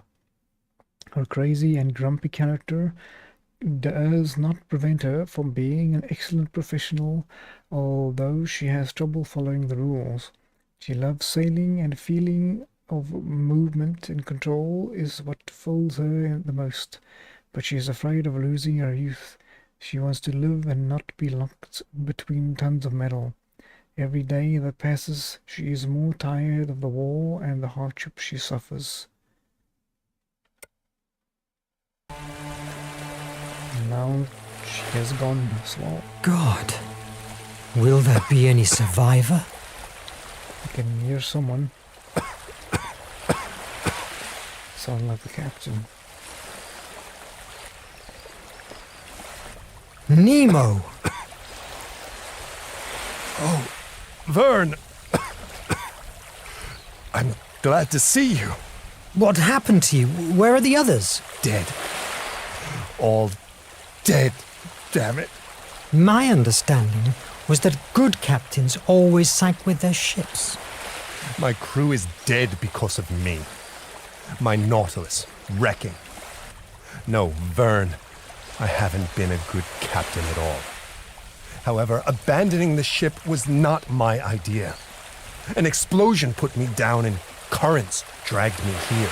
A part of me wants to help you, but the other wants to leave you here, alone with your grief. Tell me, what would you do in my place?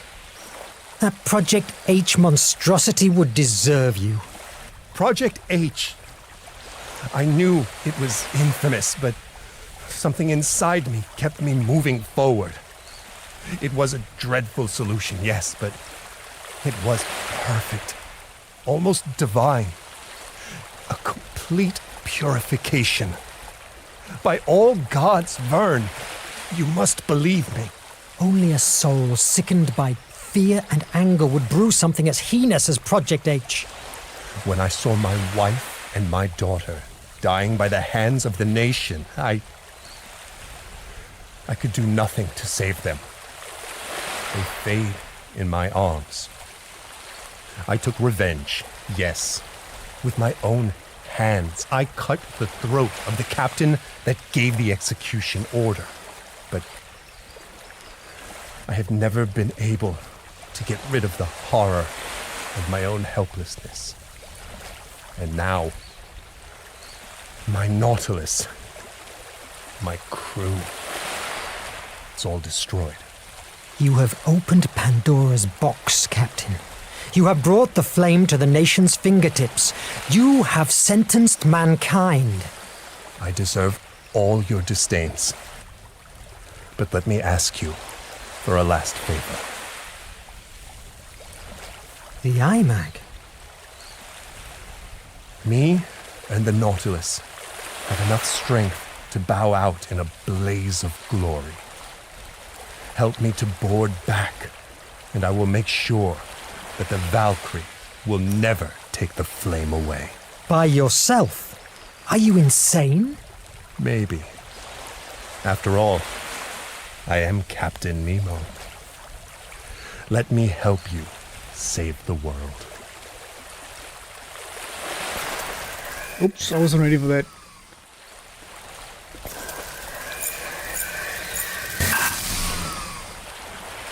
Let's try it again. Hey. I'm not good at these kind of things. Let's do it again. There we go. Will that be enough? Perfect. No, I can. By myself. I'm sorry that everything has come to this end. In another world, everything would have been different. Better. It has been an honor, Jules Verne. Thanks, Captain. Have a safe journey. Good luck, Captain.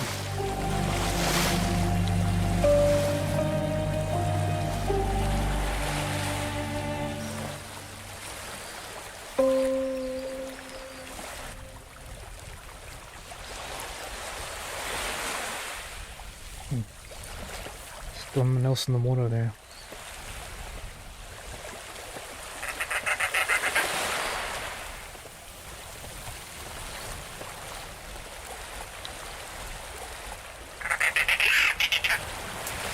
Okay.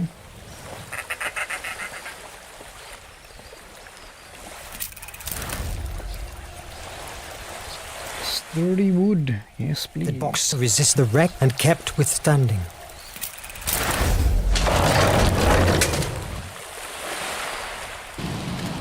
That's the way we're gonna get up there.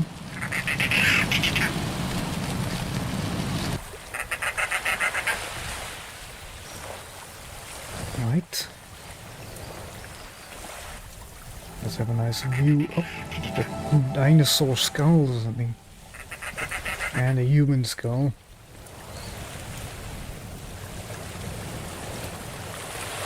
Okay, we gotta be careful. That's not ominous at all. Oh God, again. Am I hallucinating? Verne's office. His home and refuge in Amiens, France. Jules Verne was born in Nantes, and his literary career took off in Paris, but he chose I can't say this word, Amiens, his wife's hometown, to reside because, despite being close to the capital, it proved him with the required tranquility to write. I live apart from the journalists and critics, and do not leave my corner, he wrote to his brother Paul. During the first years there, he settled at number 44 Boulevard, Longueville, and then moved along almost next door to number 2 Rue Charles de Bois, where he lived for 18 years and where the Jules Verne Museum is now located. A few years before he died, he returned to the house on Boulevard Longueville, now known as the Boulevard Jules Verne. It was an Austin bay room under the window where there was a work table, and it was spectacular not to see it in the usual mist that usually covers the table of literary. There was the room only a single seat, no more furniture than a low sofa, wrote the famous reporter Nellie Blee by the American newspaper The New York World when she visited the author. Verne had in his office preserved in a museum. One is this, the brown globe, on which he designed the itineraries of the travels of the characters of his novels, and with a set of compasses measured the distance and calculated the times they spent in the travel. In that office he worked on some 30 novels, writing from 5 in the morning until 7. Then he would leave to attend to his duties and get into bed around 7 in the evening and read books and magazines and take notes until midnight.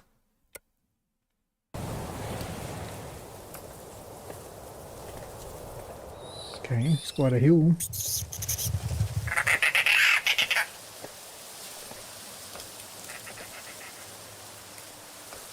Okay, that's a strange contraption. There's a ladder.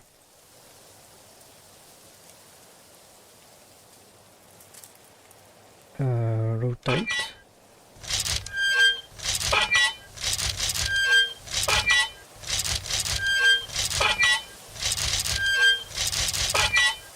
Okay.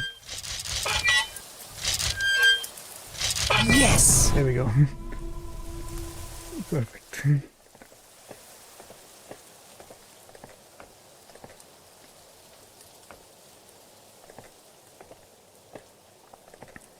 Alright, into the deeper and into the forest. And wow, okay.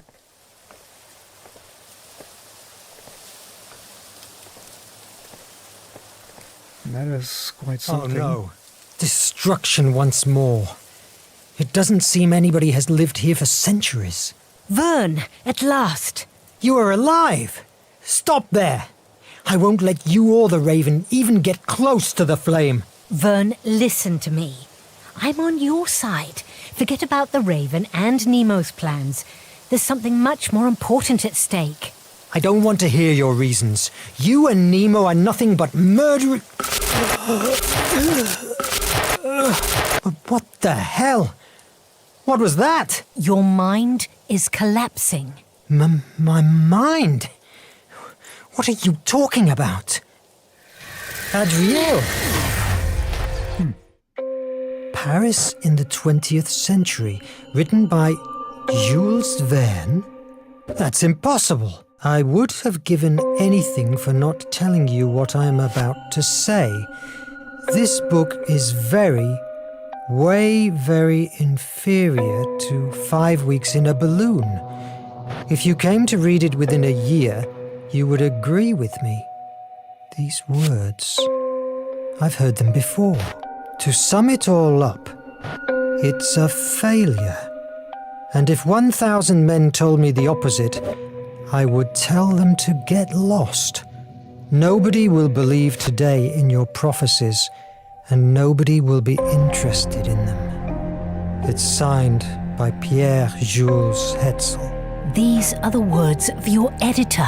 Now I remember the rejection, the pain.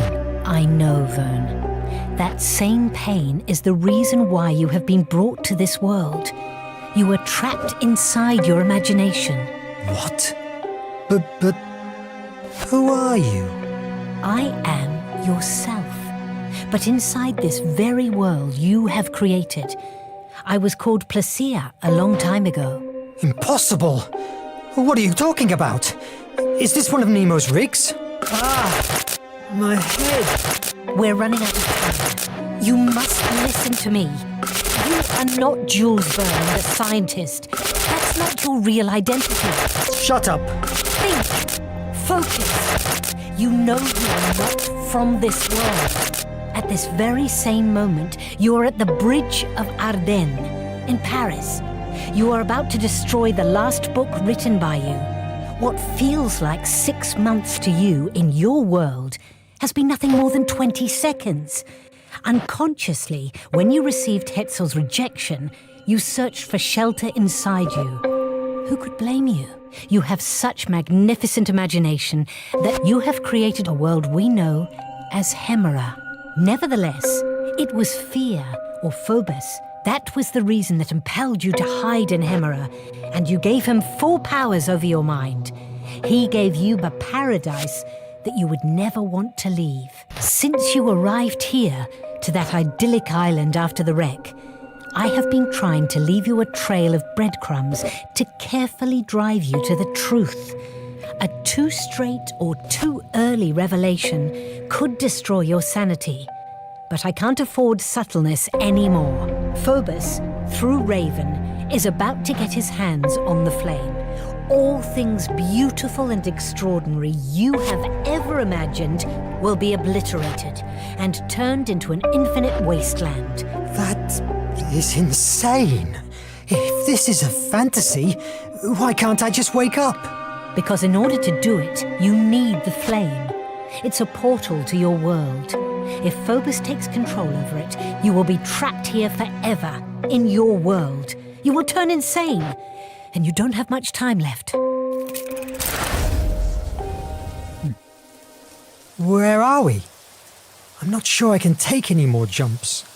It's one of the main conduits that directly connects with the flame that will lead us to the Raven himself. We must finish him.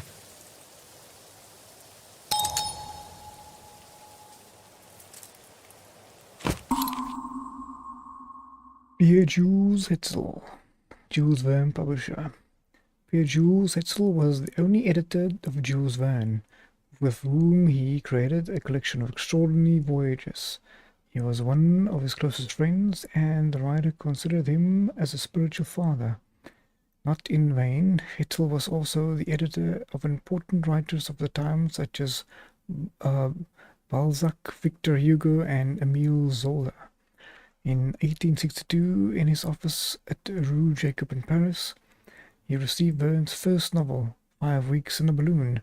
Very interested in children and young audiences, Hetzel was capable of seeing Verne's enormous talent, not only for adventures, but also for popularization of science, since knowledge was the main weapon of his protagonists. Thus, in January 1863, he published the novel with great success, starting Verne's famous adventure saga.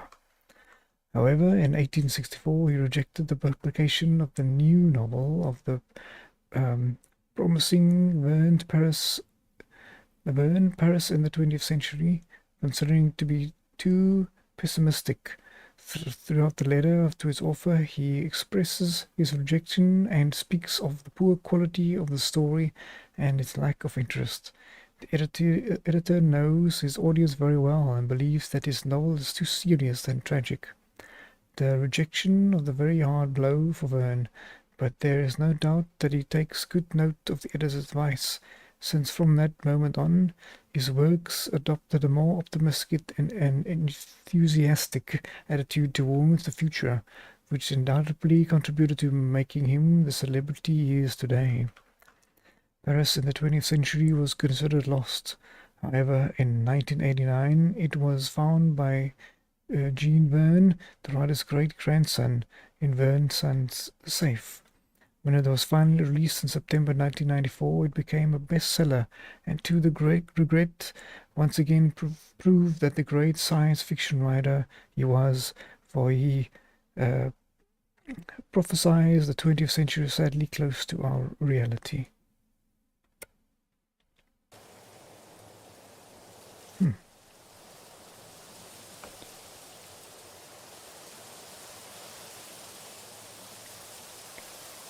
Connect the pipes, I see. Select and rotate, okay.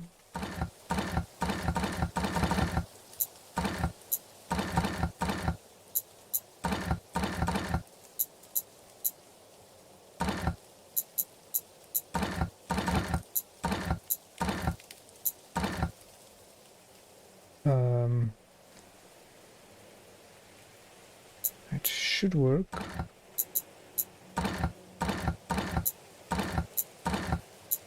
Unless we need a... Oh, okay, I see. Let's go inside. Into the truth.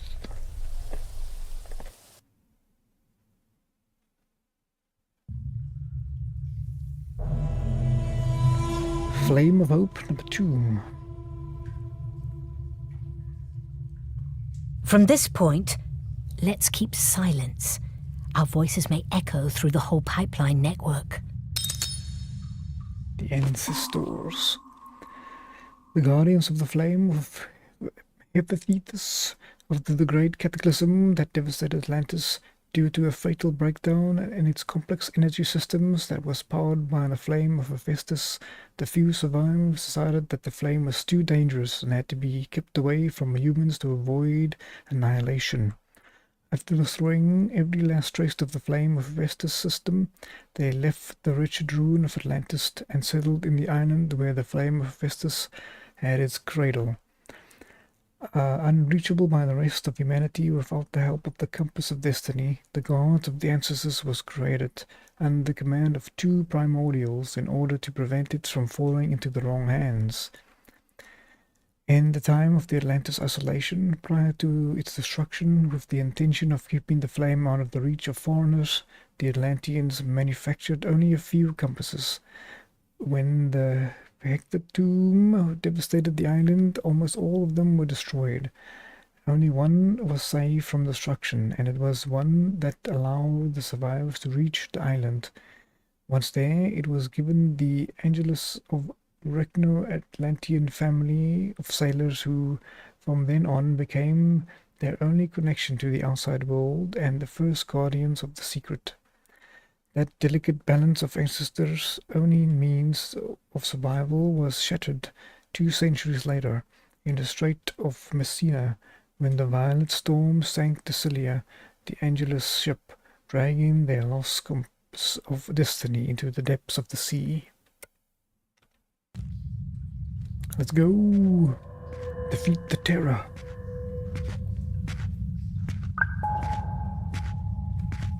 Strange inscription. Ancestors. To whomever discover this, my name is Elora. My people are the ancestors, descendants of the last Atlanteans. I want to put it on record, albeit in this way, the horror we live in. We have had no contact with the outside world for hundreds of years. Our predecessors surrounded the island with some kind of magic, which turns the sea into a death trap for any vessel leaving or approaching. The only compass that would guide them safely was taken from us by a storm. We are locked in. Very few fish come close to the shore. The wells have dried up and there's hardly any food. Famine, war, and disease are all raging. But they've been killing themselves, sure, to survive. That's why there's...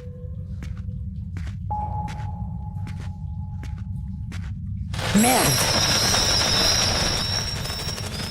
Freaking bats.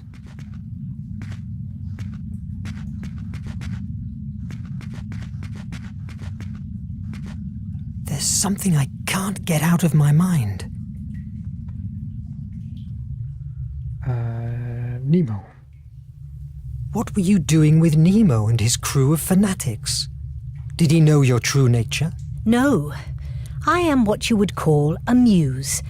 Years ago, I met young Nemo. I saw his potential and started telling him about Atlantis and everything the sea could offer. So, if you are a muse, did you inspire him to create Project H? No, my brother is also a muse. Anyone who's afraid or is consumed by anger is likely to be influenced by him. I inspired him to create the Nautilus. When I found out that he made it real, I joined him, since it was my chance of releasing the flame. Release the flame? What for? To weaken Phobos, after so many disappointments and fear. My sibling has achieved a great deal of power over Hemera. He also wants it to subdue us all, yourself included. And why didn't you take the flame by yourself in the first place? Without the compass and Nemo's technology, for years the flame has been out of reach for everyone. Nemo's crimes. How did you allow Nemo to carry on with the crimes he has committed? I have struggled for years to keep him away from Phobos' influence, but as my brother gained power, I was losing the captain. All these years, I have repressed so many tears. I must learn to live with those ghosts. What's your story? What did I imagine for you? My nature is to inspire mankind to generate progress and changes in the world. But with the passage of centuries, I learned it was better to go unnoticed. What do you mean? In the 14th century, a sultan found out about me and kept me locked inside a tower for 10 years, bearing in mind that I would inspire his armies to create new ways of defeating his enemies. And did you? No. It took a great effort for me, but I averted it for 10 years. Each night I used to tell him a story so interesting that it kept him up all night. So the next morning he wasn't in the mood for work. After 10 years, I put an end to the war. So, you made him dream to forget. That's what we dream for, don't we? Let's keep silent. We're getting closer. Keep on going.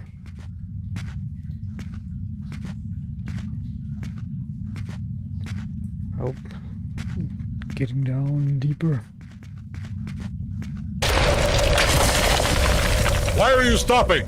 Master, the cave is almost collapsing. Will you let a bunch of rocks dishonor you? Huh? No, Master. Never. Faster! Get rid of this debris! These must be them. I believe they are at the pipe below. Both of us will make too much noise. Wait here. Phobos must be with him. Be careful. If you die in this world, you will never return to yours. I will keep it in mind. Be careful, too, even if you are a goddess. Hey, do we go down?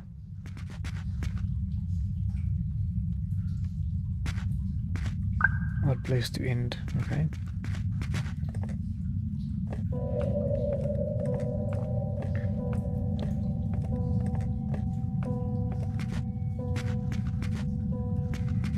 What's this place?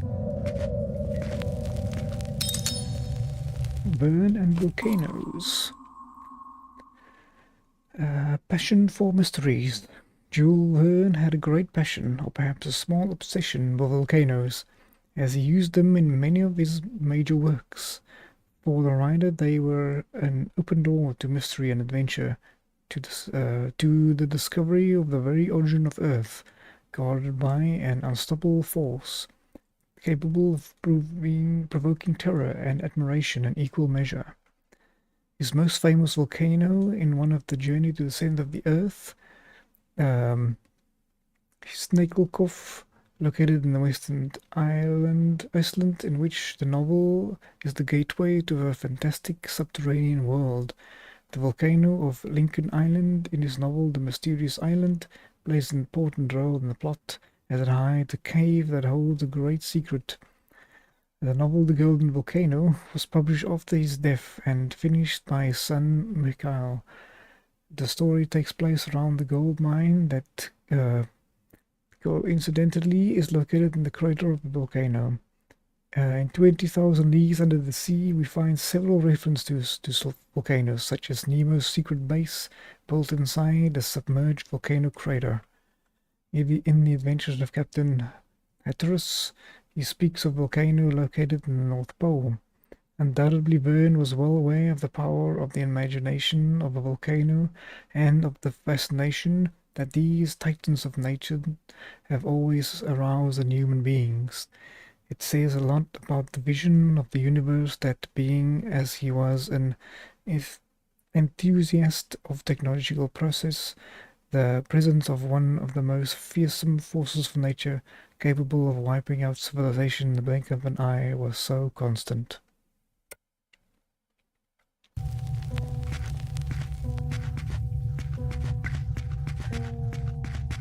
Let me just check this sign as well. Both have it as a down.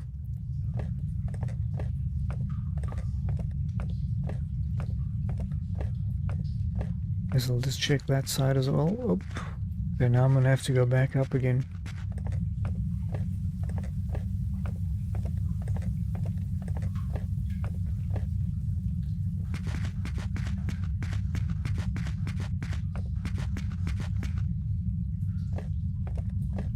met with a skull.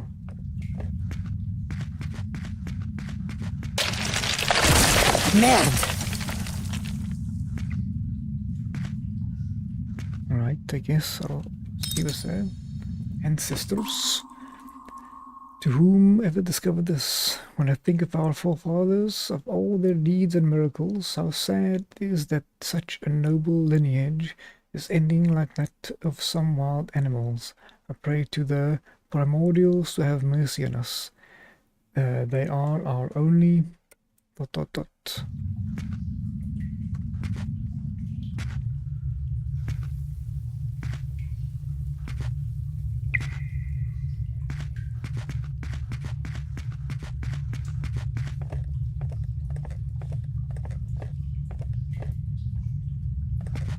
Okay, let's get ourselves back down this one.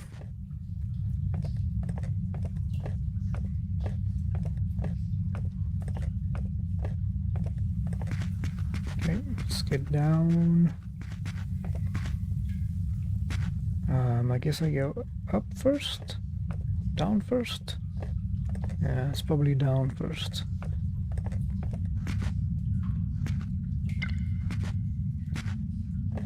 It's not like I need... Okay, up first. Not like I need all of the collectibles, but might as well get like 90% of them.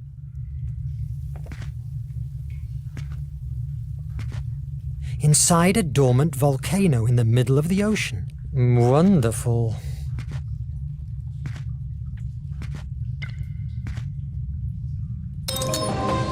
Ancestors number 2. To whoever discovered this, the war between the ancestors of the coast and the ancestors of the mountain that we have been suffering for 2 years came to an end yesterday.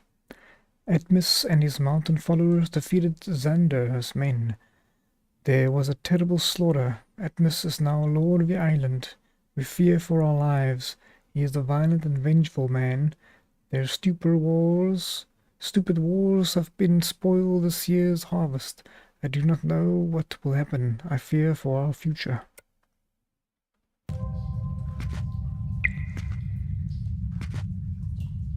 Yeah, I think you were in trouble there, buddy. Okay, now we just gotta avoid these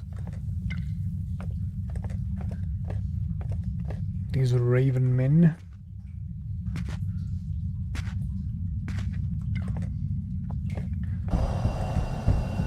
Okay, I think we can hide behind those crates. Uh-oh. Uh-oh.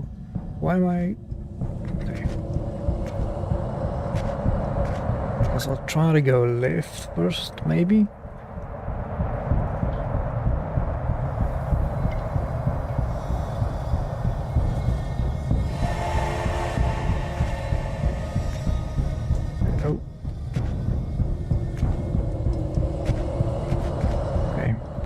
Wasn't sure if he's gonna turn around this way, but oh, wreck. What? His eyes were lit up.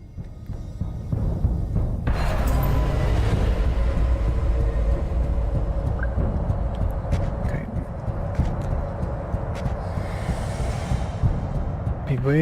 Be quiet.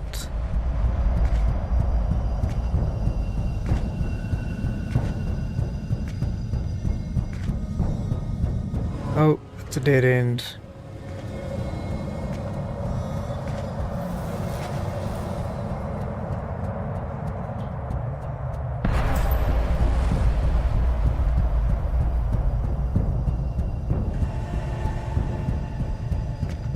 Okay, let's be quick.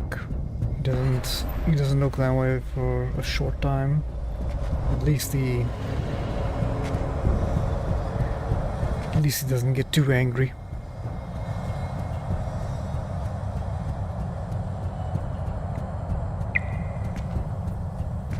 Don't know where this other one is. Hopefully that one's... Okay, there he is. Okay, we'll just follow him like we did the other one.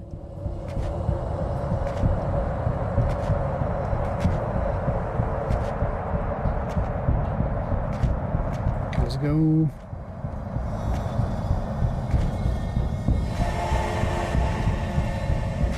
Huh? Okay.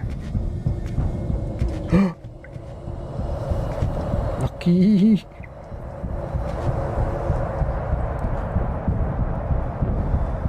Okay, we'll wait until flamethrower. Shoo. Okay, we'll follow the flamethrower behind him as soon as this one moves.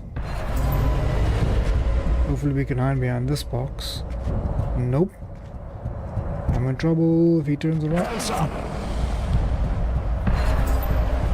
And I don't know what I was gonna do there. Okay. Interesting spawn here. Yeah, he's gonna turn around.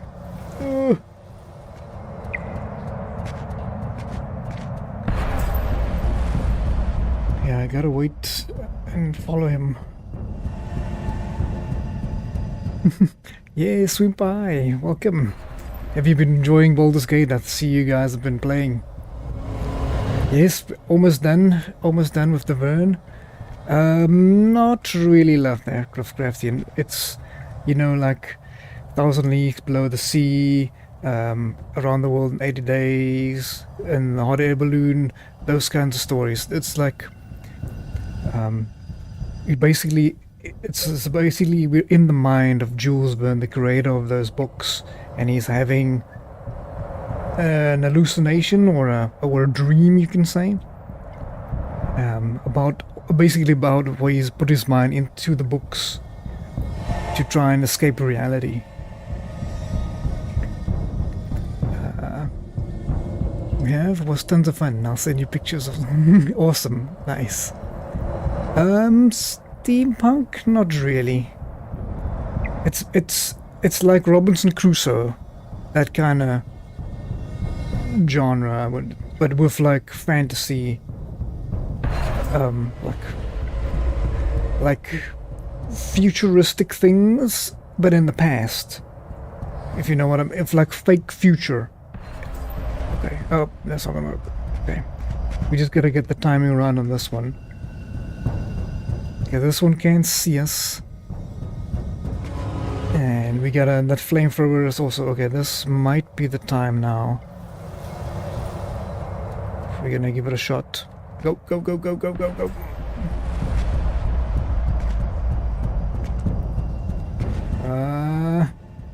Oof, just barely. Just barely. Okay. That one actually gave me a fright.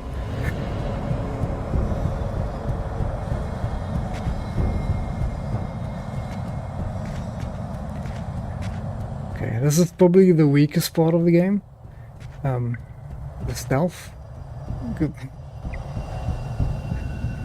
It's not really. This is like a point and click, essentially. It's so, in the story, so the stealth system is just move through a thing, and if you're like a millisecond off, you lose.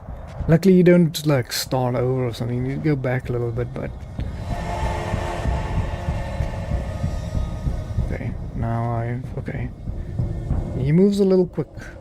Okay, let's give him a second to do his. See if he has like some kind of patrol. Not get flamethrowered as well. Have to wait for the flamethrower, wait for this guy, make a move this way. Go. I got you, filthy terrorist. Okay, I have no idea how to get past that one. Should have gone.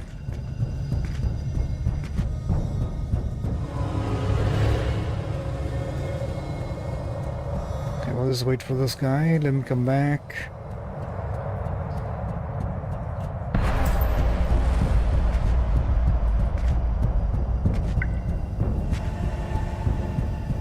Let's wait for the flamethrower.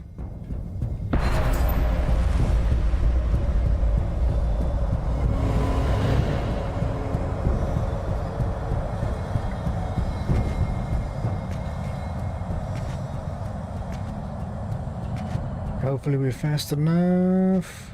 Whew.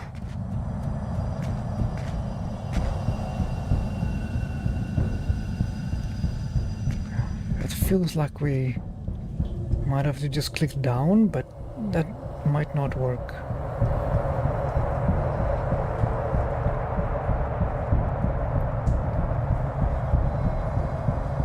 I don't know how to... honestly don't know how to... Oh. There's also another little thing. We got this little flame we can use to... Stones fell violently from the highest part of the tunnel, warning the guards. What's that? Yeah, so this basically resets... not... well, wouldn't say reset, but it... you can like... turn back time of something that happened with this little flame.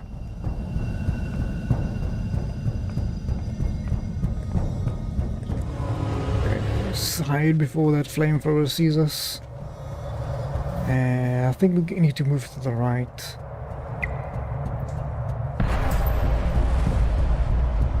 Hopefully it saved us here on the ladder. I don't know how much time we're gonna have if we go to the right now. Nope, not enough time. Okay, let's go, let's go. Oh no, the flamethrower might see us. Oh no. Oh, almost so close. That's a little close. I saw the eyes. Angry eyes.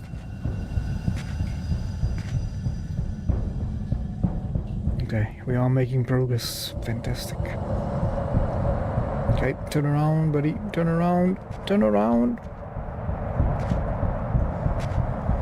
Oh no. You! Stop right there! I thought that crate would defend me, but the crate was in the foreground, not the background. Not like this crate's in the background.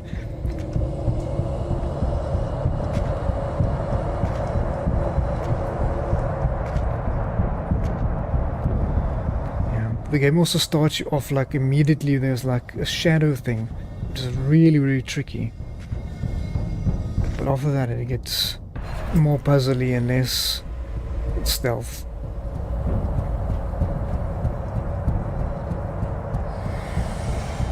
I'll have to wait until this guy turns around and then just go.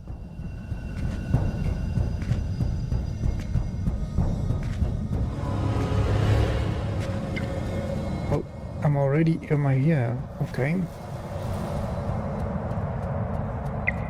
Am I just walking past them? That's a great idea. Everything's over, damn raven! Verne! Mr. Verne, at last! Brothers, lower your guns! If you are trying to look kind to me, I don't think it will work. I would never use flattery with you. It would be an insult to your wit. I want to share with you my vision of a better new world. I'm not interested in your delusions of grandeur. You're blinded by the present, Verne. Forget about now. Think about the future. You and I. We are special, superior. United under the power of the artifact, we can rebuild the world. No more nation, no more empires, no more wars. It's the same you dream with, isn't it? I doubt that the world you dream of resembles mine. You are a monster. You disappoint me. With or without you, I will find the way to make the IMAG work. We will have fun in the torture chamber. Take him!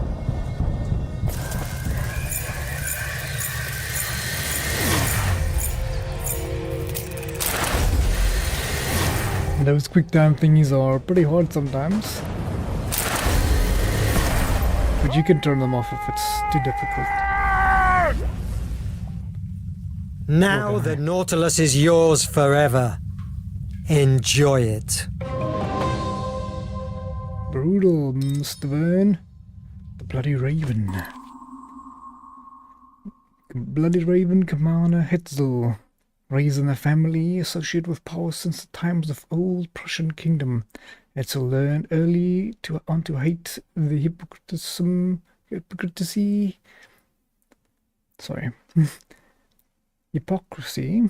and plots that define politics and the day-to-day life of the elites in the city. Fleeing the decadent and unhealthy environment, he enlisted in the army at a very young age to fight in the front line. Having fought the Asian War of the 30s, he made rapid progress through his victories. His strategic talent and his loyalty he learned from his men. He inaugurated his position as commander by founding the elite Echo Guard Corps, and in his desire to become the terror of his enemies, he had a suit of armor made for him that resembles a raven. From that moment on, he took the nickname the Bloody Raven. When he was assigned to the campaign against the Golden Empire of Africa, he was appointed warden of the Terror Mine prison, making it his base of operation and source of income. When Nemo and his companions arrived laden with chains, the Raven rejoiced at having the honor of being in charge of torturing and breaking the very famous Captain Nemo. However, he underestimated the man, and it cost him dearly. In one of his torture sessions, Nemo managed to cut his face with a piece of metal hidden in his sleeve, completely disfiguring him. He had a mask forged. From that moment on, he would never take it off in public. Before he could execute Nemo, and his companions escaped, destroying the mine prison in the process. That became Bloody Raven's greatest and deepest shame. The captain became his obsession, driving him to the point of abandoning the African front of his Echo Guard in order to hunt him down. The chase halfway around the world gradually revealed him the technological wonder hidden in the Nautilus, and something that changed everything: the existence of the flame of the Nephilis. Zetzel realized that stopping the captain would not only open the door to all the inventions created by the brilliant mind, but would also give him access to the infinite source of energy, an unrivaled power to destroy all his enemies and those hypocritical politicians who rule the nation. Zetzel is a supremacist. He seeks to exterminate all his enemies from whom he considers inferior. He does not seek peace, he seeks domination. He considers himself the great hero and the herald of the god of war.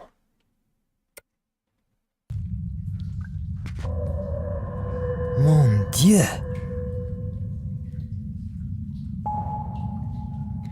Open the door of the flame of Epictetus. Okay.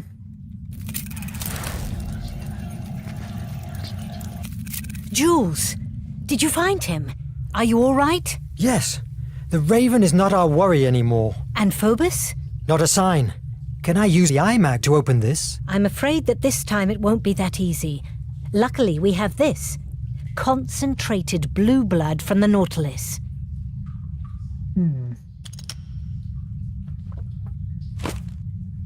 Alright. Must be in this device over here.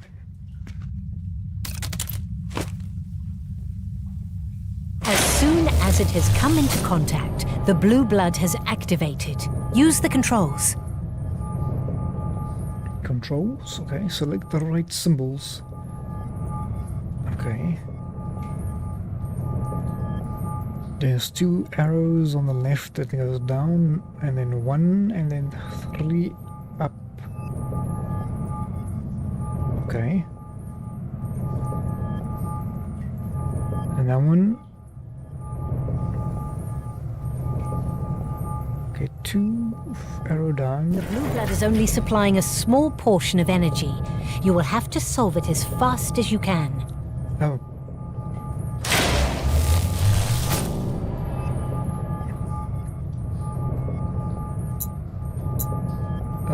Okay. Rotate it. Okay, so we need to oh my. Okay, so that one needs to be open.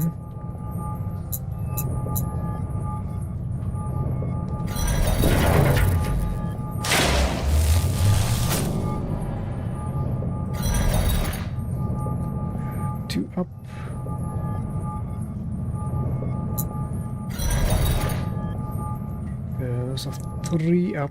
That might be right.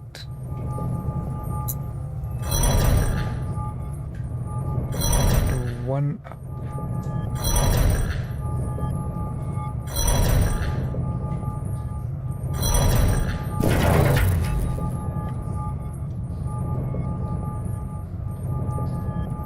Okay, that's fine.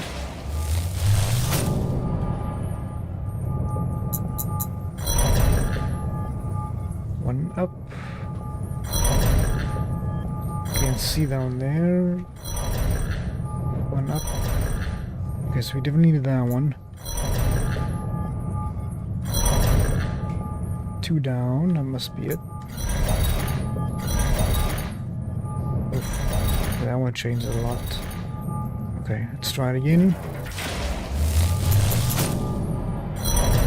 That one.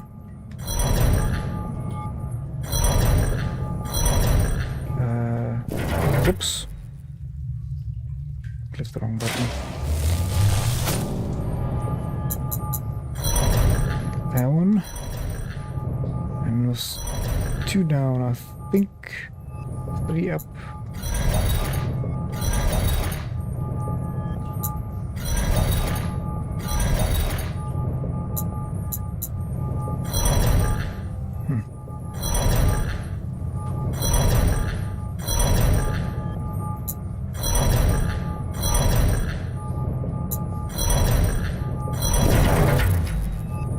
I think I know which ones to put there. It's just it's also rotating some other ones in between.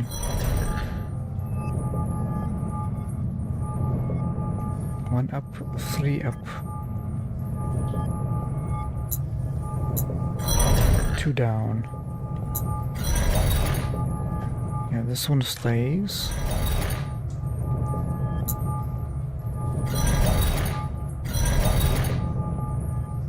That one.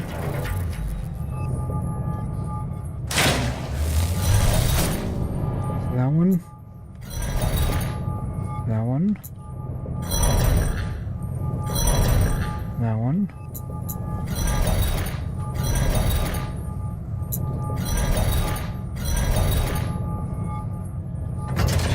There we go. Oof. Let's go inside.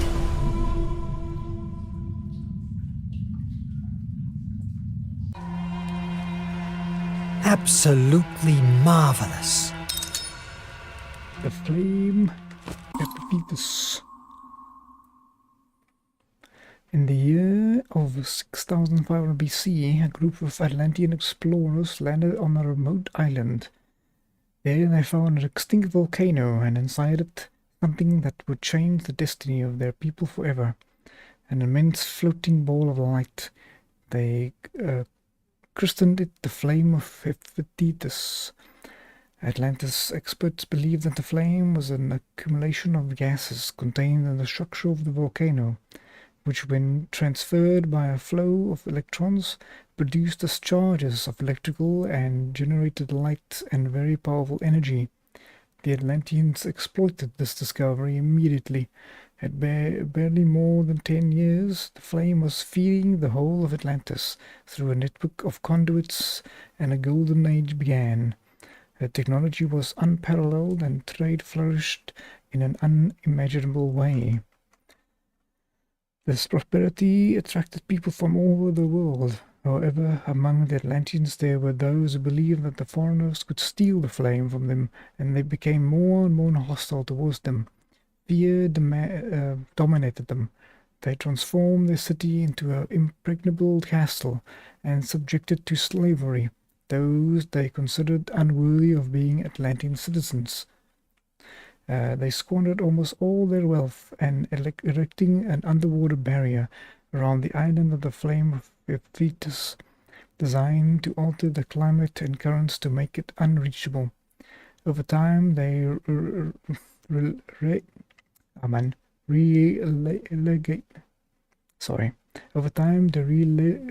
I can't say it, I must keep it. The maintenance of the huge network that distributed the flame of the most miserable slave. With this state of affairs, a small ancient could trigger the tragedy. And that's what happened when the soldiers crashed enslaved into the fragile pipe. A weak core was sparked, and then each and every flame-powered machine exploded at the same time. In a blink of an eye, Atlantis was wiped off the map. A few survivors abandoned their ruined and exiled themselves on the island of the flame of Thetis to keep it out of the reach of mankind. At that moment, the Ancestors' God was born.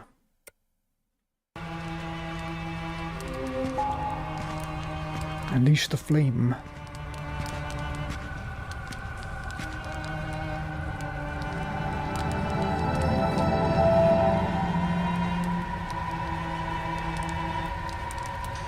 Okay. Hello, little sister. Thanks for opening that door for me. Phobos, Verne, activate!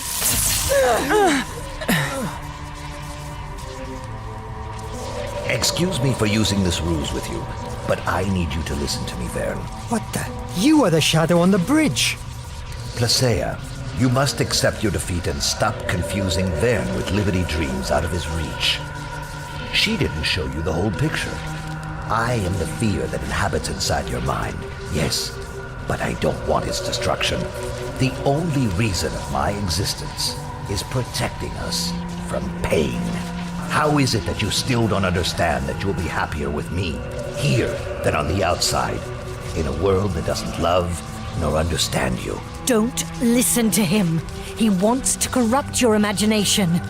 That's untrue. I just want the best for him.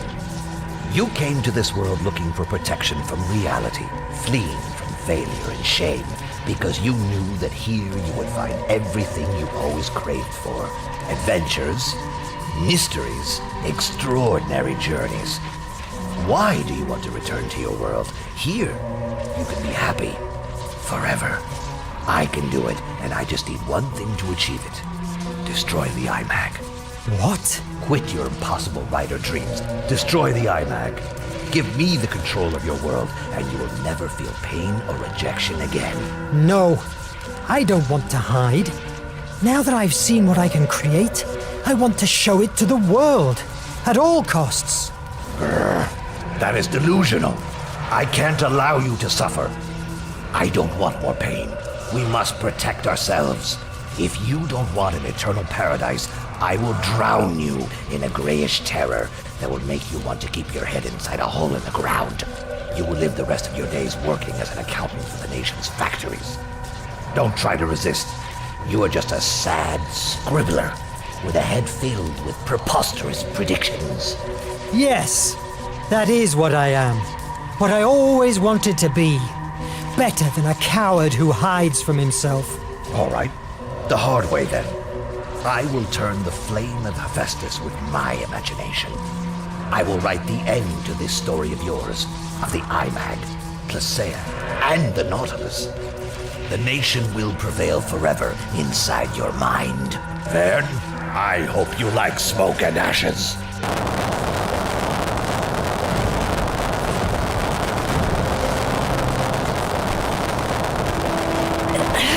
His control has faded. We're free!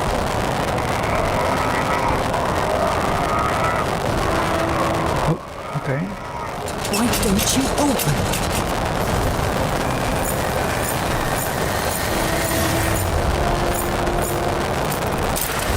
If my predictions seem preposterous to you, don't read my books.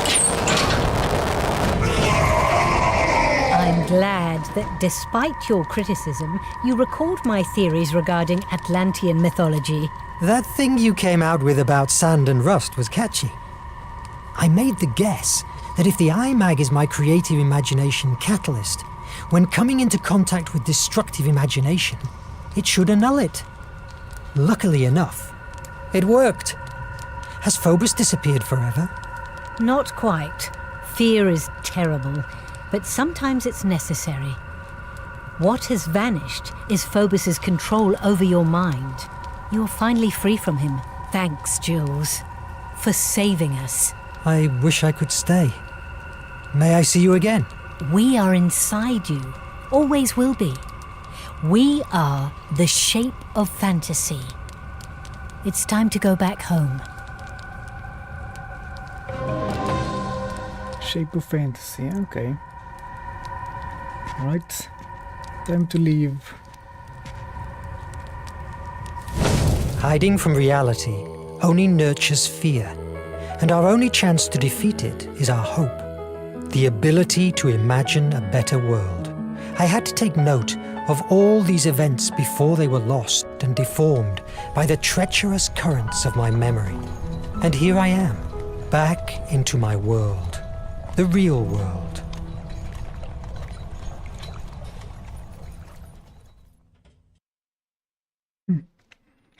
Yep, there we have it. After Jules Verne was hit harshly by the rejection in 1860 of his dark novel Paris in 20th century, the author recovered, and during the following years wrote a series of stories full of imagination and optimism that forever changed literature and have served as inspiration to all humanity.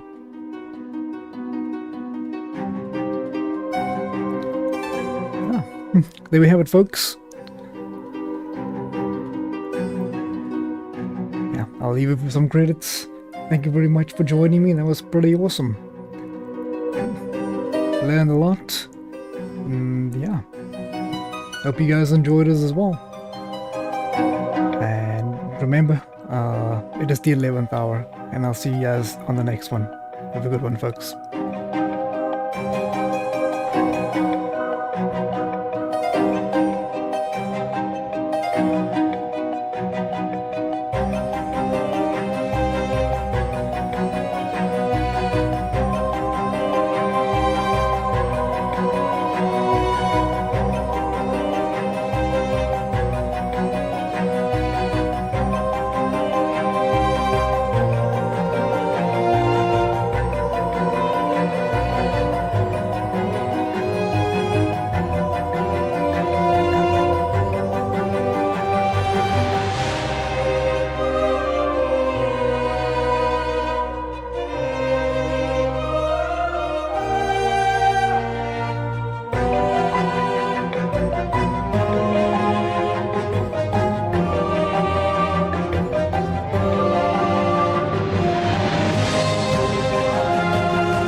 This letter. It must be important. Verne, we need your help at Hemera. The Nautilus is plowing through waters again. And Cedric has finally found a vaccine that we must deliver to the whole world. Signed, E. Oh my God! But how?